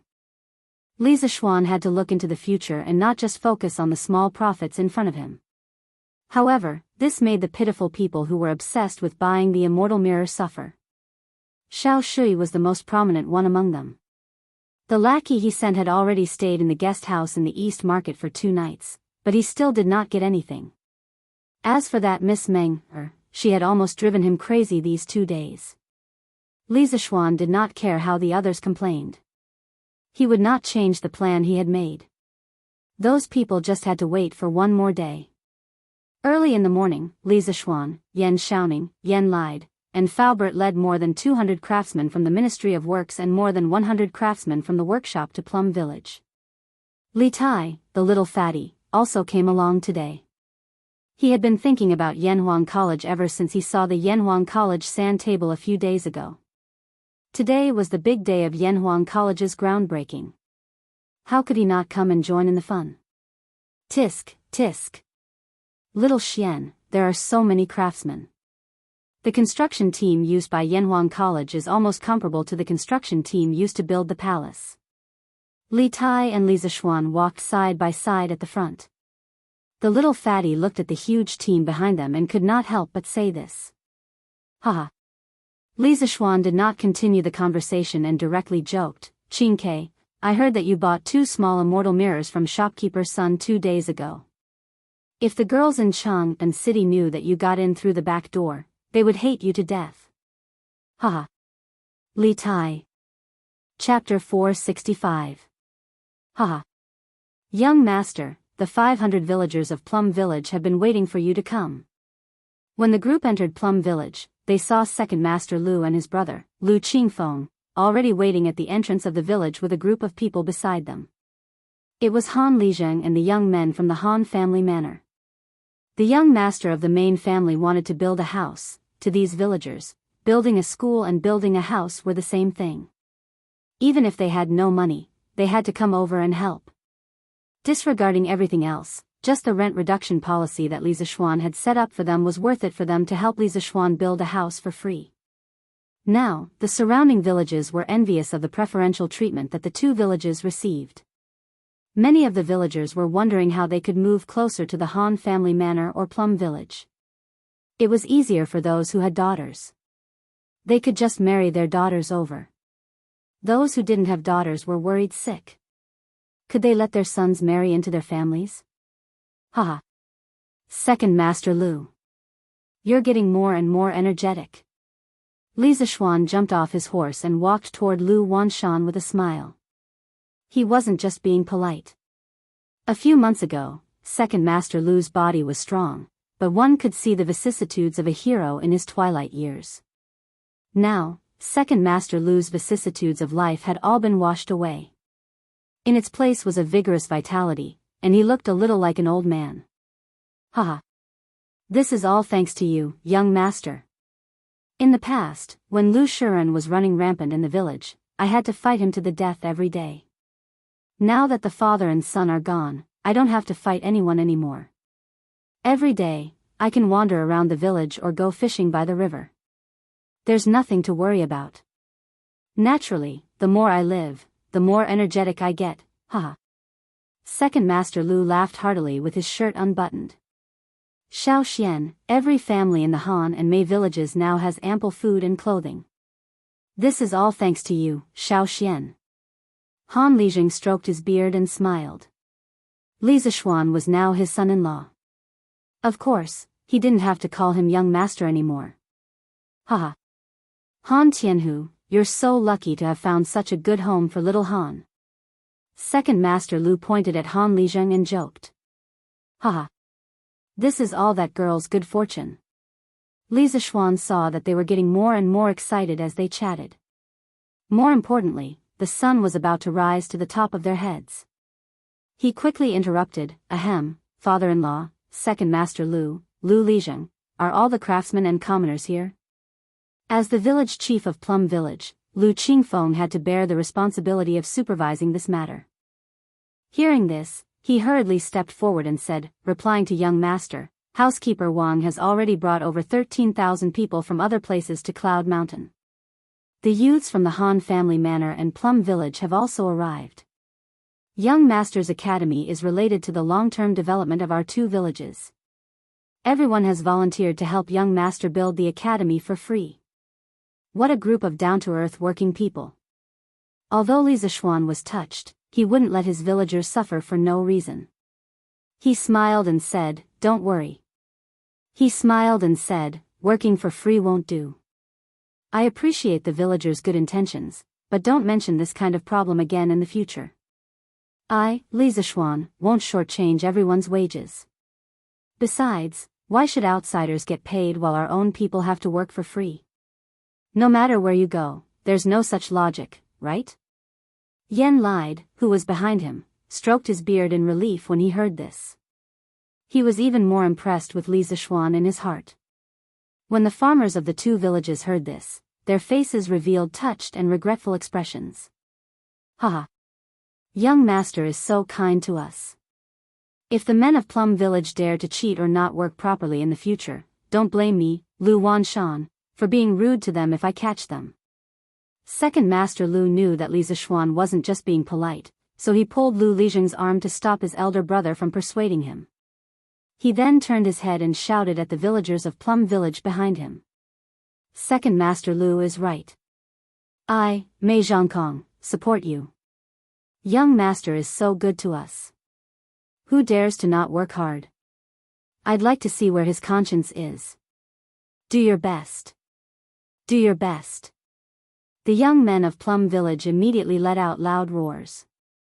Ha! Men of the Han Village, did you hear that?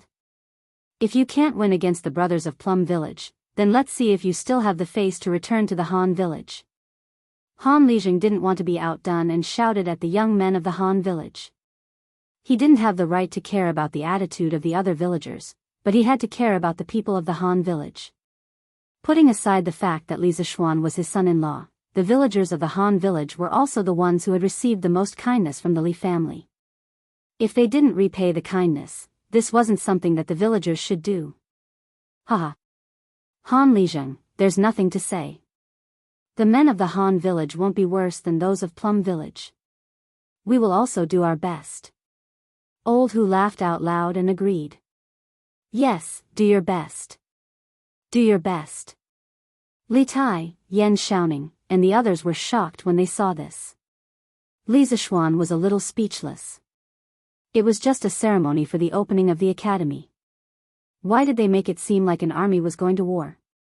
He waved his hand and comforted everyone with a few words. Then, he led the large group up Cloud Mountain. Plum Village was surrounded by mountains on two sides, water on one side, and Cloud Mountain on the north. It occupied a large area and the terrain on the mountain was relatively flat. In the early years, there were people who planted crops on the mountain, but because of the poor harvest, they eventually gave up. In the east, there was Fenglin Mountain. The forest was dense and the terrain was rugged. Some animals often appeared, so it was a good place for the villagers to hunt. In the south, there was Bar River. The irrigation of the Han village and Plum village's farmland depended on this Ba River. Following the mountain path, the group headed up the mountain. Halfway up the mountain, Li Zishuan could hear the hubbub of voices.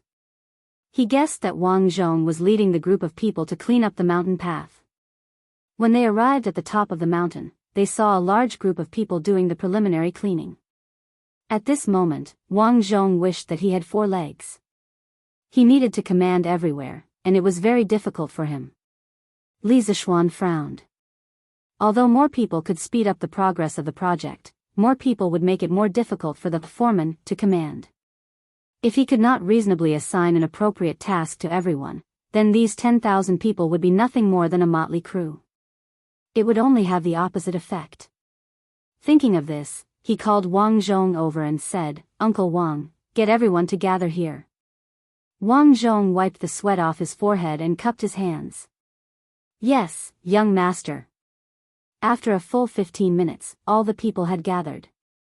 What was worse was that although these people came to gather, they did not have time to idle their mouths. They were still chatting in groups of 3 to 5. The whole place was noisy. Many of these people came from the same village. Everyone had their own circle, so it was not surprising that they knew each other. If there were only 100 or 200 people here, perhaps no one would dare to talk to each other. However, there were more than 10,000 people here, so the situation was not so easy to control. Seeing this, Li Zishuan could not help but frown even more. Chapter 466. On the Cloud Mountain. Yan Lide stroked his beard and looked at Li Zishuan thoughtfully. He was curious as to how Li Zishuan would handle the situation. As the Minister of Works, he had presided over the construction of the Zhao Mausoleum and several other palaces. He had encountered situations even bigger than this. If he were to take charge, he would definitely be able to solve the problem at hand. However, Li Zishuan was different. This lad had no experience in leading an army into battle, nor did he have experience in leading tens of thousands of people to participate in a major project. Therefore, Yan Lide was very curious as to whether Li Zishuan would give him a surprise. Wang Zhong was so anxious that he was sweating profusely. He had also seen Li Zishuan's face, which was as dark as the bottom of a pot. However, faced with more than 10,000 people, there was nothing he could do. He could only command a few of his servants to maintain order around him while feeling anxious. Humph. At this moment, a cold snort resounded through the peak of the Cloud Mountain. Everyone felt as if their hearts had been hammered by a metal hammer. Hundreds of birds in the forest were so frightened that they started chirping and flapping their wings together to fly into the distance. The noisy crowd immediately quieted down. The Cloud Mountain was so quiet that one could hear a pin drop. The power of a grandmaster was terrifying. Faced with this disorderly mob, Li Zishuan didn't rack his brains to think of other ways. When a person's strength reached a certain level, they didn't like to think of ingenious schemes. Using brute force to defeat 10 was the best way for them to deal with things. "Is there anyone among you who is dissatisfied with the salary I'm offering?" Li Zishuan looked at the commoners and craftsmen below and asked loudly. In this era, there were no loudspeakers, but Li Zishuan's voice could still be heard very far. More than 10,000 people in the field could hear him. Hearing this, the crowd looked at each other, but no one dared to make a sound. First, it was because Li Zishuan's cold snort had frightened them. They were just commoners, and grandmasters were very far away from them. However, they could feel that this young man in his teens was very powerful and very powerful. As for the other reason, it was that Li Zishuan's salary was indeed impeccable. "All right. Since no one said anything, I'll take it that all of you are satisfied with this salary." Li Zishuan waited for a few breaths of time. Seeing that no one answered, he continued in a clear voice. "Next, it's my turn to make some requests of you. First, let me introduce myself. I am Li Zishuan, the person who hired you this time. I don't care which village you're from. Since you're here and want to earn money, you have to listen to me. If anyone wants to fish in troubled waters, or try to cheat money by eating and drinking, then I'll ask you to leave." At this moment, everyone below felt a chill in their hearts. Only now did they realize that coming here did not mean that they had 2 months of high-salary iron rice bowls. If they did not do a good job, they would still be chased out at any time. This is the current Minister of Works. The academy that you will help me build in the next 2 months was approved by the current emperor. From now on, all of you will have to obey the arrangements of Minister Yan, the eldest son of Minister Yan, Enchanting. Whatever he asks you to do, you must do it. If you don't want to obey the arrangements, please leave now, lest you be chased out by me in the future and be laughed at by others. Li Zishuan mentioned Yan lied and Li Er in order to give these people another deterrent. Since ancient times, people were afraid of officials, not to mention that the Yanhuang College was a task personally assigned by the current emperor. These people would definitely not dare to be sloppy when they were building in the future. He was right. As soon as these words came out, everyone's eyes were instantly filled with awe. There was no longer any laziness like before. After a few breaths, no one took the initiative to leave. Li Zishuan continued. In the next 2 months, I will randomly divide you into 50 construction teams. On average, each team will consist of 300 people, 10 craftsmen, and 1 captain and 1 deputy captain. There will be groups of 10 people in each team and 1 leader. There will be groups of 10 people in each team and 1 deputy captain. Outside the group, there will be groups of 10. Outside the group, there will be groups of 10. Outside the group, there will be groups of 10. Each group will have 1 captain and 1 deputy captain. Everyone must obey the command of Enchanting. Enchanting will distribute the tasks of each construction team to the corresponding team leader. As the team leader, you must distribute the tasks well and ensure that the tasks are completed in time. When each squad leader receives a mission, you have to divide the mission into smaller groups. You have to cooperate well with each other because you are not alone. You are a group. Don't let your sloppiness affect the entire group or even the entire squad's failure to complete the mission in time. In addition, Enchanting will form an additional law enforcement team. They will evaluate the work progress of each construction team every day. The team with the best performance that day will have the best meal the next day. You will eat the fattest meat and there will be enough of it. Of course, the team with the worst performance will also have the worst meal the next day. You will only be left with carrots and vegetables. Every 5 days, the law enforcement team will make a small summary. The team leader and deputy captain will be rewarded with 2 strings of coins. The captain and deputy captain will be rewarded with 1 string of coins. The team leader will be rewarded with 500 coins. The rest will be rewarded with 100 coins. Every month, the law enforcement team will make a big summary. The team with the best performance will have their monthly salary doubled. The team leader and deputy captain will have their monthly salary reduced by half. The captain and deputy captain will have their monthly salary reduced by 40%. The team leader will have his monthly salary reduced by 30%. The rest will have their monthly salary reduced by 20%. Moreover, the law enforcement team will also evaluate the 5 teams with the best performance that month. The members of these 5 teams will be rewarded with an additional 5 strings of coins. Of course, once the law enforcement team finds a worker with a negative attitude, he must be kicked out immediately. So, you are not alone. What you do will affect your team. If you want to make a lot of money from me, you have to put in the effort. Do you all understand? Huff. Huff. Huff. After Li Zishuan finished speaking, the sound of heavy breathing could be heard in the audience. Everyone was excited by the generous rewards.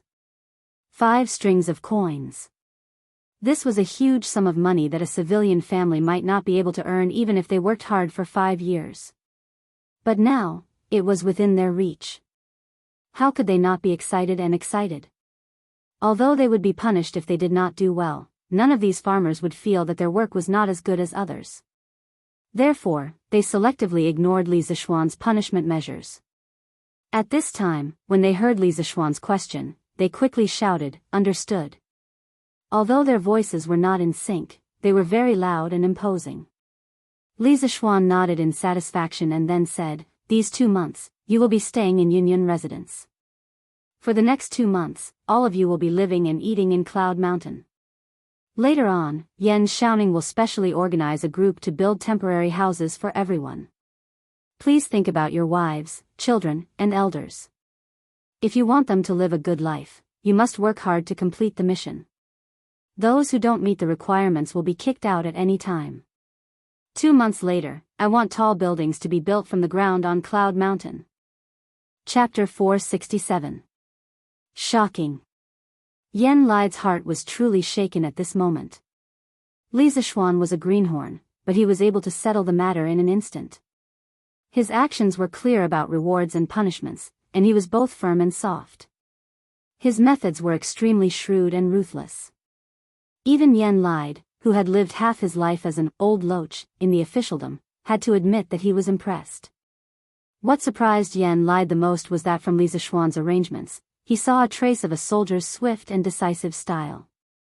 Although Yen Lide was a civil official, he had experienced 3 dynasties and had also encountered chaotic times. He was very clear about the nature of the generals in the army. When Li Zixuan spoke just now, his temperament was like a general lecturing his soldiers. This was hard for Yen Lide to accept. How could a 14 to 15-year-old young man have the ability to lead an army into battle? Yen Lide shook his head and hypnotized himself in his heart. Illusion, this must be an illusion. In fact, this wasn't an illusion. Li Zixuan wanted to use military means to manage the construction team of more than 10,000 people. The punishment he mentioned wasn't to deliberately make things difficult for these farmers. He also didn't have any intention of discriminating against them. In his previous life, his father would go to the city to work when he wasn't working. The people in the city called them migrant workers. Now, this group of people was in a similar situation to his father in his previous life. Of course, he wouldn't deliberately make things difficult for these men who used their hands, labor, and even life's potential to support a family. The reason why he proposed these punishment measures was mainly because his father had said in his previous life that there were many crafty people who slacked off and worked for free. Another important reason was that the construction team he recruited was unusually large. If he didn't set up a perfect management system, the construction site would become a mess. Everyone wouldn't know what they were supposed to do, or whether they were doing the same work as others. In this way, the construction speed of Yanhuang College would be at a snail's pace.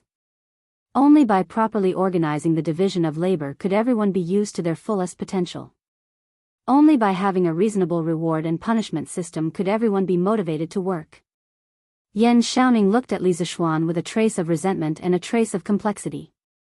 He was resentful because Li Zixuan had thrown the difficult task of being the head of the construction site to him. One must know that being a qualified general was far more difficult than being a low-level soldier. This was because a general often had to consider all aspects of the situation and make the best use of people. God knows how much brainpower he would have to use in order to assign tasks to these 10,000 people. Enchanting was terrified just thinking about it. He was just a technical geek. The reason why there was still a trace of complexity in his eyes was entirely because Li Zixuan's well-organized arrangements just now had dealt him a blow. Li Zixuan was better than him in terms of martial arts and machinery, but his ability to dispatch and command was actually so strong as well. Damn it, he was not giving others a way out. As for Li Tai, the little fatty's eyes were filled with admiration. He felt that Li Zixuan's way of giving orders was very domineering. In just a few months, a hater had turned into a bootlicker or a hardcore fan. This was unbelievable. Li Zixuan probably didn't expect it himself. Shouting, I'll leave these people to you. I know it's hard work, but you have to bear with it. It's a good opportunity for you to train yourself. After all, you'll inherit Uncle Yan's legacy sooner or later. Li Zixuan put on a smile and turned around to speak to Enchanting. At this moment, Enchanting really wanted to curse Li Zixuan, but he didn't know if he should. He looked at Li Zixuan with hidden bitterness. He wanted to refuse, but as soon as he said that, his father's scolding would probably come from the side. As for whether the slap would follow, it was really hard to say. It all depended on his father's mood. Okay. I'll try my best. After holding it in for a long time, Yan Xiaoning only spat out 6 words. Just as he had expected, his father beside him was stroking his beard and nodding in satisfaction when he heard this.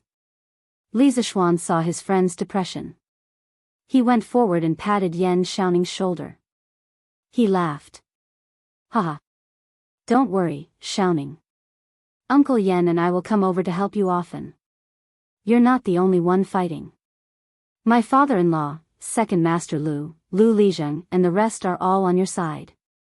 With their help, what are you afraid of? Han Tianhu, Second Master Lu and the rest quickly agreed and expressed that they would fully support Yan Xiaoning's work.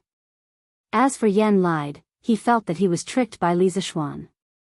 What did he mean by, Uncle Yan and I will come over to help you often? As the boss of the Ministry of Works, he was so busy every day. How could he have time to come over often? He told Li Zishuan that he would come over occasionally, but he didn't say that he would come over often. In fact, this was where Li Zishuan was treacherous. He kidnapped someone's son to a high position. He didn't believe that his father wouldn't come over to help him. Logically speaking, Li Zishuan really needed the help of a master architect like Yan Lied. If he could use money to invite this big shot over, Li Zishuan would be willing to pay 10,000 strings of cash. However, old Yan held an important position. How could he be invited over with money? Therefore, Li Zishuan could only settle for the second best and take the crooked path. After listening to Li Zishuan's words, Yan Xiaoning felt a little better. Although there were a lot of people and craftsmen in front of him, as the saying goes, a strong dragon cannot defeat a snake in its old haunts. This was Plum Village. He had the support of Second Master Lu and the rest. Why would he be afraid of these people rebelling? Therefore, he nodded and said, "Okay. I'll try my best. If there's anything I don't understand, I'll ask you." Haha. You're a good brother. When Yanhuang College is completed, I'll treat Brother Xiaoning to a good drink. Li Zishuan laughed. Then, he pulled Yan Xiaoning over and whispered, "Xiaoning, try to use the young men from Plum Village and Han Village for the captains and team leaders in the construction team. They're all trustworthy and will be on your side. Of course, we can't rule out the possibility that there are outstanding leaders among the others. You can promote them as you see fit. As for the team leader and deputy team leader, you'd better use some experienced craftsmen. Other than being able to lead the team well, they can also give you some useful advice. It's best not to put people from the same village into a team because they're likely to group up. There are only 2 results of grouping up. One is that the group becomes more diligent, and the other is that the group becomes lazier. However, the latter is more likely. As for the law enforcement team, you can do as you see fit. You can also go out and recruit other people. Yes, little Xian's advice is very pertinent. Ning, you must remember it." Yan Lied stroked his beard and looked at his son as he reminded him. "Yes, I know, Dad." Yan Xiaoning nodded. "Hey. Xiaoning, you have to leave a team leader position for me. I must participate in the construction of Yanhuang College. I want to be the team leader." After Li Tai eavesdropped on the 3 peoples, whispering, he suddenly pulled Yan Xiaoning and said. Chapter 468. I want to be a regiment commander. Li Tai's words really scared Yan Lied, Yan Xiaoning, and the others. As for Li Zishuan, he was thunderstruck. "Your Highness, this is not appropriate. As a prince, how can you do such a lowly thing? His Majesty will definitely not agree." Yan Lied frowned and tried to persuade him. If his son dared to be so mischievous, he would have beaten him up long ago. However, this person was Li Tai, so he could only use his mouth to persuade him patiently. A lowly thing? May I ask Minister Yan, when did hard work become a lowly thing? Li Tai seemed to be prepared for this. He cupped his hands at Yan Lied and said seriously, "Qin Ke has been studying engineering with you for several months. Engineering is the study of engineering. If I don't experience engineering, how can I call myself a disciple of engineering? As for my father, I will personally report to him." Yan Lied was silent. In fact, he regretted what he said just now. If he said that engineering was a lowly thing, wouldn't he be scolding himself? However, to let a prince personally participate in the construction of a project, this was somewhat unreasonable no matter what. Since your highness has made up your mind, I have nothing to say. It's better to leave the trouble to Li Er. Yen Lide thought in his heart. Li Zishuan raised his eyebrows and looked at Li Tai in surprise. He didn't think that this little fatty would be able to speak such a serious truth. It really made him look at him in a new light. He had a bright future ahead of him. Li Tai was delighted, but Li Zishuan interrupted at an inappropriate time. Qin Ke, if you want to experience engineering, that's fine. However, you don't have any experience. I'm afraid you won't be able to take on the position of a regiment commander. I'll give you the position of a captain first to train yourself. This kind of practical training will also be of great benefit to you. Li Tai was suddenly very depressed. He just helped Li Zishuan, but Li Zishuan exposed him without mercy. He really didn't give him any face at all. However, Li Zishuan's last two lines made his eyes light up. Putting everything else aside, Li Tai's cultural attainment was still very high. Knowledge on paper is ultimately shallow. I'll have to do it personally. Good. Good. Good. Every word you said is a gem. I've learned a lot. After seriously savoring it for a long time, Li Tai cupped his hands at Li Zishuan and said solemnly. Yen Lide also glanced at Li Zishuan in surprise. He never expected Li Zishuan to be so proficient in the Tao of poetry, to be able to recite such a beautiful line. Haha. That's fine. Xiaoning, you can lead them and start working.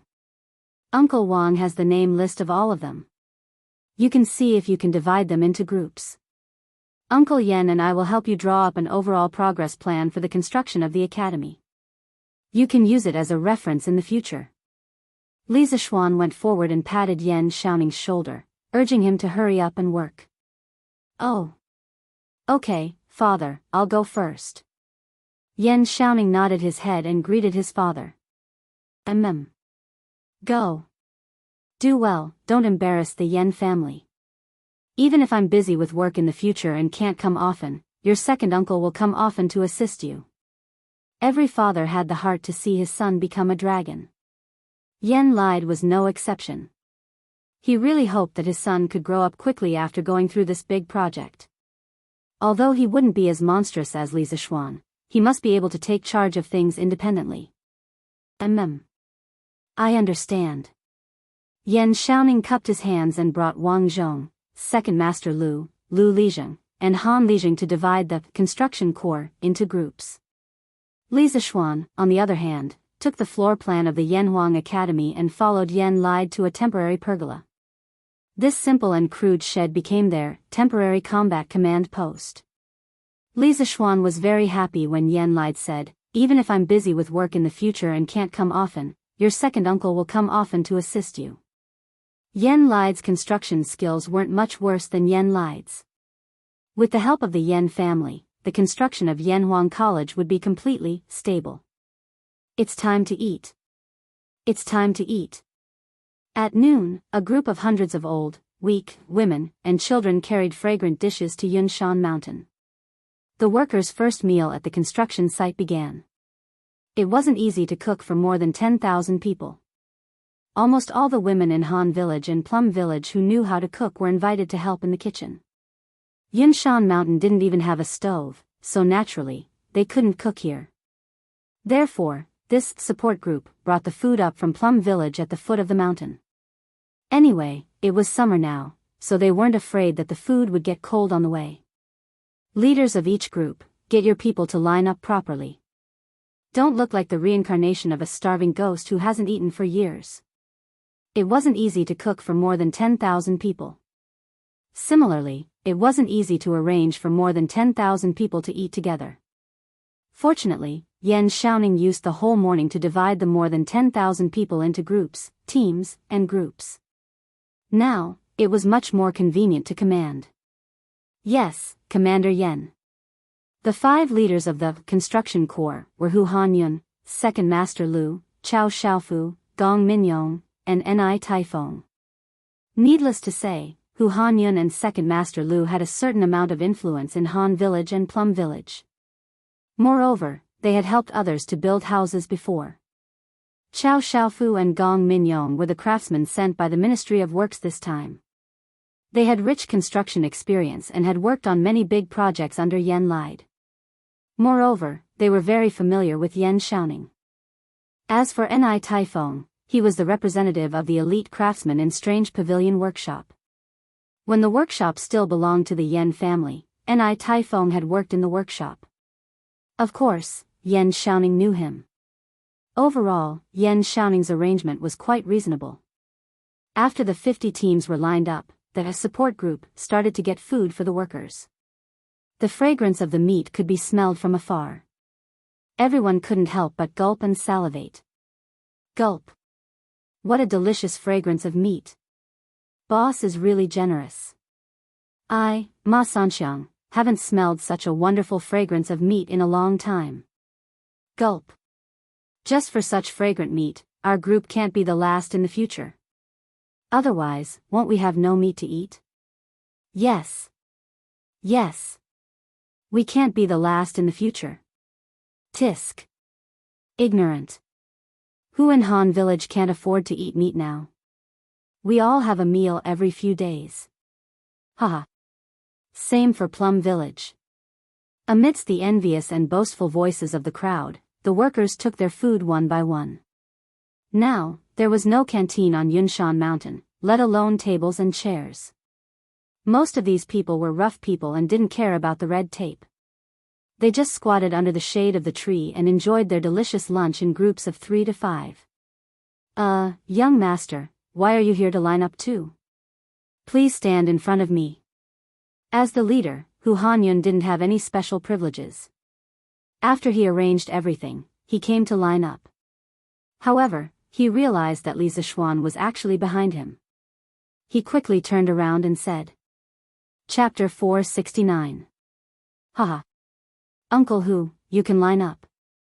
I'm not in a hurry to eat, so I'll line up slowly. And you guys, don't worry about me. Line up in your own line. Eating is the most important thing in the world. No one is more honorable than anyone else when it comes to eating. Li Zishuan waved to Mr. Hu, and then he saw the people in front of the line looking at him hesitantly.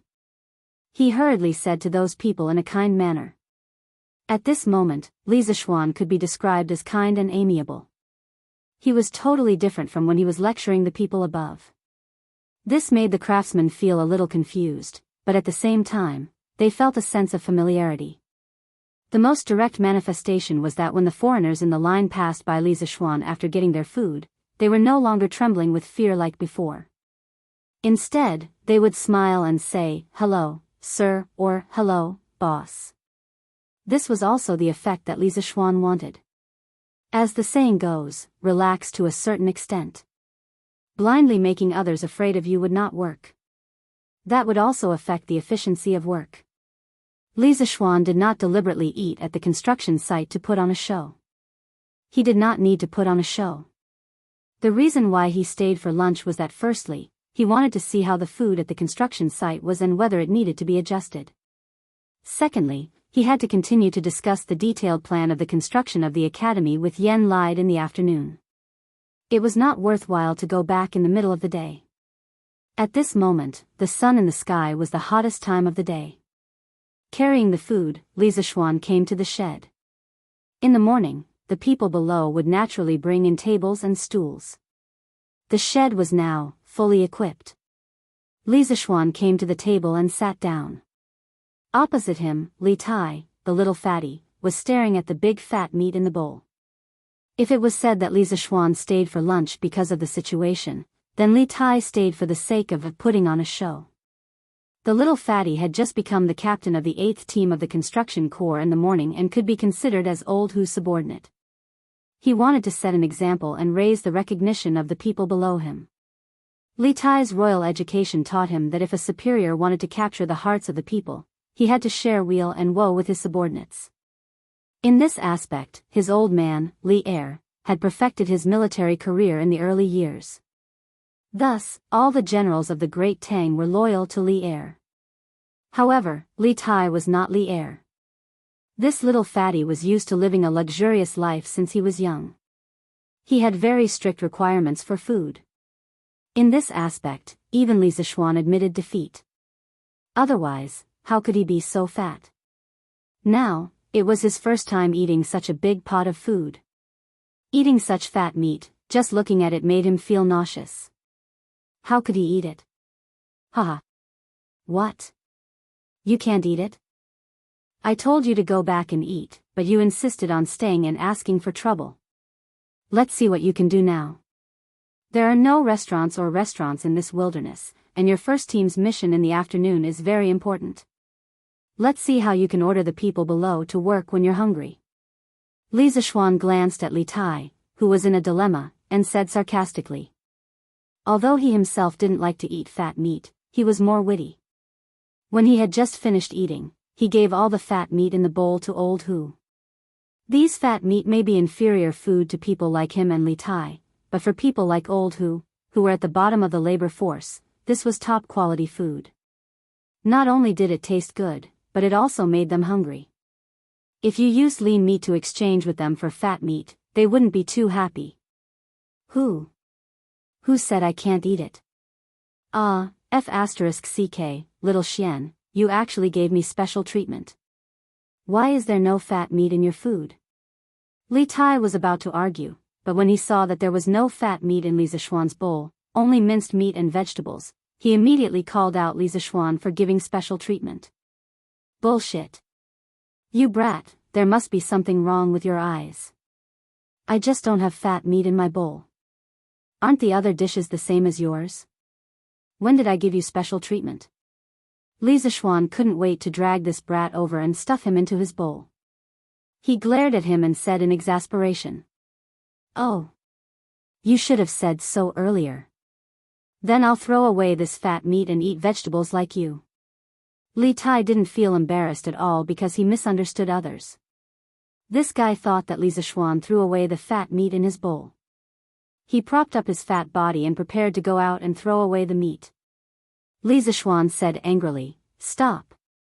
Which eye of yours saw me throw away the meat? I only gave the meat to Uncle Hu. It's fine if you don't like to eat some dishes, but you can't waste food. The food you don't like to eat is a delicacy in the eyes of many people, but you would rather throw away the meat than share it with others. How hateful. Wine and meat stinks at the Vermilion Gates, frozen bones lie on the road. This is exactly what a prince in the palace who doesn't understand the suffering of the common people. This was the first time Li Zishuan said such harsh words. It was also the first time Li Tai was reprimanded by someone other than Li Er. Li Tai was so angry that his eyes turned red. If the person in front of him wasn't Li Zishuan, he would have drawn his sword and killed him. At this moment, his heart was filled with anger and grievance. Yes, it was grievance. His nature wasn't bad. He just didn't think of this method of giving away the fat meat. Wine and meat stinks at the Vermilion Gates, frozen bones lie on the road. These two lines of the poem also gave Li Tai a great shock. He clenched his teeth and didn't say a word. His face was green and white. He wanted to fly into a rage, slam the table, and fight it out with Li Zishuan. But subconsciously, he felt that Li Zishuan was telling him this for his own good. Moreover, he didn't want to be the main character of Wine and Meat Stinks at the Vermilion Gates, Frozen Bones Lie on the Road. He didn't want future generations to think of him, Li Tai, as a prince. If that happened, wouldn't his reputation go down in history? What? You don't agree? You think what I said is wrong? Good. Then go out and take a look. See if the fat meat you threw away is the supreme delicacy in the eyes of those craftsmen. Li Tai's face changed between green and white. Li Zishuan didn't care and continued to reprimand him. He had made up his mind to be a strict teacher today. After interacting with Li Tai for so long, Li Zishuan's attitude towards the little fatty changed from being cautious at the beginning to keeping a distance. Later on, Li Tai pretended to be his disciple and he only taught him in the name of a teacher. In the end, Li Tai accepted him wholeheartedly and wholeheartedly taught him. During this time, Li Zixuan naturally had a very deep understanding of Li Tai's personality. This little fatty's nature wasn't bad, he was just a little arrogant. In these few months of interaction, Li Zixuan felt Li Tai's intelligence, Li Tai's craftiness, Li Tai's arrogance, Li Tai's sincerity sometimes, and Li Tai's funny joy sometimes. Li Zixuan felt that Li Tai was just a smart child who hadn't been completely spoiled yet. Chapter 470. Yes, strictly speaking, Li Tai was really just a child who hadn't been completely spoiled. Anyone who was born into a family like Li Tai's, who was talented and intelligent, and who was deeply doted on by the current emperor, would have a heart of pride. It could be said that if they were in Li Tai's shoes, 99% of people wouldn't do better than Li Tai. Moreover, Li Tai was sincere towards the people he approved of. Compared to those who put on a good face to everyone, but secretly schemed and plotted, Li Tai was much better. Li Zixuan's heart had always been tangled and conflicted about Li Tai. According to the trajectory of history, Li Tai was just a failed product in the struggle for imperial power, and so was his brother Li Qingqian. Li Zixuan didn't plan to get too close to Li Er's sons from the start. He didn't want to participate in the complicated struggle for the throne, and he didn't want to become cannon fodder in other people's political struggles. But man proposes, God disposes. Moreover, man wasn't a plant, so how could he be emotionless? Under various coincidences, his relationship with the two brothers, Li Tai and Li Qingqian, became closer and closer. Moreover, after interacting for so long, he found that Li Qingqian wasn't as sinister, ruthless, disloyal, unfilial, or even a homosexual as the history book said. Li Tai also wasn't as arrogant and conceited as the history book said. These two brothers treated him, as a friend, with sincerity and true nature. Li Zixuan's heart gradually wavered. He didn't know if the history books were wrong, or if Li Tai and Li Qingqian's shortcomings were completely reflected in the later stages of their personality changes. If it was the latter, then Li Zixuan didn't know if he should rescue these two brothers. Later on, when Li Zixuan proposed Gong Shui, Li Tai immediately became one of the staunch supporters of Gong Shui. After that, Li Tai's performance was very satisfactory. Only then did he completely treat Li Tai as his true disciple, and planned to train him with all his might in the future. Since he had decided to take in Li Tai as his disciple, Li Zixuan naturally would not allow the little fatty and Li Tai to turn against each other in the future. He wanted to change Li Tai's fate, he wanted to change history. But in order to do this, he had to first change Li Tai's life values and get rid of some of Li Tai's shortcomings, which were also his weaknesses. Therefore, when it was time to criticize severely, he had to stand up and be a strict teacher. If Li Tai fell out with him because of this, then Li Zixuan could only say that they were not destined to be master and disciple. Bang! After struggling for a while, Li Tai slammed his chopsticks heavily on the table, and then he left without saying a word. Not sure if he really went to look at the workers outside or if he was angered by Li Zixuan's words and decided to quit. Li Zixuan did not chase after him. He didn't even look outside the door. Taoists practiced following one's heart, governing by doing nothing, and letting nature take its course. If Li Tai really quit because of this, or even quit Gong Shui, Li Zixuan could only express regret. He definitely would not kneel down and beg Li Tai to change his mind. He spread Gong Shui out of interest, not for his own benefit. Without Gong Shui, he could still live a simple life. But logically speaking, Li Zixuan felt that with his understanding of Li Tai would most likely not give up his initial ideals and pursuit. He believed in his own judgment. Haha. Smells good. I didn't expect to come here to work. Not only is the salary high, but the food is also so good. It's almost the same as our family's New Year's meal. Oh. Who said it wasn't? TSK, such delicious meat. If it weren't for the boss's rule that we have to stay at the construction site at night, I would want to bring these back home for my wife and children to eat. Sigh. Yes. My eldest child hasn't eaten meat for half a year. We can't eat such delicious meat even during the new year. Sigh. I don't know if the boss is recruiting children. My son is taller than me, and his strength is almost as strong as mine. It's just that he's too skinny. It would be great if the boss could recruit him. Just for every meal with meat, it's worth it even if the salary is reduced by half. Haha. Wu Lauer, you really know how to scheme. Sigh, I heard that the villagers of Plum Village and Han Village can eat meat every few days. I don't know if it's true. Of course it's true. Didn't you see it when we came over this morning? The children here are much fatter than the children in our village. Also, look at their houses. Most of them have been renovated. How can our shabby thatched huts be compared to them? Sigh. Who told them to have such a good boss? Sigh, let's eat quickly.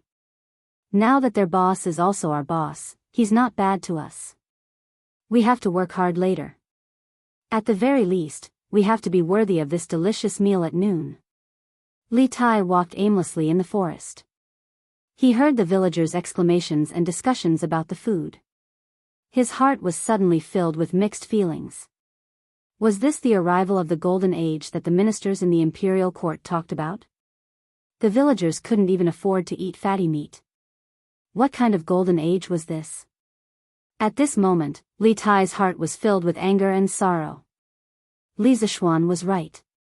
He was just a prince who didn't eat the hardships of the world.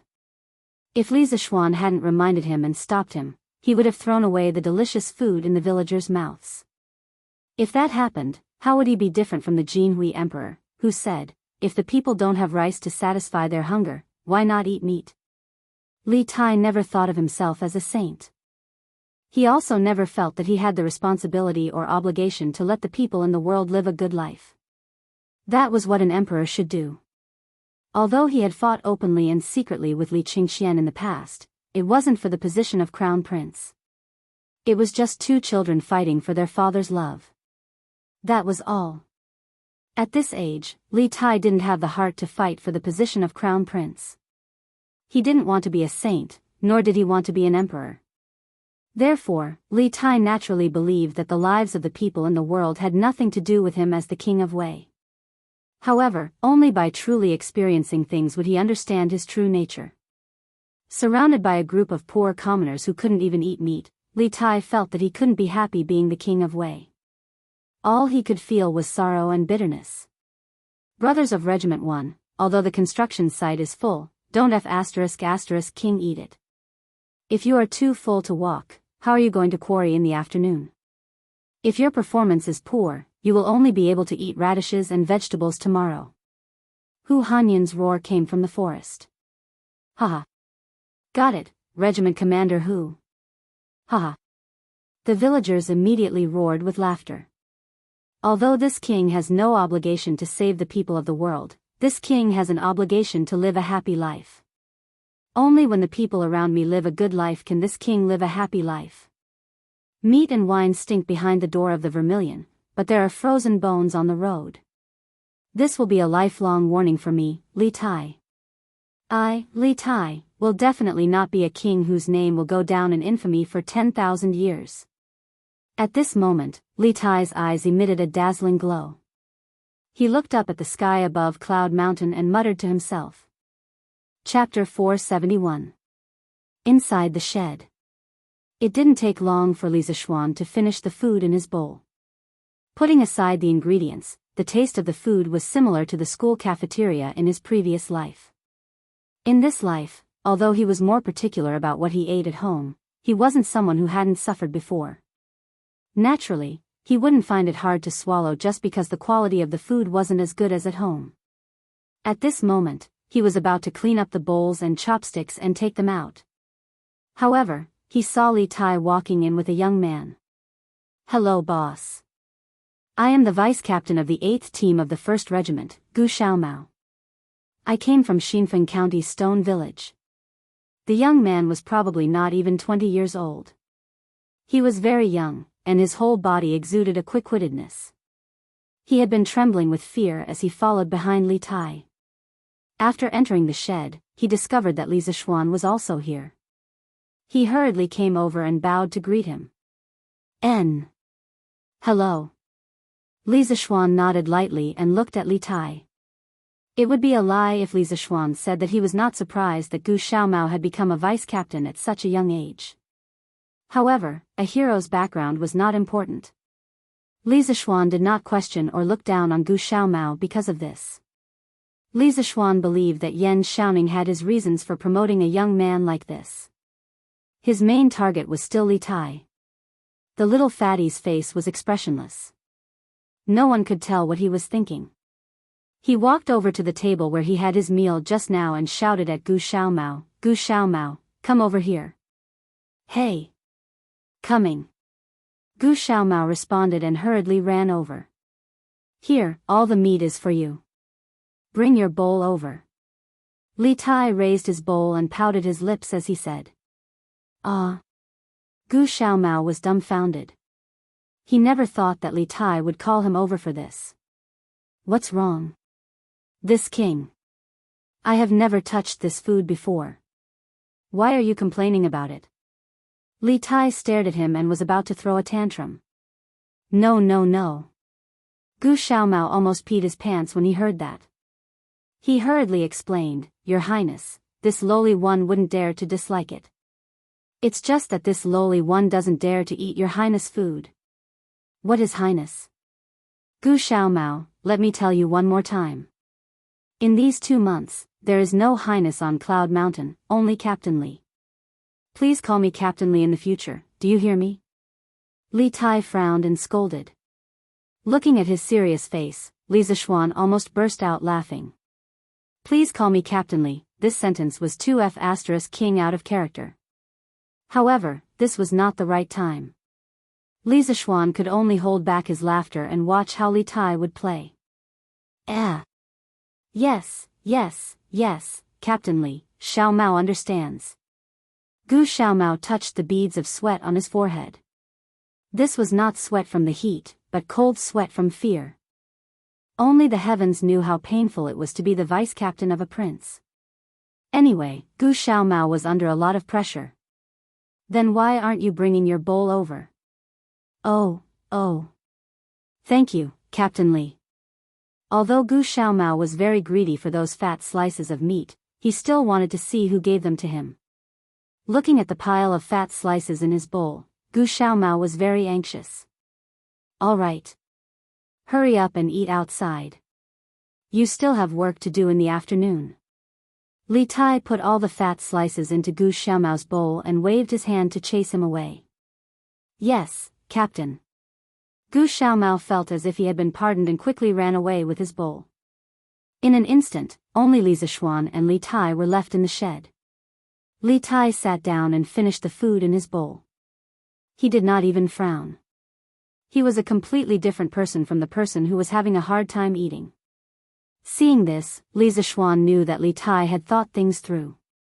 The reason why Li Tai was still unwilling to talk to him was probably because he couldn't bring himself to do so. After all, his words just now were indeed a bit harsh. It was already good enough that Li Tai, who had always lived like a prince, didn't use a sword to cut him down. Thinking of this, Li Zishuan smiled. He did not say anything to provoke the little fatty. He took his cutlery and prepared to leave. "Sir." At this moment, Li Zishuan, who had not spoken to Li Tai since he came in, suddenly spoke. Li Zishuan was startled. In private situations, Li Tai rarely called him Mr.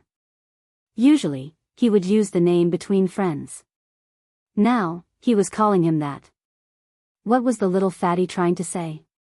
"Sir, can engineering allow the people of the world to wear new clothes and eat meat?" Seeing that Li Zishuan paused, Li Tai continued to ask. Li Zishuan was silent for a moment before saying, "Of course not." When Li Tai heard this, his brows furrowed into a ball. His eyes stared fixedly at Li Zishuan's back, wanting an explanation. Engineering is just a kind of knowledge, just like Confucianism. It's just a dead thing. For the people of the world to have enough food and clothing and for every family to be able to eat meat, the key is how the ruler acts. Although Emperor Qin and Emperor Hanwu were the divine lords of the world, they only managed to pacify the world so that the country would not be bullied by foreigners. The people of the country still did not have enough food and clothing. Compared to Confucianism, engineering has its unique characteristics. It is more like a tool to increase the productivity of the people. As for whether this tool can be fully utilized, it depends on whether the ruler is willing to use it. Fortunately, the current emperor was magnanimous and was willing to give engineering a chance to flourish. Then, the result might be different. So, Qingke, if the young people of Tang can all wield the sharp blade of engineering, although I don't dare to say that 100% of the people of Tang can have enough food and clothing, I'm sure that 80% to 90% of the people of Tang can have enough food and clothing. At that time, we will truly usher in an unprecedented golden age. Li Zishuan knew that Li Tai would have doubts in his heart. He put his hands behind his back and said in a deep voice. In the modern era, even a country as great as America still had beggars. Thus, Li Zishuan did not dare to guarantee that 100% of the people of Tang could have enough food and clothing once the industrial production level of Tang improved. However, he could still guarantee that most people would have enough food and clothing. Tai understands. I'm willing to work with Sir to bring engineering to greater heights. Li Tai gave a disciple's salute and cupped his fists in a serious manner. Haha. Good. I hope that when Yanhuang College leads the people of Tang to have enough food and clothing, there will be a great achievement in it. Li Zishuan waved his hand with a smile and went out the door. Li Zishuan was very happy that Li Tai could walk out of his inner demons and comprehend such principles. In the end, he still valued Li Tai very much. If it were someone else, he would not have put in so much effort. I, Li Tai, don't need great achievements. I just want to live happily. Li Tai looked at the door and mumbled to himself. Chapter 472. Hu Hanyan's first, construction corps, was mainly responsible for the supply and transportation of construction materials at the construction site. The building materials required by the Yanhuang Academy generally consisted of mud bricks, lime, glutinous rice mortar, stone, and wood. The first three were bought from various places with money. For materials like mud bricks, which required a large quantity, a small team had to be sent to the brick kiln to bring them back. In the Tang dynasty, there were many brick kilns among the people, but most of them were small in scale. This time, Yanhuang College's construction corps cooperated with an official kiln near Chang'an. It was more than 30 miles away from Mei Village. The walls of Chang'an and the construction of the imperial palace were all built with mud bricks from that kiln. Logically speaking, Li Zishuan could build his own brick kiln if he wanted. Moreover, the bricks from his kiln would definitely be stronger than those from other kilns. Building a kiln seemed to be very difficult, but it was not difficult at all to actually start. As long as you mastered the technique, building a brick kiln was even easier than building a house. The only difficult thing to solve was the problem of the chimney. It should be known that the chimney of the brick kiln in modern times was 30 to 40 meters high, which was a bit difficult in the Tang dynasty where there were no tower cranes or scaffolding. However, it was not impossible to solve. Li Zishuan knew of a way to burn bricks without a chimney, the circular kiln. The circular kiln looked like a row of long bunkers. Its height was less than 5 meters, but its length was more than 200 feet. The biggest advantage of the circular kiln was that it could burn bricks in a circular manner. It could build 20 kilns, and each kiln could be lit individually. Compared to the conjoined kilns of this era, which had 8 kilns in each group, the circular kiln was more efficient and more fuel efficient. Although there were many advantages to building his own brick kiln, Li Zishuan did not intend to do so.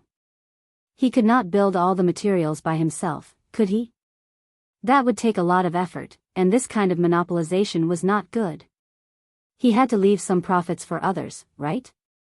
In the afternoon, Hu Hanyan took more than 3,000 people of the 1st Regiment to hunt in the mountains. To be precise, they were going to cut wood. They had to bring back a batch of wood and hand it over to the other regiments to build temporary housing for the workers. For the entire construction corps, this was the first day of work. Other than the division of formations, there was only the construction of a place to settle down. The official building of the academy would have to wait until the next day. Fortunately, it was summer now, and the workers' residences only needed to be able to block the sun and rain. There was no need to think about keeping warm, so it was very simple to build. The sun was setting. Cloud Mountain was still very lively. Rows of small sheds were arranged in the forest, and there was a number hanging in front of each shed. 99% of the workers did not know how to read, let alone Arabic numerals. However, there were so many sheds that Lisa Schwan could only order each of them to remember the number on the sign of their shed in order to prevent the workers from going to the wrong place at night. Seeing that the city gate of Chang and was about to close and the workers' residences at the construction site were about to be completed, he asked someone to find Li Tai and prepare to return to the city. As the chief commander of more than 10,000 people, Yan Xiaoning felt that he was shouldering a heavy responsibility. The workers' residences had not been completed yet, so he would not go back with them at night. As for Yan Lide and Faubert, they had already gone back 2 hours ago. Xiao Xian, why don't you go back alone? There are still 2 people in the 8th squad of the 1st regiment who haven't finished building their residences yet. Li Tai seemed to be intoxicated. This was the first sentence he said when he was called to Li Zixuan. Li Zixuan heard this, stared at him and scolded, "Go away. If you stay outside the city, His Majesty and Her Majesty will skin me alive if they know about it. If the residences are not ready, just leave it to Gu Xiaomao." "What are you doing here?" Li Tai came back to reality and remembered that he was a child with parents. He also understood that Li Zixuan was telling the truth. He could not help but touch his nose embarrassedly and silently accept the organization's arrangement. Li Zixuan glanced at him unhappily, then said to Gu Xiaomao, "Xiaomao, I'll leave the remaining tasks of the 8th squad of the 1st regiment to you." "Is there a problem?" Gu Xiaomao was very perceptive. He knew that this was an opportunity for him to perform. He quickly said loudly, "Boss, no problem, absolutely no problem. You and the captain can go back to the city without worry." "Did you hear that? They're fine here. Qingke, why don't you get on the horse? It'll be bad if the city gate closes later," Li Zixuan urged. "Oh. Okay. Gu Xiaomao, I'll leave the 8th squad to you. I'll come back tomorrow morning." Li Tai nodded his head and mounted his horse. However, he was still a little worried as he warned. Yes, Captain. Don't worry." The 2 of them rode at full speed and finally returned to Chang and City before sunset. Li Zixuan naturally returned to Yongla Lane. As for the little fatty, he had to go to the palace before returning to Prince Wei's residence. After all, he had decided to participate in the construction of Yanhuang College today, and he had not gotten Li Er's permission yet. "Qingke, where did you go and sweat so much? And I haven't seen you all day." "At the Li Zheng Palace." Li Tai saw Li Er and Empress Zhangsun. They had just finished their meal because Li Tai could still smell the leftover aroma of the food in the air. He did not eat well at noon and did not eat well at night. The little fatty was now so hungry that his chest was sticking to his back. Of course, he would be more sensitive to the aroma of the food. "Father, Yanhuang College started construction today. I went to Yunshan with the teacher and was busy the whole day. I just returned to the city and did not have time to take a bath. That's why I lost my composure. Please forgive me, Father." Li Tai answered Li Er's question, but he was thinking about how much food he should ask the chef to prepare when he returned to the prince's residence later. "Oh. Qingke, you actually went to Yanhuang College to help?" How could Li Er not know Li Tai's nature? That was why he was so surprised when he heard Li Tai's words. Empress Zhangsun also interrupted, "Qingke, you left the city for the whole day without a word. I didn't expect you to go to the wilderness. It's a hot summer day. You must have suffered a lot, right?" Thinking about what he had experienced today, Li Tai felt that it was hard, but he felt that it was more fulfilling. This day was equivalent to a month before. "Mother, I didn't suffer. Instead, I learned a lot. I plan to help the teacher build the college in the next 2 months. I hope Father and Mother will allow it." "What?" Li Er raised his eyebrows and stared at Li Tai. He asked, "You have never experienced construction before. How are you going to help Li Zishuan build the college? Empress Zhongsun also frowned and asked, Qin Ke, as far as mother knows, Xiao Xian has invited more than 10,000 craftsmen and commoners to participate in the construction of the college. The construction progress is naturally not a problem. Qin Ke, you have lived in the depths of the palace since you were young. How can you go and suffer?